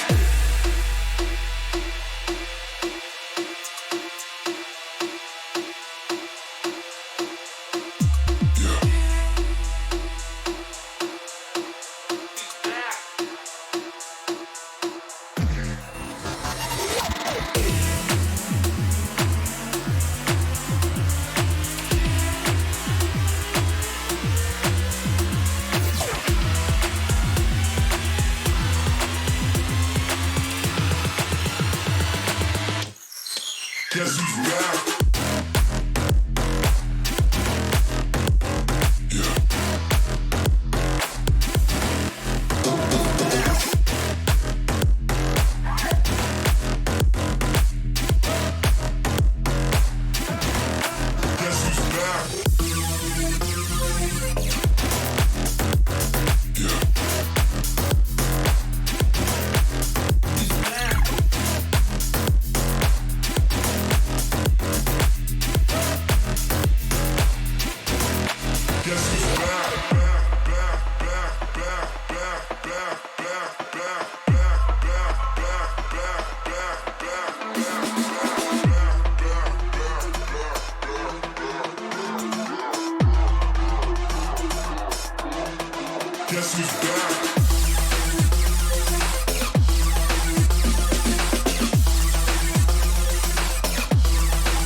Guess who's back?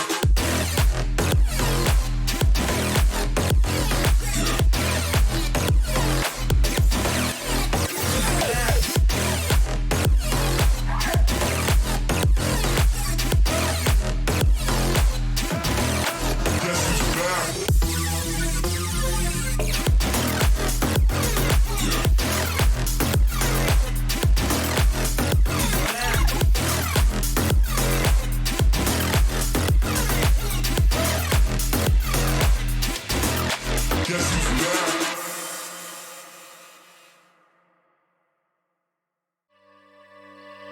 Look above your head at the moonlit sky.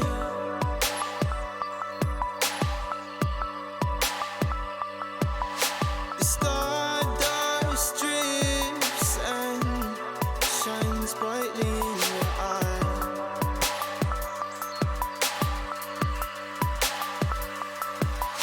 So baby, stay with me where the sun doesn't go down, and we will drift away until the day the world stops moving.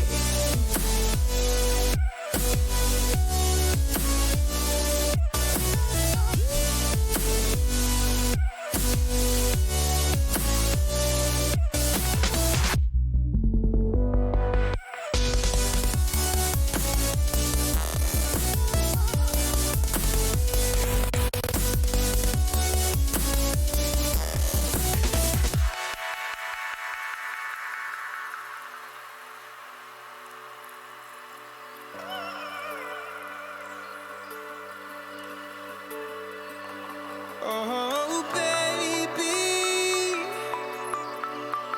Oh, oh,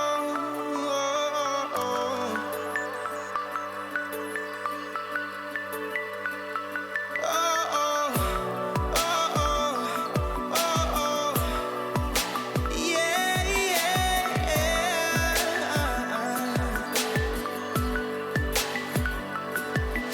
The stars falls around us, entwining us. So baby, stay with me where the sun doesn't go down, and we will drift away until the day the world stops spinning, spinning, spinning, until the day the world stops spinning.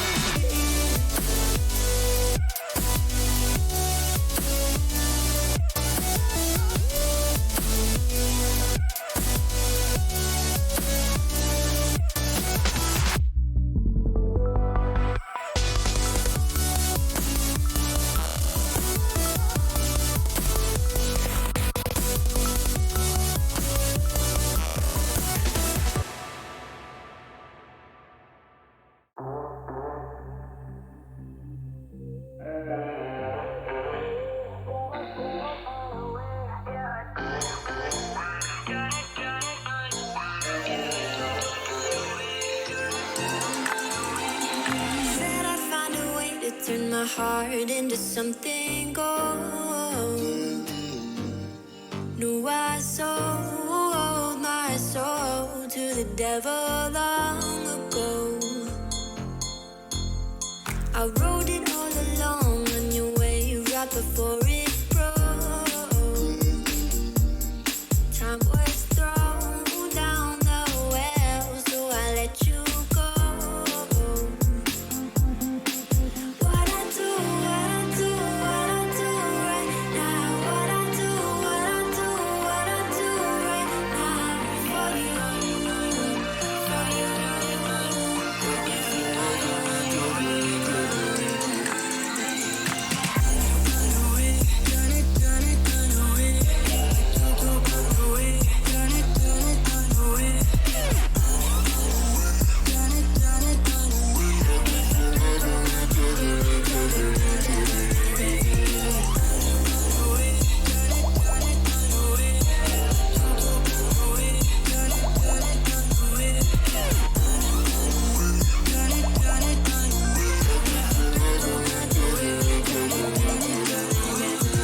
Carolina skies in the night, floating by your side. I fell up when you fell down, but we stayed in flight. I'm laughing to myself, 'cause I know that I can't deny. I can't find what you can't hide right inside my mind. What I do right now. What I do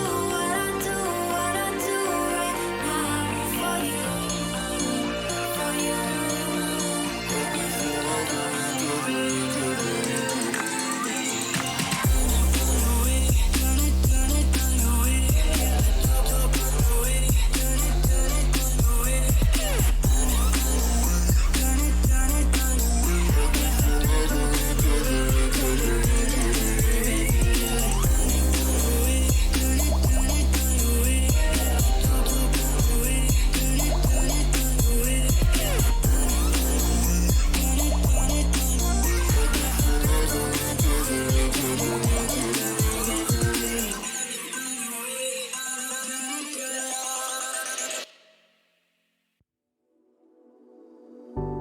You put me in the perfect light for, and that's when you can see all my flaws.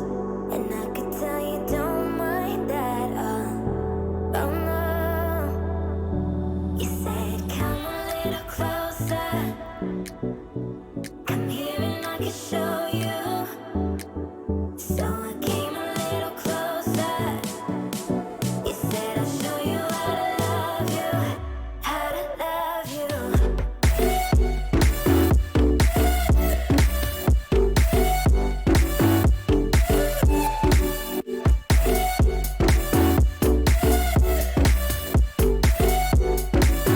How to love you.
like a fire in the eye of a hurricane.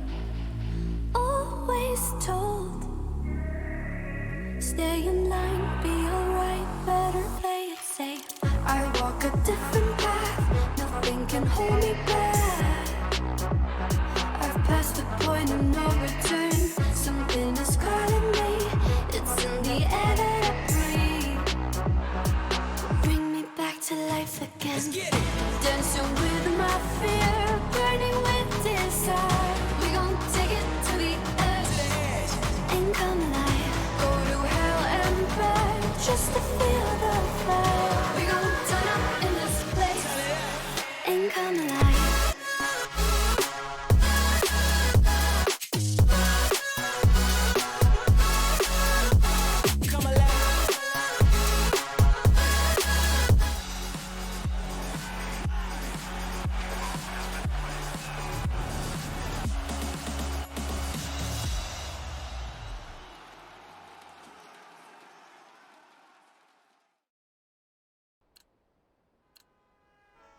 Welcome back everyone to ESL 1 Rio Open Qualifier number 3 for the European region. We've hit round 5.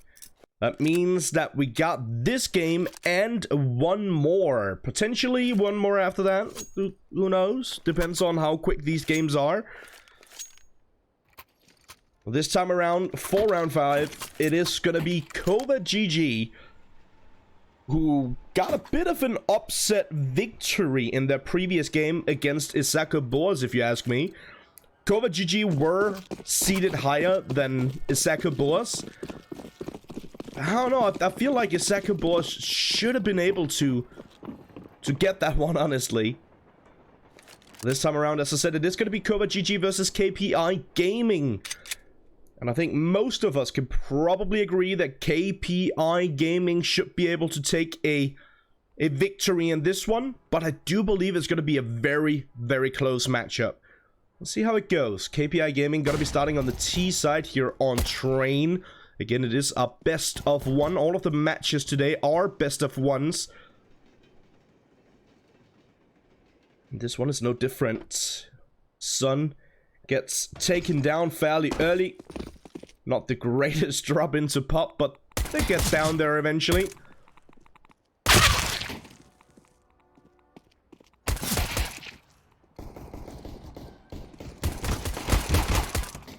Good stuff from Kova.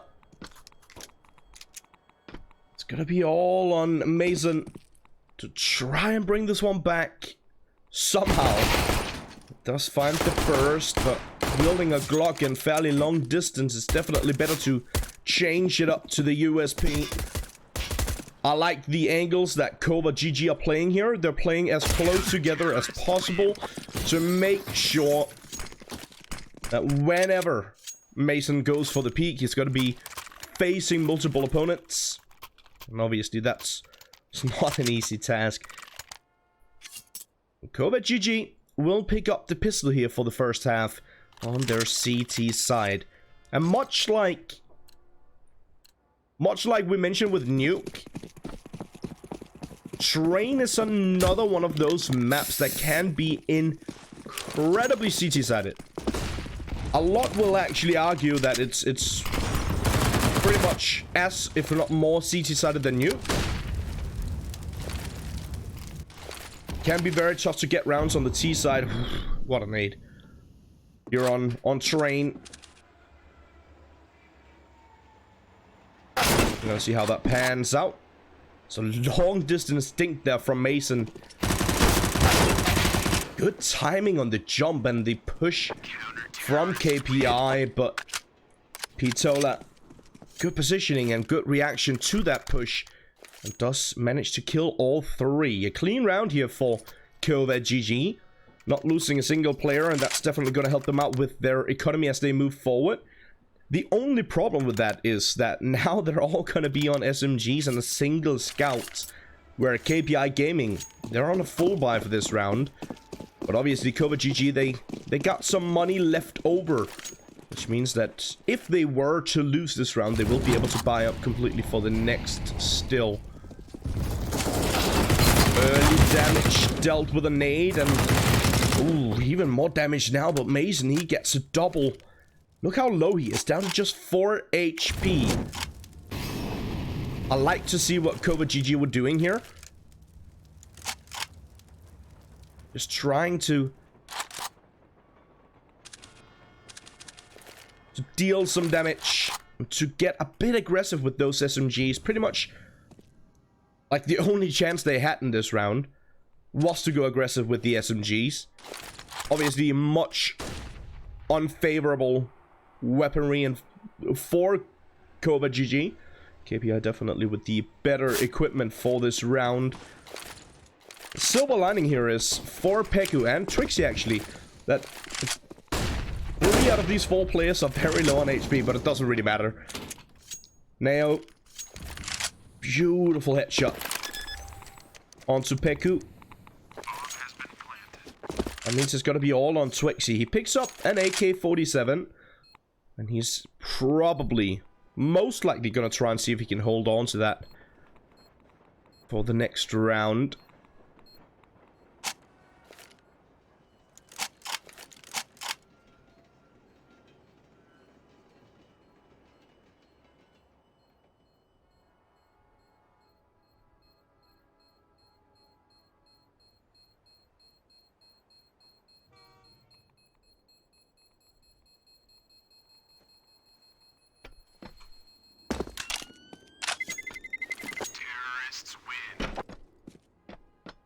KPI picking up their first round, the first buy round going in their favor, as it was a bit of a bonus round for Kovac GG.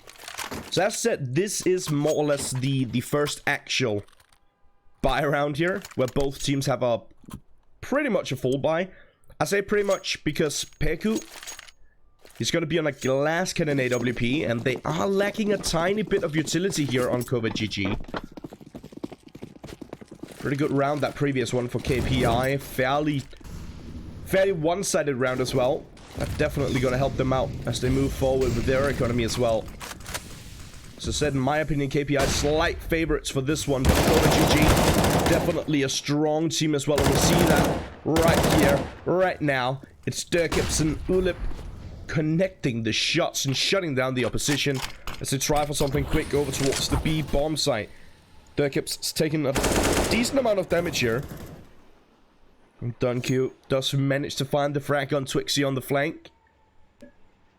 Brings it back slightly for KPI Gaming, but obviously still got quite some ways to go here. Spitola takes care of Mason. Probably not going to happen at this point. Got to be all on Dunq. So try and see if he can get anything done, anything at all. He's the only one to get anything done in this round. And now the question is, can he find any more? That's not gonna happen. Peku watching a nice angle there from the very back line with the AWP, just holding down towards upper. Just making sure that he doesn't give any chances to his remaining opponents. The silver lining here for KPI Gaming is they've actually managed to hold on to enough money to go for a fairly solid buy in this round. You have 2 SMGs, and I'm not entirely sure if I necessarily agree with that decision. Obviously, they're doing it so they can get a bit more utility, and I can see the thought process behind it. Would it maybe like the Galil on Dun Q, considering he's got a decent amount of money left over. Good amount of damage here from now.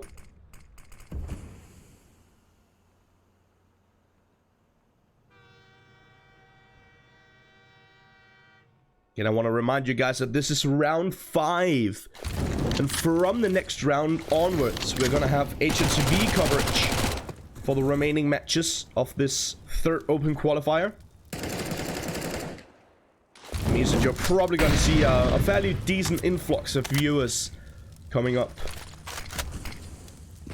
in and after the next round. Do have a lot of interesting teams still competing, and a lot of interesting matchups currently. To name a few, we got Illumina versus Japalino. Seed 1 versus Seed 33. That's in the same side of the bracket as this match. The winner of that one will actually meet the winner of this one. Quite some interesting matches coming up still. Stuff here from Pitola. Peku as well. Peku, he's hitting some nice shots with the AWP. But I want to say that KPI are kind of letting him. Yeah, a rough one here. Dunkyu gets pushed upon. Sun does find that frag, but he realizes he's not going to be able to pick up the weapon. Instead, he's going to try and see if he can find an escape to relative safety. And he does exactly that. Kobat GG off to a pretty solid start here on the CT side of Train. Again, it is definitely considered a CT-sided map. Makes pretty good sense that they're off to a strong start on the most favorite side.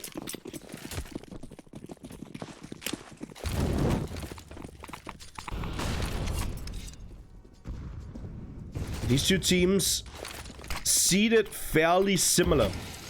KPI Gaming seeded as 16. Koba GG seeded as 17. But if we were to believe the seeding for this open qualifier, it can be incredibly tough to seed open qualifiers, by the way. If we were to believe the seeding for this open qualifier, then this should be a very, very close matchup. Not the greatest start of the spray down there from Twixy, but he definitely made up for it. That last transfer onto the final guy, securing him the triple, was pretty good.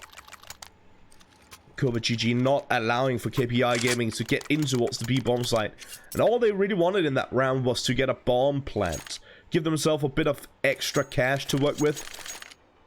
Yes, I said Koba GG not allowing it. Not letting that one slide.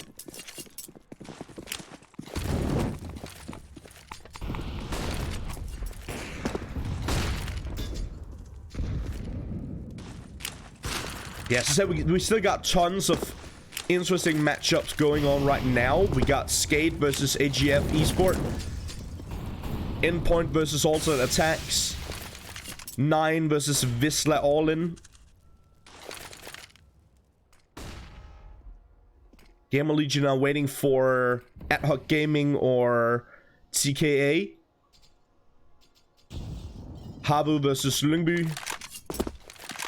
Secret versus Pact. Actina Pact. So many interesting matchups right now. Apparently Singularity actually beat Robin Hoodsie. That's very impressive.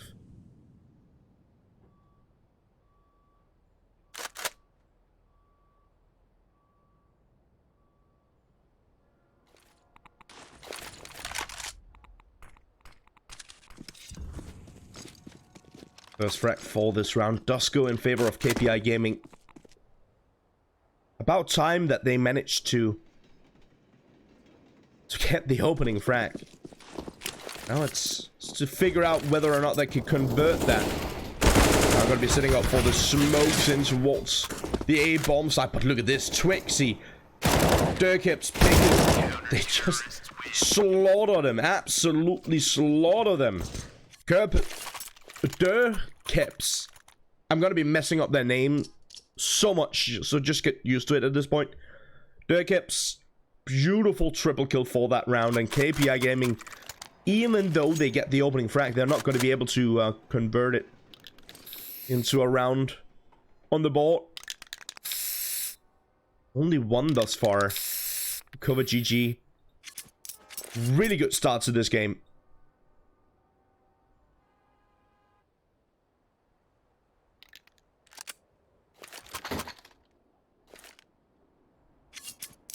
Sort of keeping an eye on the bracket here, trying to look for potential interesting matchups for round 6. I found a couple, but the problem there is they might actually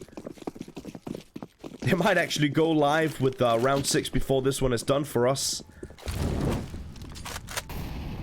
Yeah, I'll try and keep an eye on it, keep you guys updated.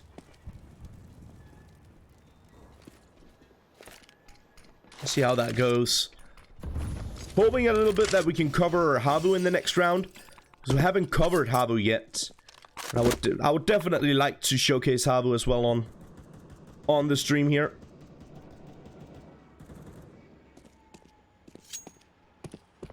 Obviously, no guarantees, as Lyngby Vikings are actually leading over Habu 12-4. How sick is that? They've been playing very well, very good Counter-Strike as of late, Lyngby. Danish team.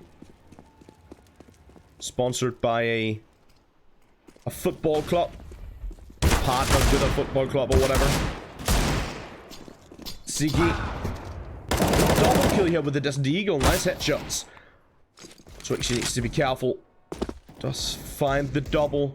One of them with the nade, and now on the flank it is going to be Durkips. That's a good kill on to Dunkyu.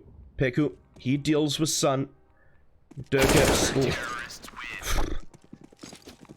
Wow. Very nice flick there from Durkips. Surgical precision.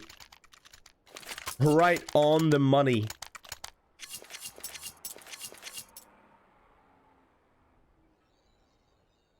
(7-1).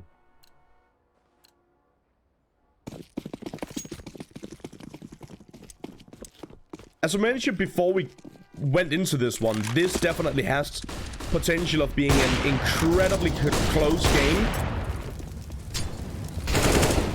On paper, this should be a neck-and-neck game, really. But Kova GG, they're playing absolute great Counter-Strike right now. KPI Gaming, still playing pretty good Counter-Strike, but they're just getting overwhelmed by the opposition. Durkips, he's hitting some gnarly shots. I wonder exactly what his headshot percentage is, but it's gotta be up there. He's hitting some sick shots. Right now, this looks pretty one-sided, actually. Definitely not what I expected for this matchup. Durkips alone in a 1-on-2 situation. He needs another triple. Oh, he almost gets it. That's so sick.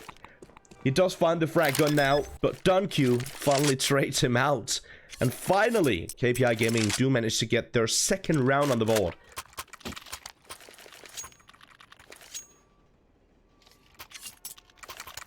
But obviously, still plenty of money in the bank of Kova GG.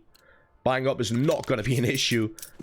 So much money that they have full utility on every single player. They obviously got the AWP on Peku. 3 defuse kits. Could have gone for another one. But why bother? As long as your anchors on the 2 bomb sites, on either bomb site, got a defuse kit, you should be able to make something happen with it. Should be able to find it again, even if they die. Ulip little bit of aggression here in towards T connector. That actually gives him a lot of information.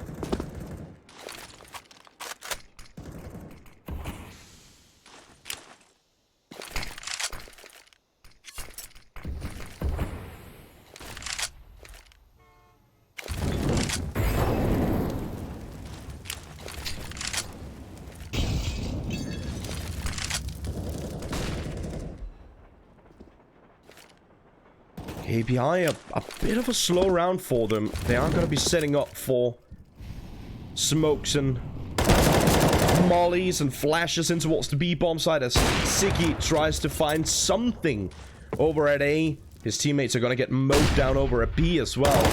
Durkhead's good positioning here, does find the headshot onto Sun. Dunq eventually shuts him down. But Dunq, 1-on-4, wasn't a 1-on-5. He needs an ace. And I think I can promise you that it's not going to happen.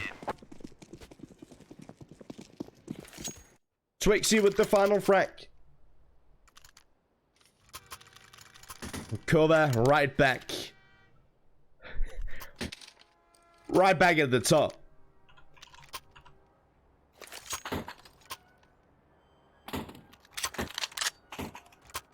Durkhead's obviously a young man from Finland, only 17. And his overall HLCV rating is currently 1.12. His overall headshot percentage is 55, which is pretty darn good. And that's in official matches against teams like Espada, Apex, Juggernauts, Secret, Havu, SJ Gaming. Obviously not like the best teams of the world. I think that's fair to say, but like decent teams, like decent level teams. And he's still got like pretty strong stats all around.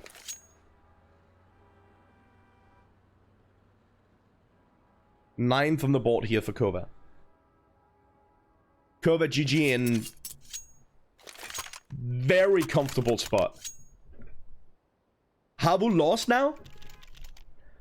Did Havu just lose 16-4 to Lyngby Vikings? That's incredible. I gotta give a shout out to my boys from Lyngby Vikings. Just a couple of weekends ago, I was at a Danish LAN where they also competed.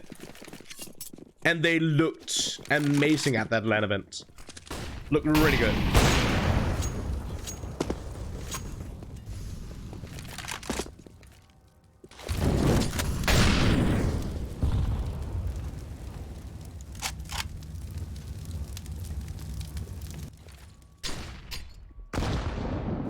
Again, KPI, they need to, they honestly need to step up their game at this point. I mean, we can't really take anything away from Kova GG, but we gotta keep in mind that it's not only Kova GG playing a good game of Counter-Strike, it's also KPI making a couple too many mistakes, if you ask me. Even if you didn't ask me, you know, that's what I'm here for. To give my opinion about the video game. And I love it. KPI, they are going to be setting up for another execute. He's so quick. Beautiful headshots here from Siki as well. He hits some gnarly shots. Eventually, Durkhead does get taken down. Beats all out. Last man standing, but not for long. Mason shuts him out. And finally, KPI with the third round on the board.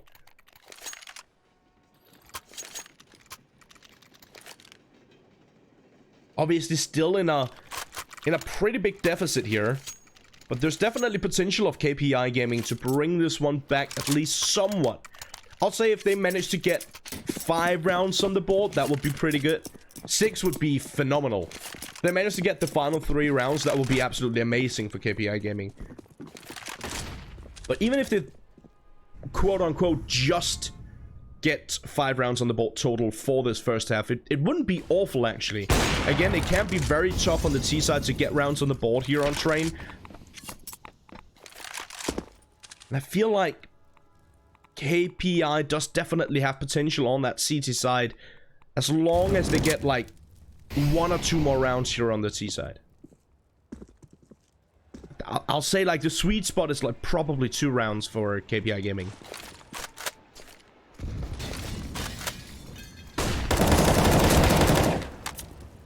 Twixie catches Mason. KPI, they get the opening frag, but then Cova GG, they just answer back, holding their ground, even though they see the molly, the flashes, the smokes raining towards them. Oh, that's a little bit lucky from Twixie. Spots the smoke going down, he sends a couple of bullets through it. The timing is in his favor. Again, as I said, KPI Gaming find the opening frag. Cova GG, they don't care. Holding their ground, standing their ground over on the A bomb site. Hello?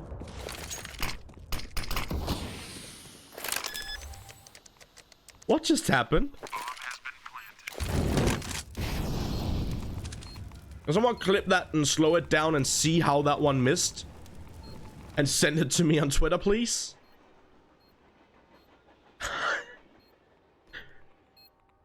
What just happened? He still gets the bomb plant. And now Cova actually needs to be somewhat quick about it. They do have kits, obviously.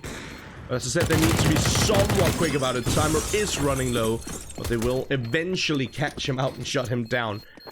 I'm so confused how that missed. I really am. Cova GG with their 10th. And now the 5 I was talking about that I wanted to see KPI Gaming get here on the T side looks increasingly unlikely. They need the last 2 to get those 5. And considering how Cova GG are just toying with them at this point, pretty much, it's gotta be a rough one for them.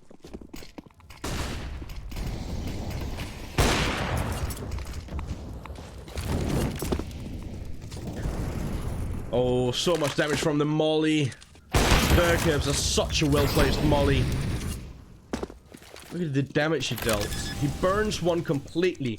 Mason goes down. It's from beyond the grave, actually. Peku and Pitola, they catch one each. Now, watching for the flank. Actually, a good positioning here by now. It's still a 2-on-3 situation favoring Cova GG. That's a good kill from Ulip. Needs to be careful. How is he still alive? I'm not entirely sure. The molly on the site, but unfortunately a smoke right on top of it. Oh, that's such an important kill. Quick trade coming his way. I believe there's just enough time, but it's got to be cutting it close. And yes, indeed, just enough time here for the defuse. Both players incredibly low on HP. Could have gone either way, but once again, Cova GG, even when it's looking so promising for KPI Gaming, they just push back the final bit to essentially shut this one down. 11-3. Good potential of a 12-3 at this point.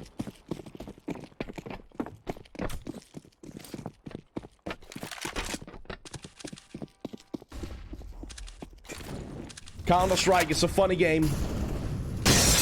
I'll tell you that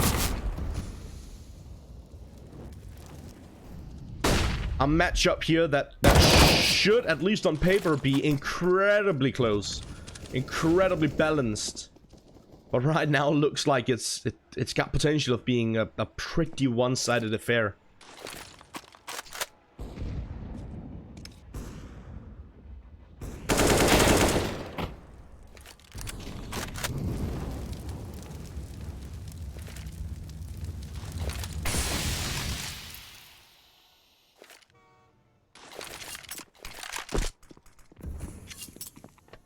Good couple of frags for KPI Gaming again. We've seen it before. Just because they get the opening frags doesn't necessarily mean that they're gonna get the round. We've seen how quickly that can turn around and how quickly Cova GG can bring it back in their favor. 2 ops and a single M4 doesn't make it easy necessarily for Cova GG. I feel like they need a pick at some point. And they need a pick pretty quickly. Sigi takes a good amount of damage. Peku eventually shuts him down. Tries to find a different angle here with the AWP, but in the meantime, it's a fake on A and it's an execute on B. Already up. Burgess, calm down.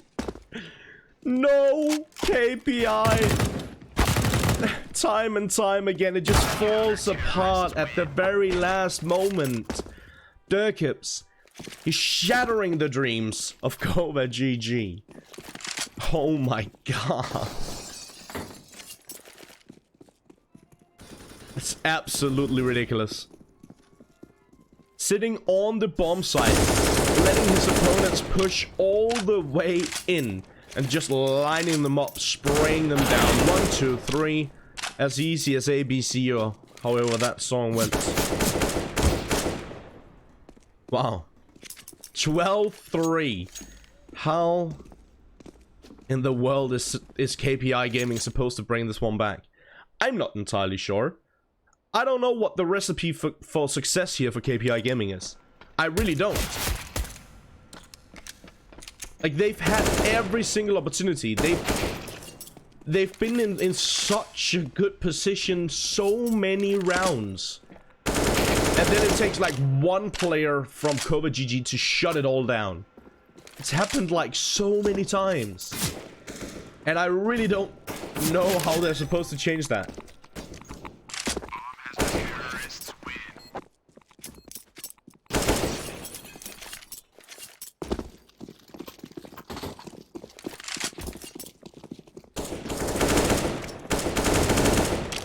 At this point, we are just waiting for the players to ready up so we can get the second half started. In the meantime, I want to encourage you guys to hit that follow button over on twitch.tv/ESL_CSGO. Make sure you subscribe if you're watching over on YouTube. And even if you're not watching on YouTube, if you're watching on Twitch, you can still head over to YouTube and subscribe for what's on demand?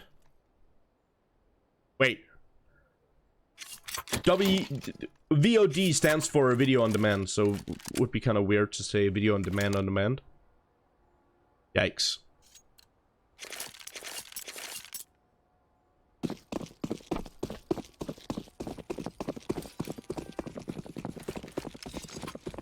Either way, you can catch a lot of the broadcasts over on our YouTube channel, and you can catch some of the live streams over there as well, so definitely subscribe to that. It's now Cova GG, they're looking to shut this one down. Sun does hit a nice shot, but he's very low on HP, and Peku takes care of him. And now Don Q, that's a nice shot onto Ulip, but quick trade coming his way from Pitola. That's gonna be 13-3. Cova GG just 3 rounds away from shutting this one down. That's a big oof.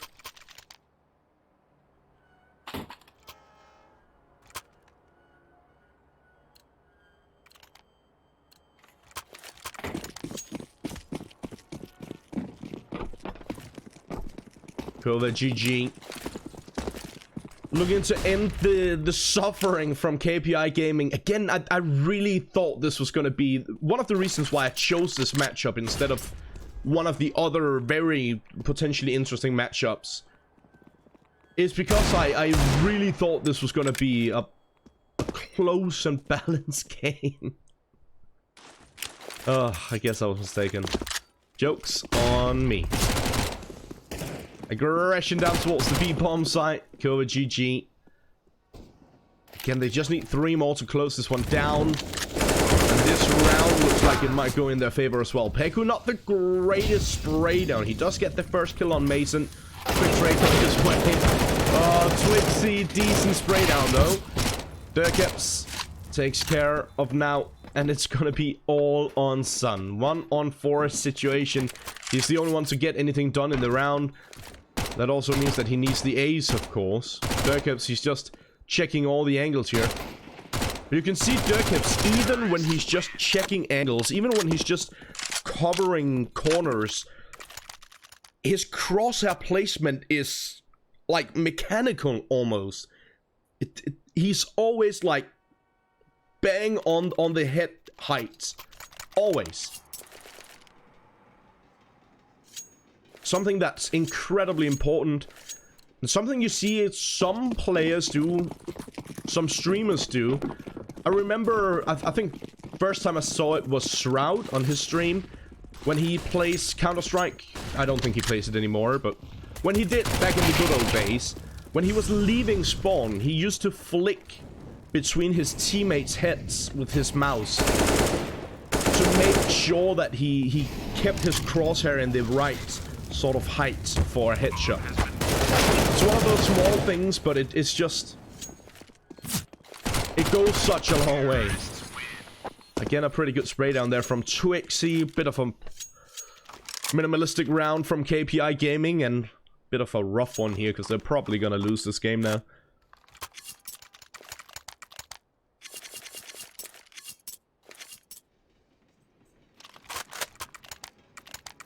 To answer the question in chat, nope, we didn't stream any games today where both teams got double digits.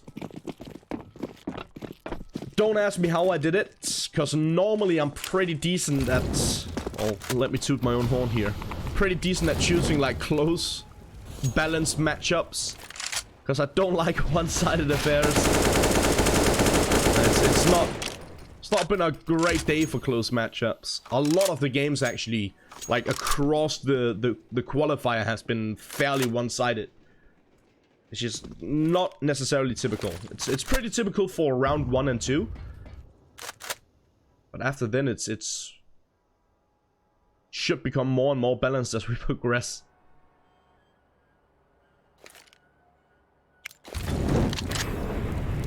(15-3), 1 round away. A lot of damage dealt towards Ulip, who did get the first frag onto Dunkyu. Still got the double op set up here. Mesa goes for a bit of aggression. Dirkeps shuts him down. Sun, in the meantime, he connects onto Pitula. Twixy again with a bit of aggression, but this time around he is going to get punished for it.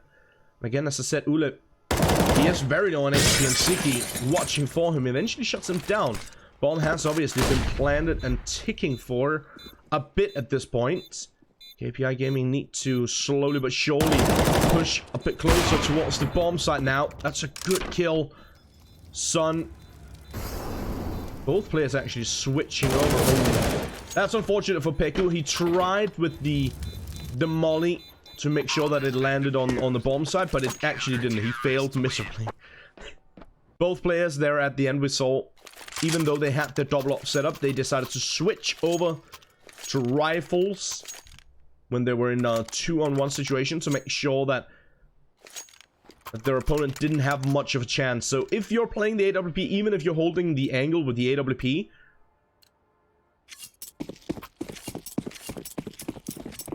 if you miss your shot, your opponent can quickly peek out and shoot down the player who's defusing, thus potentially securing the round. KPI Gaming do manage to find their 4th, but is that going to be all? Is it maybe a bit too little, a bit too late? I think so.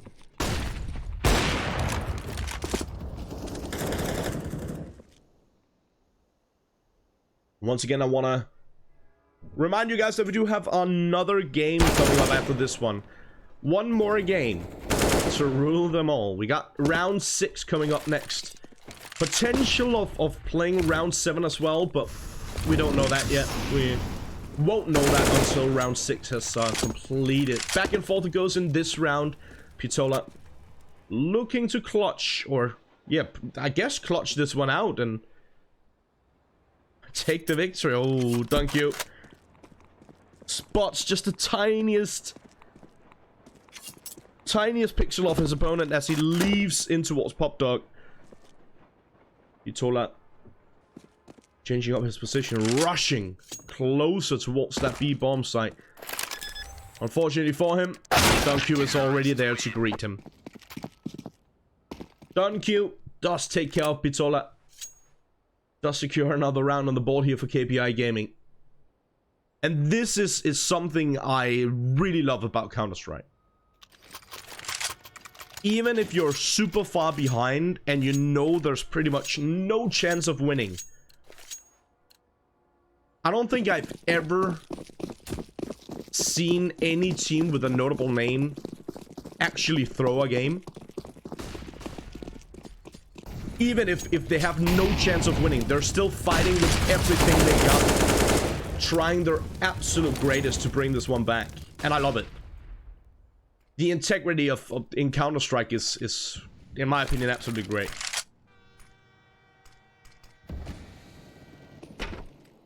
First couple of frags actually going in the favor of Kova. Once again, KPI Gaming. They're standing on the edge, looking into the abyss, wondering what's on the opposite side. Nothing but darkness, my friends.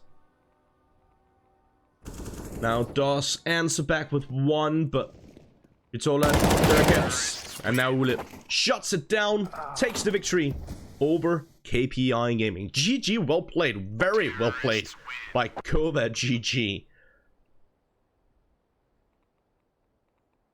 Obviously, as I said, we are gonna head to a short break, and then when we return, it will be with round 6. It's gonna be the final round for today, potentially. As I said, we might see a round 7, but we don't know that until round 6 has concluded. So consider it the final game of the day, the next one that we are showing. But for now, we are gonna head to a short break. I'll keep you guys informed in the chat on what the next game will be. Once again, I want to encourage you all to hit that follow button over on Twitch and subscribe on YouTube. And if you haven't already, make sure you follow ESL CS on Twitter. While you're over there, you can hit me up with a follow as well. It's @official_GIETE. We'll be right back, so don't go too far.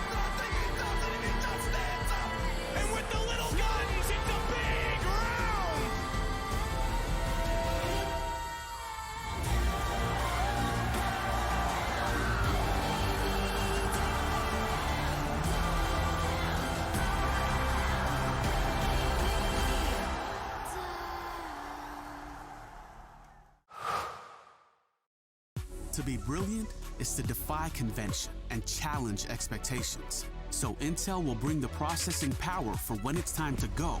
Brilliant. Frame rates that keep up with your reflexes. Brilliant. Fast clock speeds for when you're on the clock. Brilliant. It's what we do at Intel, powering you to master your potential. Will you rise? Intel. Unleash your brilliance.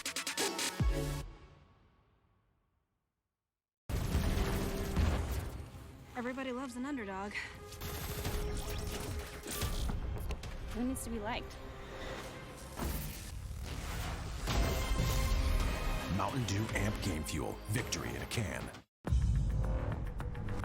No matter what your passion is, soccer, rugby, racing, or esports, become a part of the experience with the moments we deliver. Oh, I see the signs and I see we're there, and I feel the lies and I feel the sand. Forever hold, no matter if we cast away. A fire in the dark. I know that you won't be waiting again.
Right from the start, I see the end.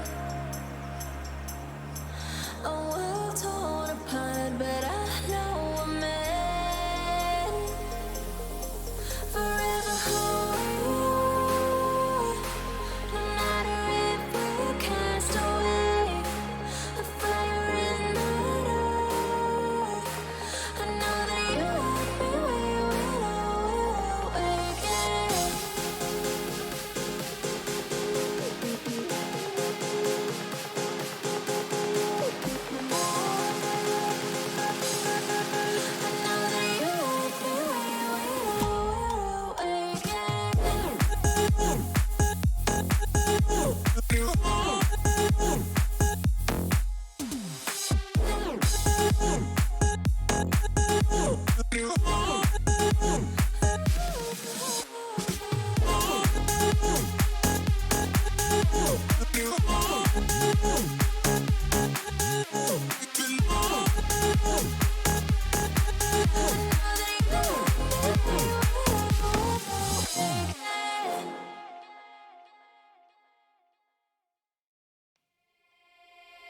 No, I can't remember the last time that I really felt fine.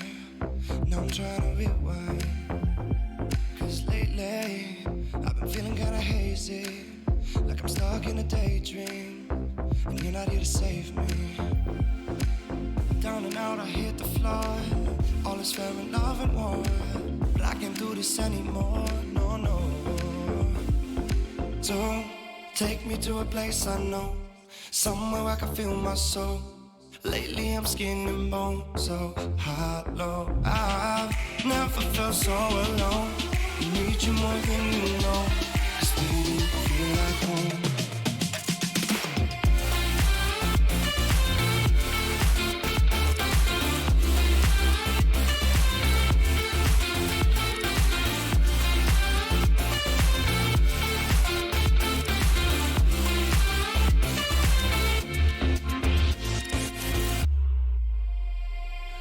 I've been reminiscing the late nights.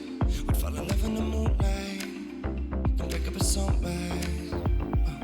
Now I'm just thinking that we should go back to when we were, hold each other to feel good. Down and out, I hit the floor. All is fair in love and war, but I can't do this anymore. No, no.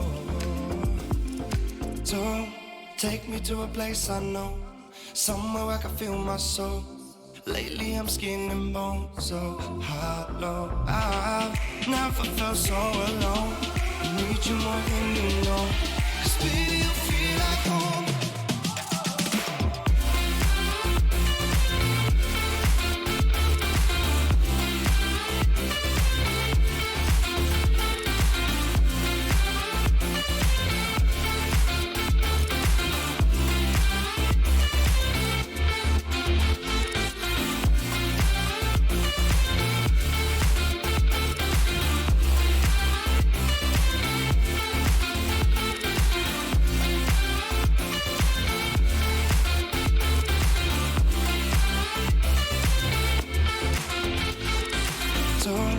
Take me to a place I know, somewhere I can feel my soul.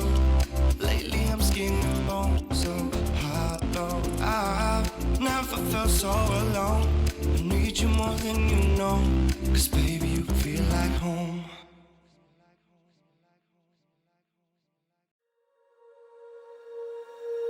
When you feel it's hopeless, when you think that you lost, oh, I will take your hand and we'll rise up from the dust. Oh, here we go, go, go, let us heal and grow. You won't be alone, we're unstoppable. Don't be afraid to show what we're going for. This is what we know. Here we come back to life, we're still breathing. Standing up, everybody's gonna see it. Oh, all you need to know is that we're holding on. Even if we fall, we will rise up and we follow the path that we believe in. No, we're not gonna stop until we reach it. Oh, all you need to know is that we're holding on. We rise up from the dust and clean my throat.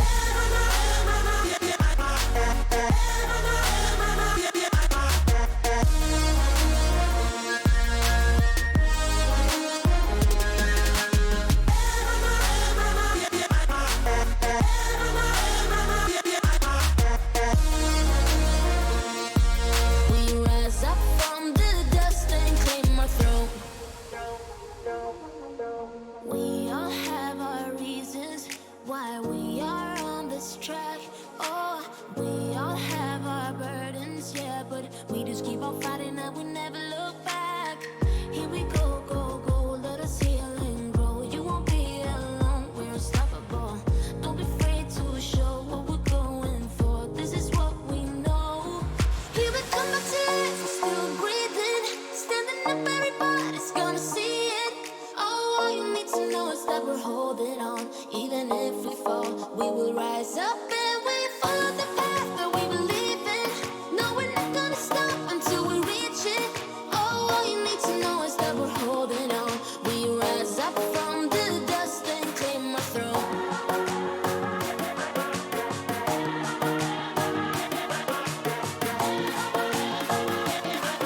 We rise up from the dust and clear my throat.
Welcome back, everyone, to the final game of the day. This time around, it's going to be Secret versus Lyngby Vikings for ESL 1 Rio European Open Qualifier number 3. As I said, it is the final game of the day. The game does have coverage on HLTV, so you can find all the stats over there if you want to. My name is Jeet, and I'll take you guys through the action here. Lyngby Vikings, who just beat... What was it, Habu? 16-4 or something crazy like that. I mentioned prior to us going into this game that Lyngby Vikings have been playing real good Counter-Strike over the last couple of months. Maybe even longer than that. They've actually played real good Counter-Strike in general for a while now. Fairly strong team, in my opinion. Last time these two teams met was in the previous Open Qualifier. That's a lie. It was in the first Open Qualifier. It's the last time these two teams met, and that one was on Inferno, and it went to OT. Double OT, in fact. Secret did secure the victory 22-20. This time around it is on Nuke. Now the question is, Lyngby Vikings get their revenge, or will Secret bring it back once again? It's Cabby who holds down the fort on the B bomb site like an absolute sailor. Triple headshots. Fam, like, with the final frag on to Happy. Happy being the stand-in here for Secret. It's been standing in throughout the Open Qualifiers. Obviously, the rest of the team are their stand-up players. And I guess Juan Fletru, Synopsy, Tutson, and as I said, Happy. On the opposite side on Lyngby Vikings is Bird from Sky, Cappy, Thamlight, Twinks, and Manx.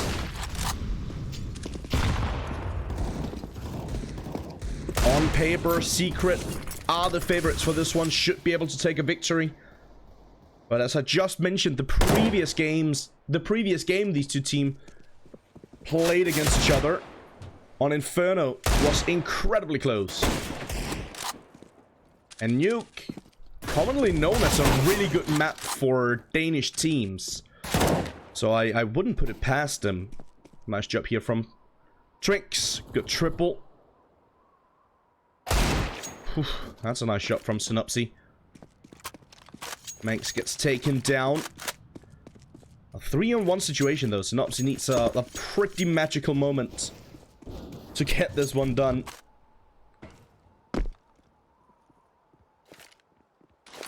obviously seems increasingly unlikely. Synopsy trying to get down towards the B bomb site for that plan. He is on B now.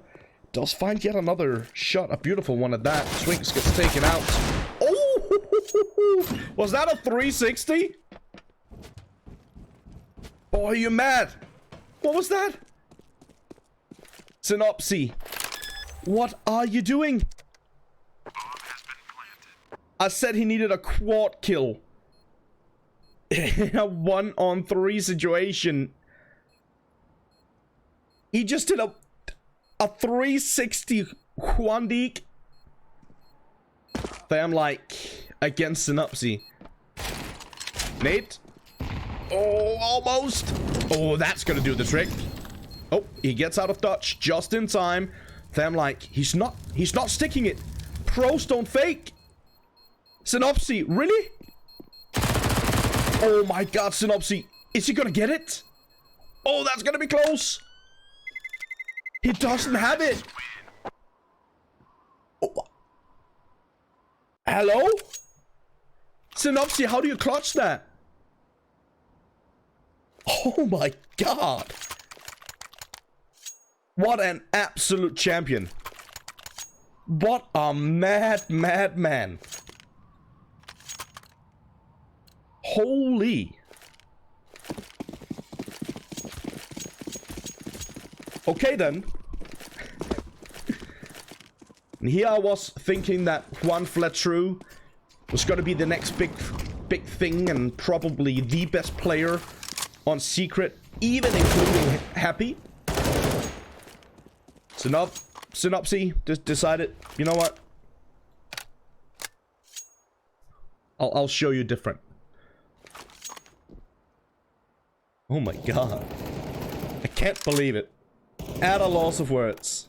That was quick. 2 rounds into the game and I can't speak any longer. Obviously a force buy here for Lyngby Vikings. Trying to bring this one back after a big loss in that previous round. A round that definitely should have gone in their favor. Lovely smoke.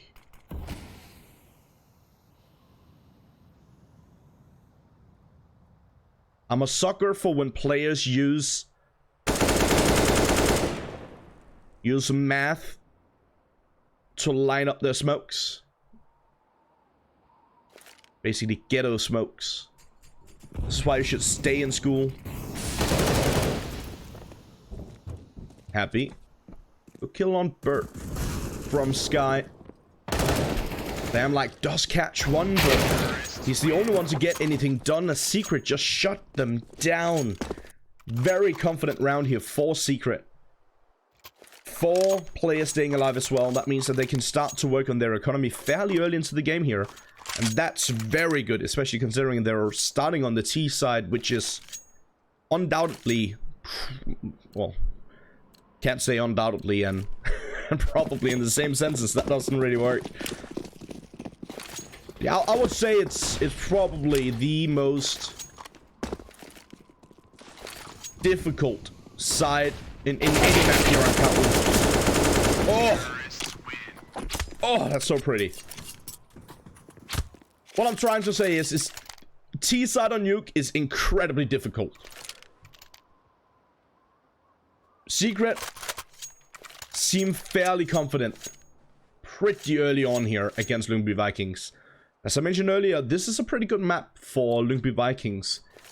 Pretty good map for most Danish teams nowadays. Beautiful lineup there from Synopsy. Just baiting them out, hiding until he knows that they're all in the open. Lines them up for 3 headshots in a matter of just a couple of moments. Beautiful spray down there from Synopsy. Banks trying to do the same in this round. Doesn't quite get it done. Twinks is there for the help. Does find one with the AWP. Synopsy finally gets taken down. Juan Fletru. I mentioned it just a couple of rounds ago. He's definitely a strong player, but this is obviously a task too tall to handle, even for Juan Fletru. Well, I thought it was for a Synopsy just a couple of rounds ago. then I was mistaken. This time around, below 20 HP in a 1-on-4 situation. Everyone on primary weapons. Probably not gonna happen.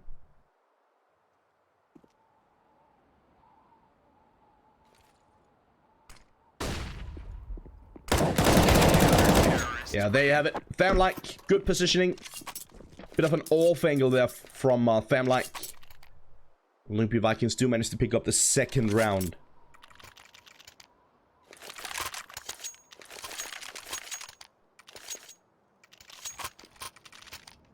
Once again, I just want to remind you guys that this is the final game of the day. Obviously, we do have more games coming up tomorrow. So if you haven't already, make sure you hit that follow button right here on twitch.tv/ESL_CSGO. Make sure you subscribe if you're watching over on the YouTubes.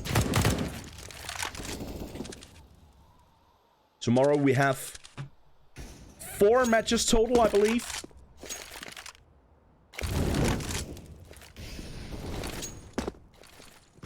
Got the quarters and the semifinals tomorrow.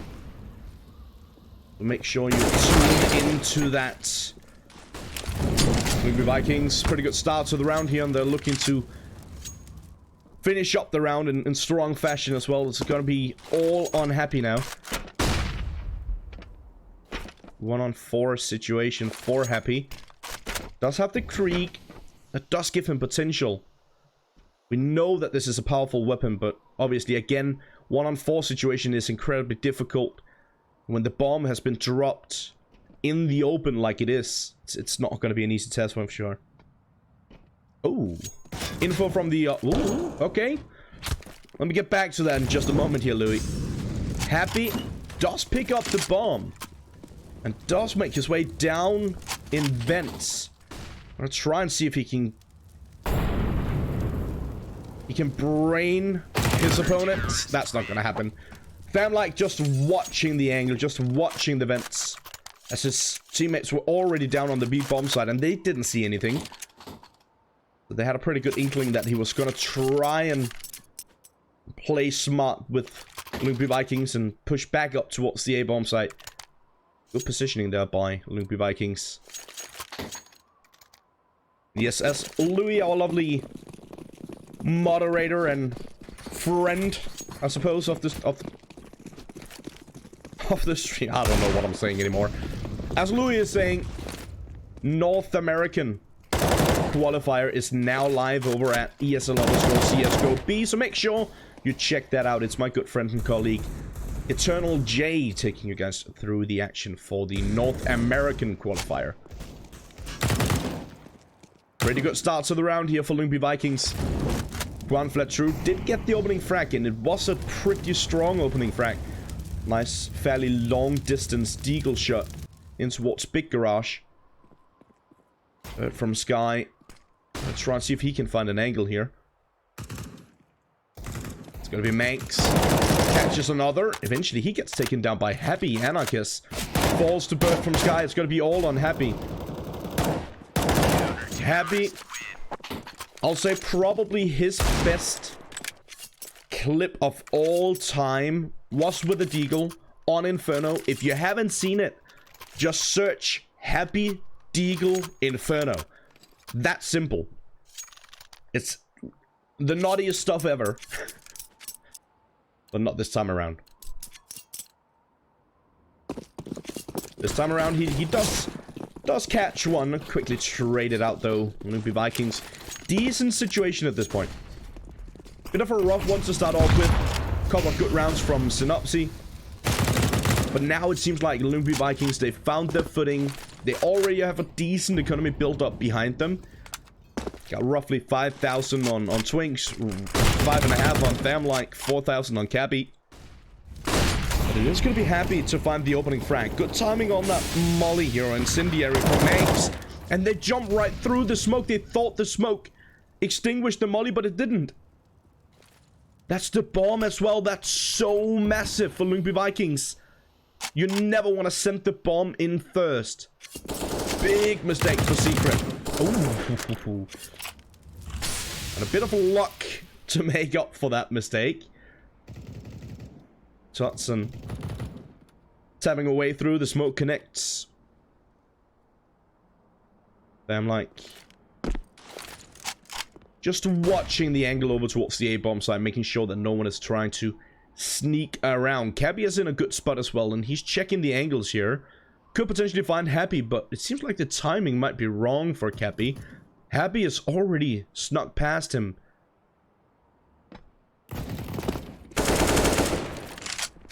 Cabby does eventually find the frag on Happy.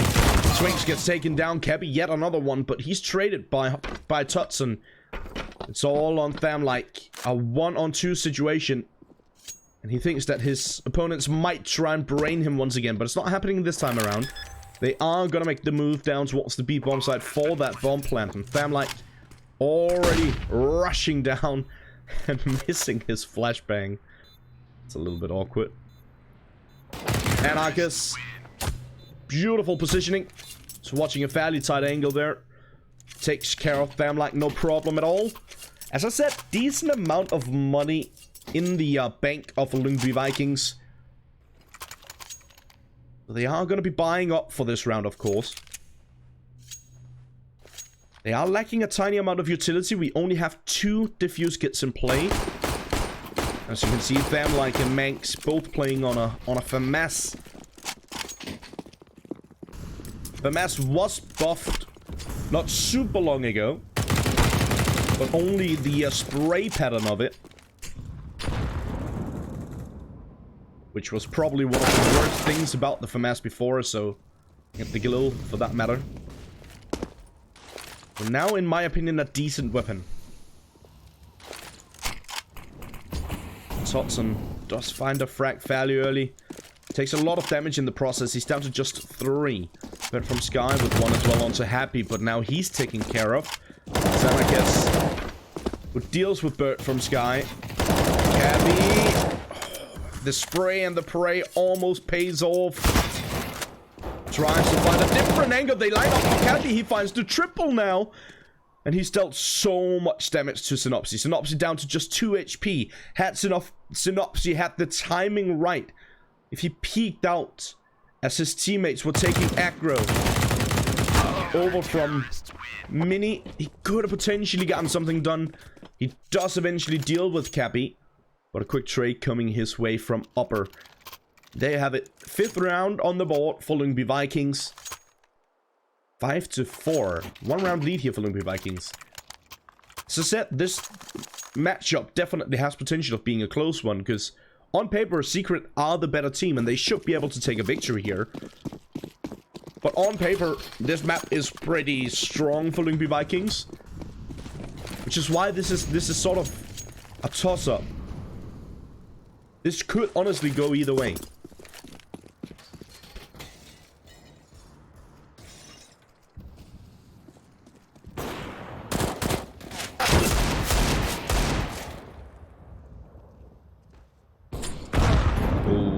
That's a rough one.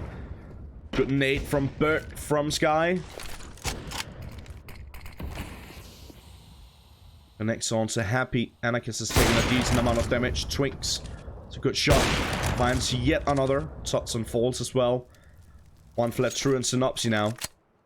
2-on-5 situation and no damage dealt towards Lyngby Vikings. Not a single point of damage.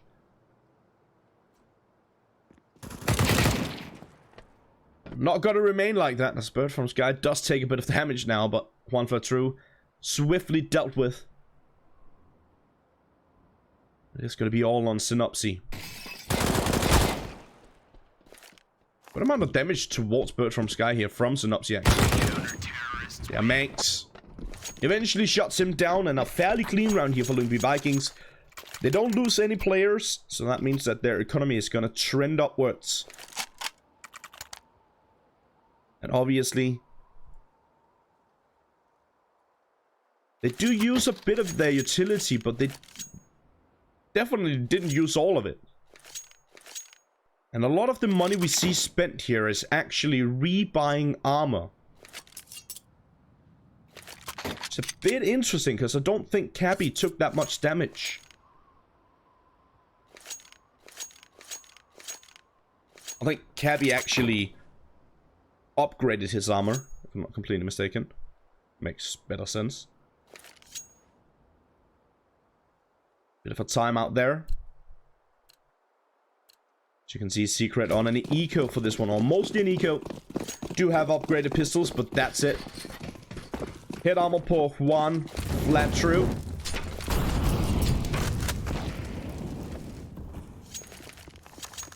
Three P250s, a Desert Eagle and a CZ-75, and then a Dream.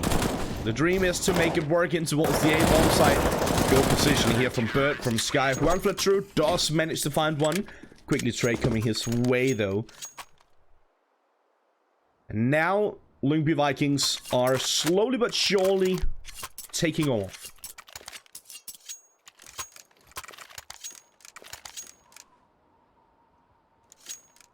Three-round lead at this point. Finally Secret with enough money to buy up once again.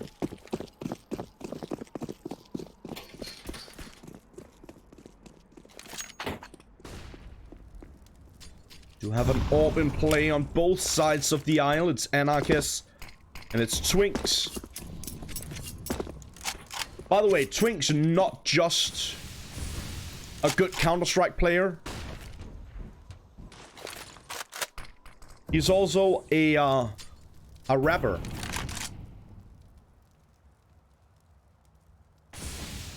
Not entirely sure how good he actually is as a rapper. If you got any Danes watching the stream, you probably know what I'm talking about. The rest of you probably have no idea. That's okay too.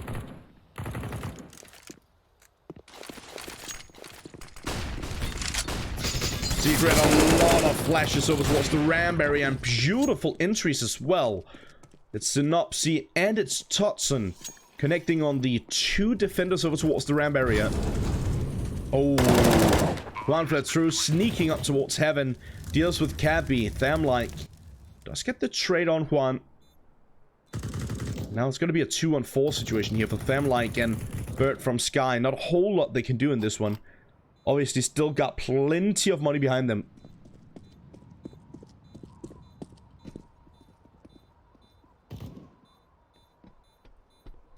Still gonna try and see if they can fall back and potentially hold on to their weaponry. There's no reason to throw it away, of course. If they hold on to these weapons, even though they have a lot of money in their bank, it's only gonna help them with their economy as they move forward. Furthermore, they do have, like, hit armor, decent amount of utility. They got diffuse kits on both players.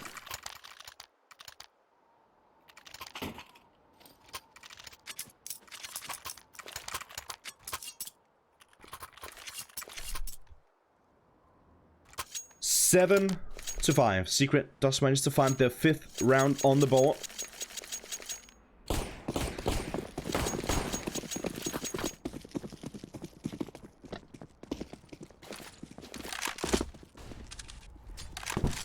Anarchist, I love this. I love this peek. Such a nice peek. Quick boost up on top of the box. Make sure that you can peek from an off angle. It's one of those small things that, like, takes you from a decent player to actually being a good player. And I guess he does find the opening frag onto Twinks.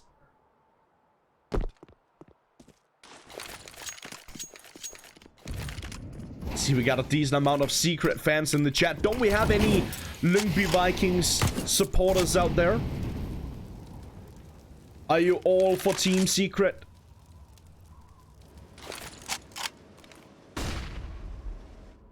Obviously, I'm gonna try and stay as unbiased as possible, but I also gotta raise a little flag for my Danes.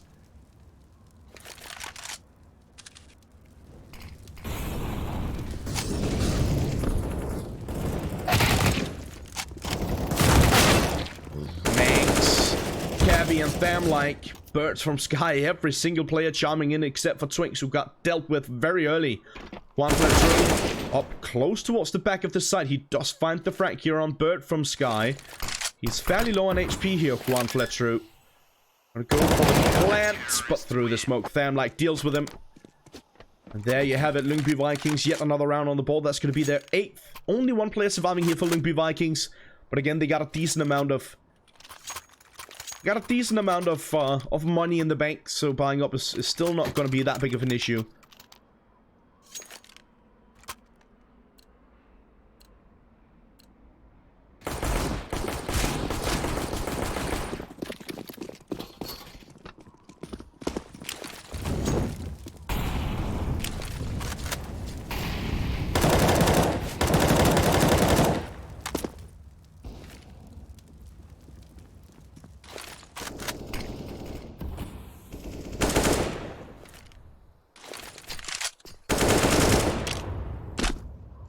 Second to last round for the first half. I feel like Secret, I feel like they need one more round.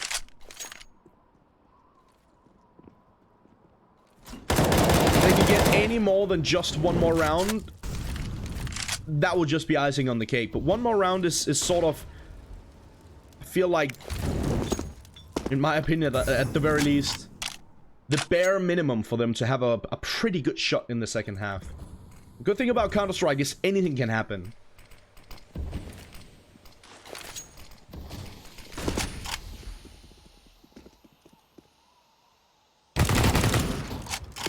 Happy. It's a good kill on Birds from Sky. Quick trade coming out from Cabby to Happy. And now Secret, they are making moves down towards the B bomb site. We do have one defender already on B and one on the ramp area. Oh, nice spray down from Juan Fletcher. This is exactly why I called him out earlier to be one of the... probably one of the next upcoming talents, in my opinion. The Albanian wonder child. Say that with the utmost respect. I'm not calling him a child out of disrespect at all. 2-on-3 situation, and Lyngby Vikings, they realize it's going to be incredibly tough to retake this one. That's a nice shot from Synopsy. And Juan Fletcher with the final. He gets a triple for the round. And Secret picks up the 6th on the board. And furthermore, that was the second to last round, meaning that now we're heading into the final round of the first half. And there's not a lot of money in the hands of Lyngby Vikings. As I said, 6 rounds will sort of be the sweet spot here for Secret. And they're in a really good position to get 7 as well. 7 on the T side is very, very nice.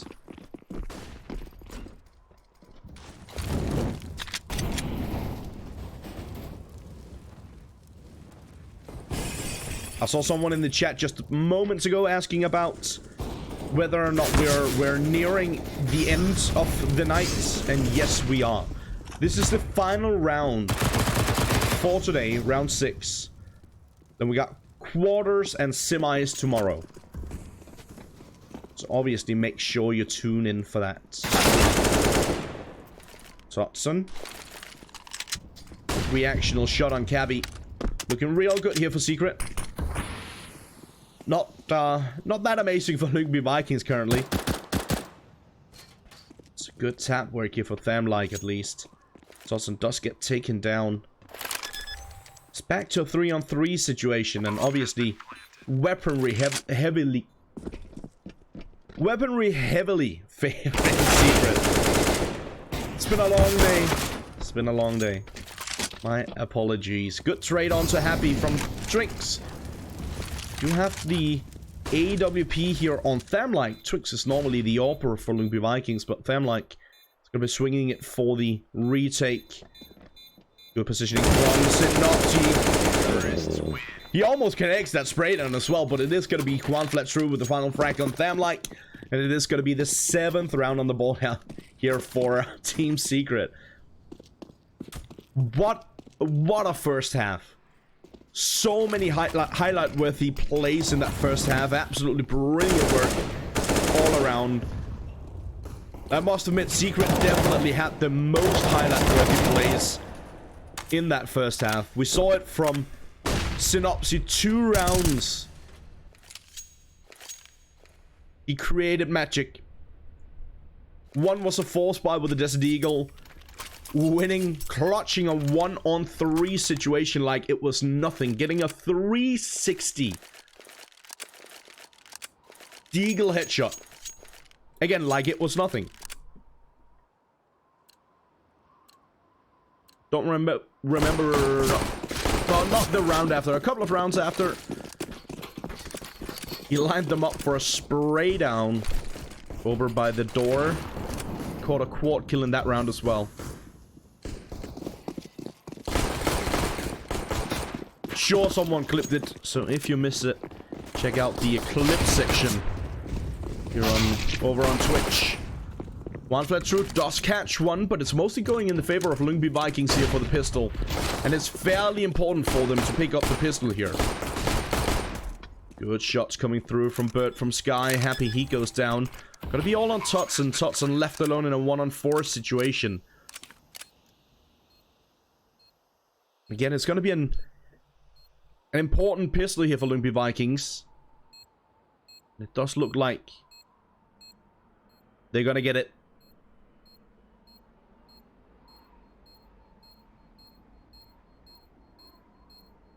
I think it's already been determined, as you can see on the minimap. Tutson, he's not even close towards the bomb site. So it is indeed gonna be the pistol in favor of Lyngby Vikings. They pick up their 9th.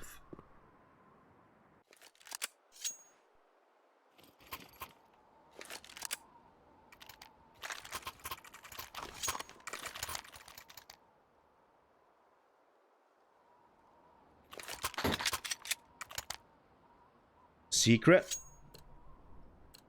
Deciding to go for the force buy here for the second round of the half.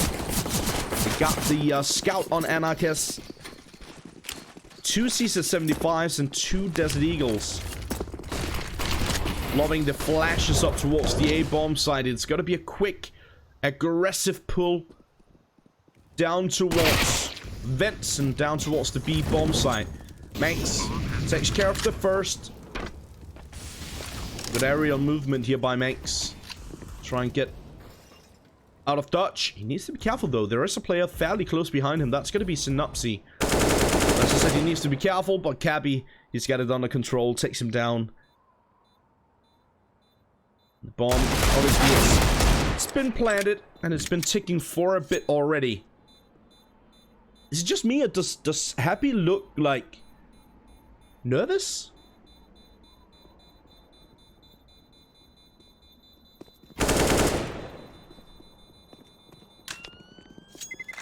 That Deagle spray from Happy looked sort of nervous in my opinion. Happy is not doing fantastic either. He's sitting on 8 kills. Now obviously he's quote-unquote just a stand-in.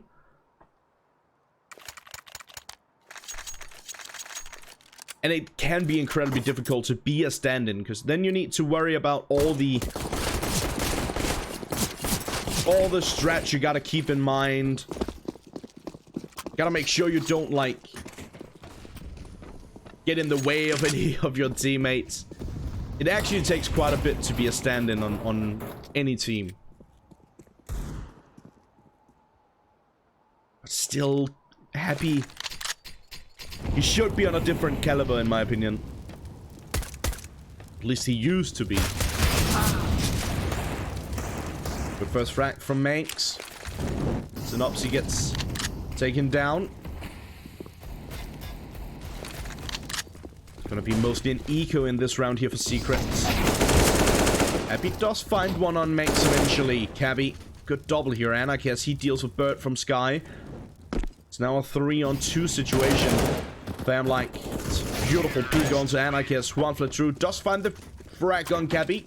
But he's traded out by Twinks, and Lyngby Vikings find the 11th round.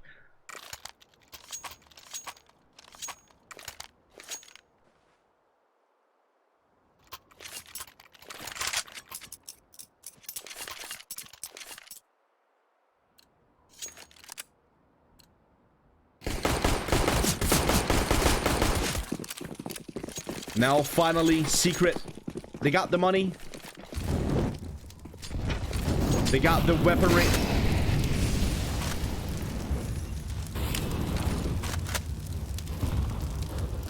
AWP on Anarchist. They are lacking a bit of utility here, Secret.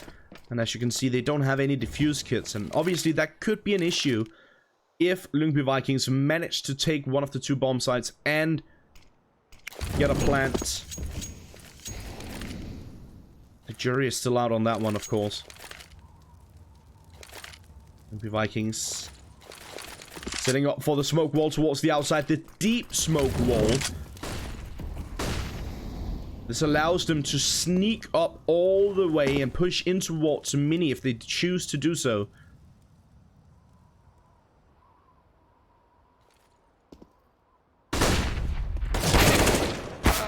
It's a good kill here from Cabby. A good trade coming through from Anarchist. Very important trade as well. Toxin, he taps away with the AUG. Bird from Sky, he falls. Thought he could fly, but quickly taken out of the equation. Manx deals with Totson. Back to a 3-on-3, but look at the HP here on Manx, and eventually Happy is going to find the angle and shut him down. Only 25 seconds left on the clock. Lyngby needs to be quick about it now, and Anarchist, he's posted up in a good position with the AWP, finds the first, not gonna get the second here. Twink does get the trade, but Synopsy just patiently waiting in the corner, like a sneaky little ninja, or whatever he is.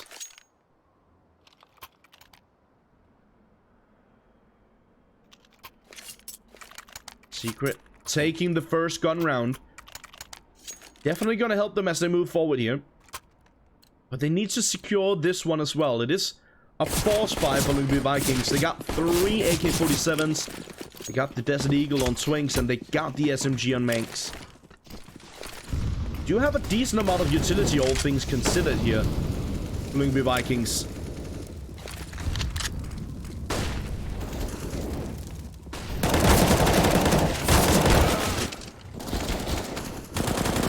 Synopsy finds the first, but it's mostly going in the favor of Lyngby Vikings. It's entirely going in the favor of Lyngby Vikings now. Happy needs to come up massive. He does deny the bomb. He does find the second. More players close by. Happy sneaking through into Hot. They should know where he's at soon enough. They've checked. But they haven't checked the back of site yet. Oh, now they spot him out. That's unfortunate. Happy, he had the right idea. He almost got the job done. Decent attempt here from Happy. Definitely looked a whole lot more confident in that round than he did on that Deagle spray or whatever it was a couple of rounds ago. Good stuff there from Happy, unfortunately. Not good enough. And as I said, very important round for Secret to take. Lyngby Vikings managed to secure it. And that means that Secret are now going to be on a bit of an eco.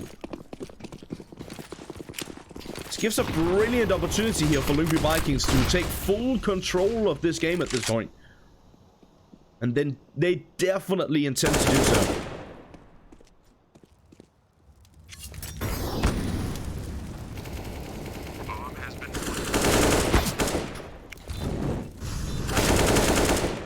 Twinks just holding off towards the outside, making sure that no one sneaks up. And they won't. Totson, last man standing. Good amount of damage dealt towards the players on Lyngby Vikings. But no economical damage as no one's gone down. It is looking like it might be a clean round here for Lyngby Vikings.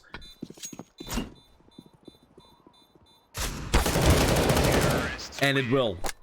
Good reaction from Manx. Bit unfortunate there from Totson not to be able to take him down. Not the biggest deal though. Obviously would have dealt a bit of economical damage, but wouldn't be that much, and there's still plenty of money in the bank of Lyngby Vikings. 13-8. Lyngby Vikings 3 rounds away from taking a pretty big victory over Secret. Very impressive already here from Lyngby Vikings. And as I mentioned, perhaps even more impressive in the previous round. They had a pretty big victory over Habu. They took them down 16-4 right here on Nuke. It's a bit bold from Secret to go for Nuke when they just saw Lyngby Vikings deal with Habu like it was nothing. Good start to the round here this time around. For Secret, even better. So now, as it relies solely on Bird from Sky. Does find one on Qualifier, true, but he needs a whole lot more. He needs a block in the total. Gets the double, and that's not gonna cut it. Secret do manage to answer back. That's gonna be their 9th. They're in a 4-round deficit, but it's definitely still not over.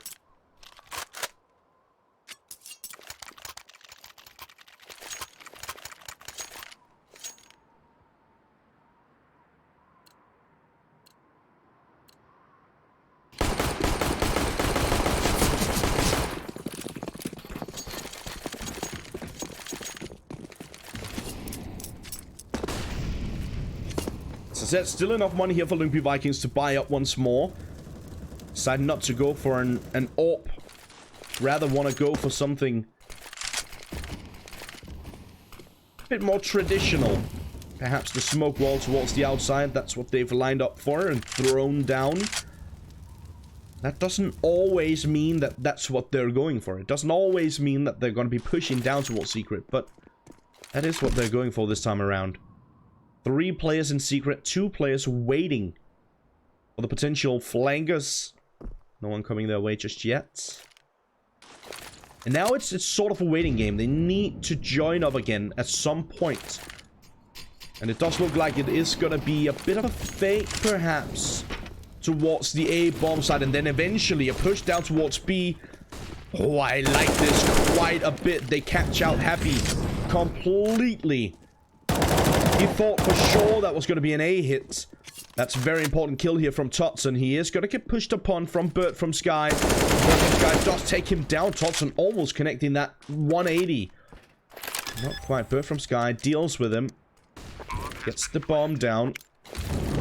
Here's a player drop in towards Benson. Look at the positioning here from Thamlike. On the flank, he connects on to Synopsy. Brings it back in favor of Lyngby Vikings. 3-on-2 situation. Cabby, Bert from Sky, they spot Anarchist and they shut him down combined. Qualifier through. Realizes this is not good. Gets as far away from danger as he possibly can. Lyngby Vikings. 14-9.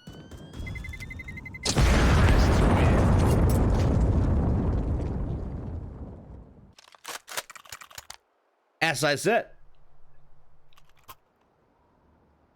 I gotta be waving my Danish flag here. Lyngby Vikings come really far in this open qualifier. As I said, they beat Habu in the previous round.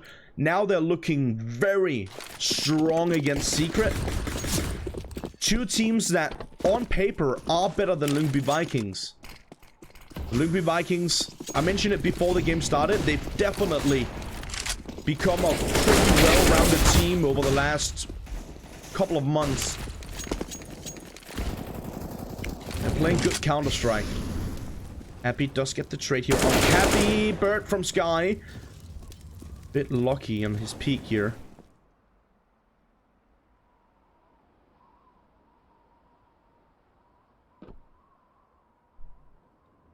Just to answer some of you guys in the chat, this is a best of 1. And it's single elimination. So the winner of this one moves through to quarterfinal tomorrow. The loser of this one, suppose they get to sleep in. Not that that's what they want. Synopsy, brilliant triple spray down. He's been magical for Secret. He's been a big factor, a huge factor. Bird from Sky, 1 HP. 1 and done. Totson shuts him out. And Secret do manage to get double digits. And again, Synopsy, he's been such a big factor for Secret. And he comes in clutch in this round as well. He's not supposed to get a triple there. Bit of a rough one from Lyngby Vikings, to be honest.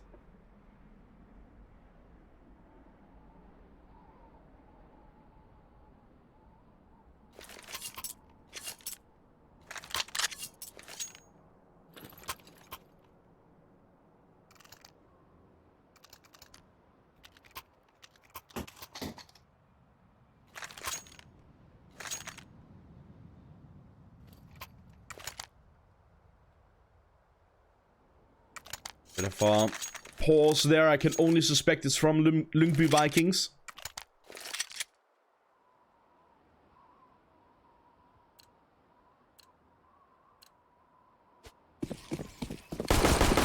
Again, they shouldn't have allowed for a Synopsy to get a triple.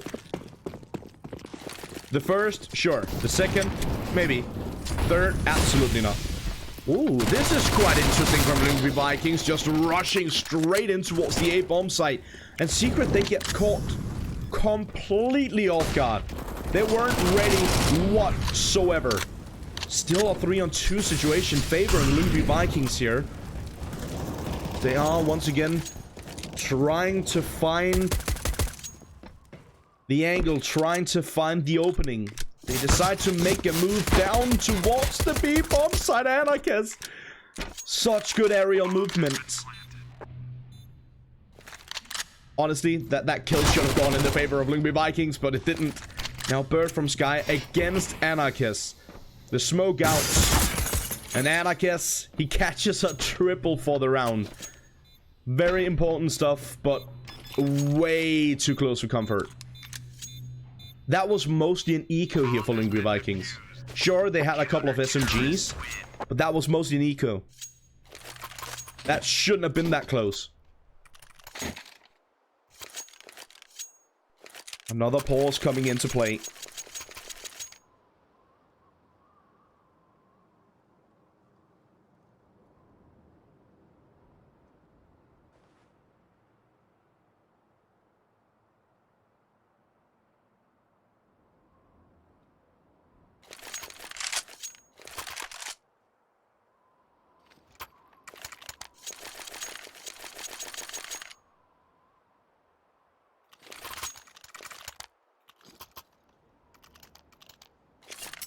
(14-11).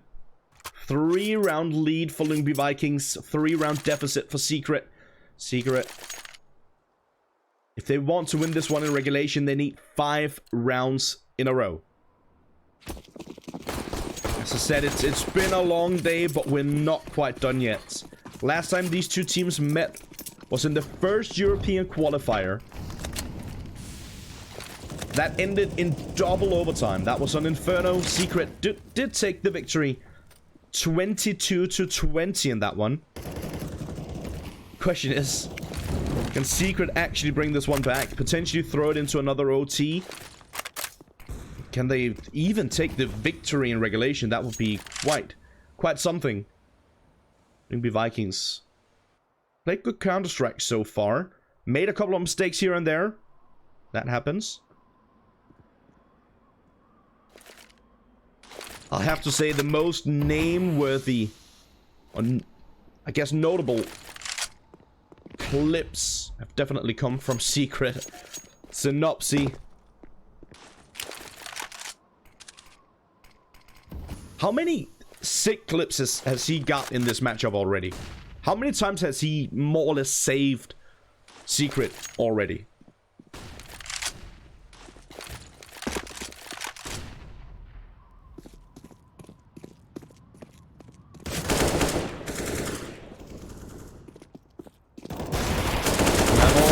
Sides of the aisle, one flat true. Does find the first frag on swings. Quick trade coming his way. Synopsy down on the bottom side. Cappy, he finds one onto Fan-like, but look at this Cappy. He gets the double from above. Bomb will get planted. It's a safe plant for upper. Thanks. With flashbang. Good double flash here. Anarchist goes it out with the AWP. It's gonna be Manx and Cappy, one each. And 15 on the board now for Lyngby Vikings. 1 round away from shutting this one down and taking another upset victory. It took an upset victory over Havu, 16-4 right here on Nuke. In just the previous round, and now they're looking to take an upset victory over Secret as well. Secret in a world of trouble. Look at the money. Or the lack thereof. They don't have anything. They're broken. And broke. And they're 1 round away from losing this one. And having to come back for a 4th open qualifier.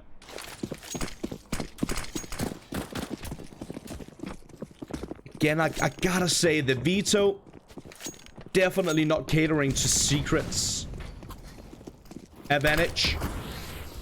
Ooh, flat through. Only one. 1 and done, quickly traded out by Bird from Sky. Again, it's a best of 1.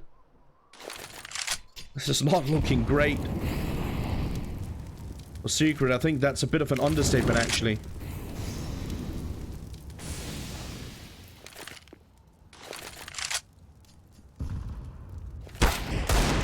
But from Sky taking a lot of damage here. It's Anarchist with his Desert Eagle. It's a full Deagle buy, except for Flatru, obviously, who had the CZ 75.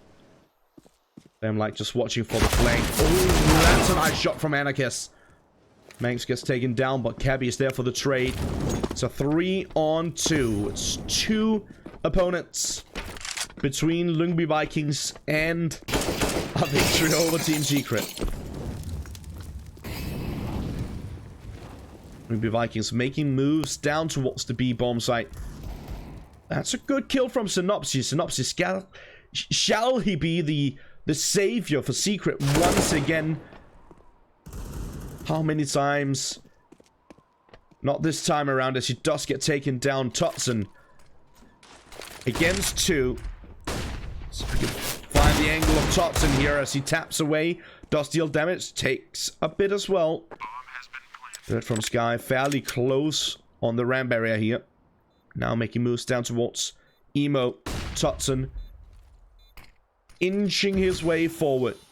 Smoke is going to allow Famlike to get out of dodge. Tutson picking up an AK-47. He can actually get this one done. Does find the frag on Bird from Sky. He knows the final player is in towards decontamination. So much damage now. Oh, Tutson, he does it. He does not have a kit. This is going to be cutting it very, very close. He doesn't have it. That's so unfortunate.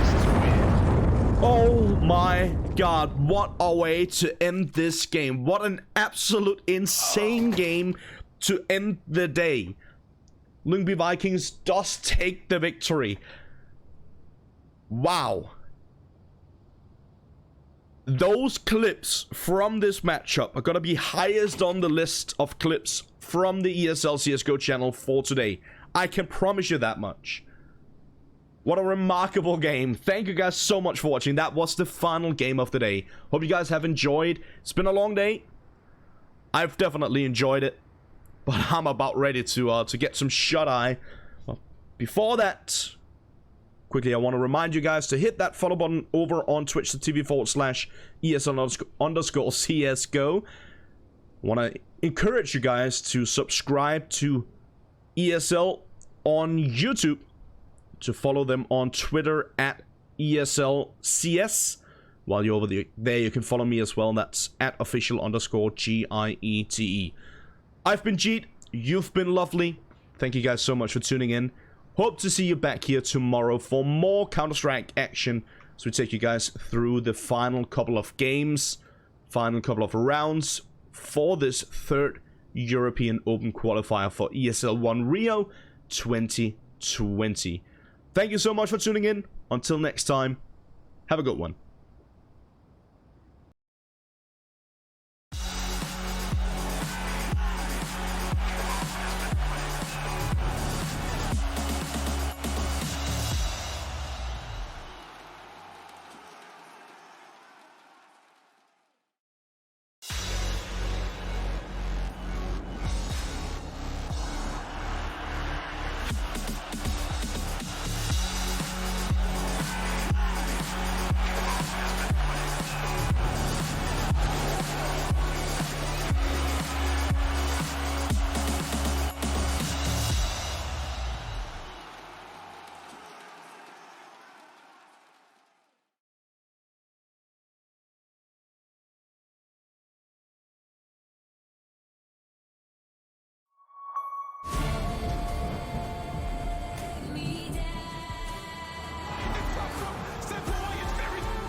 To be brilliant is to defy convention and challenge expectations. So Intel will bring the processing power for when it's time to go.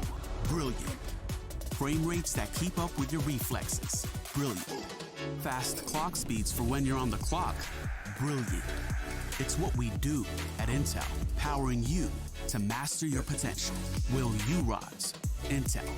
Unleash your brilliance.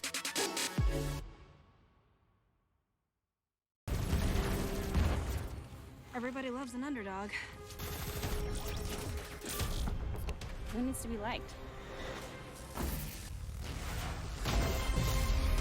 Mountain Dew Amp Game Fuel. Victory in a can. No matter what your passion is, soccer, rugby, racing, or esports, become a part of the experience with the moments we deliver.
Oh, I see the signs and I see we're there.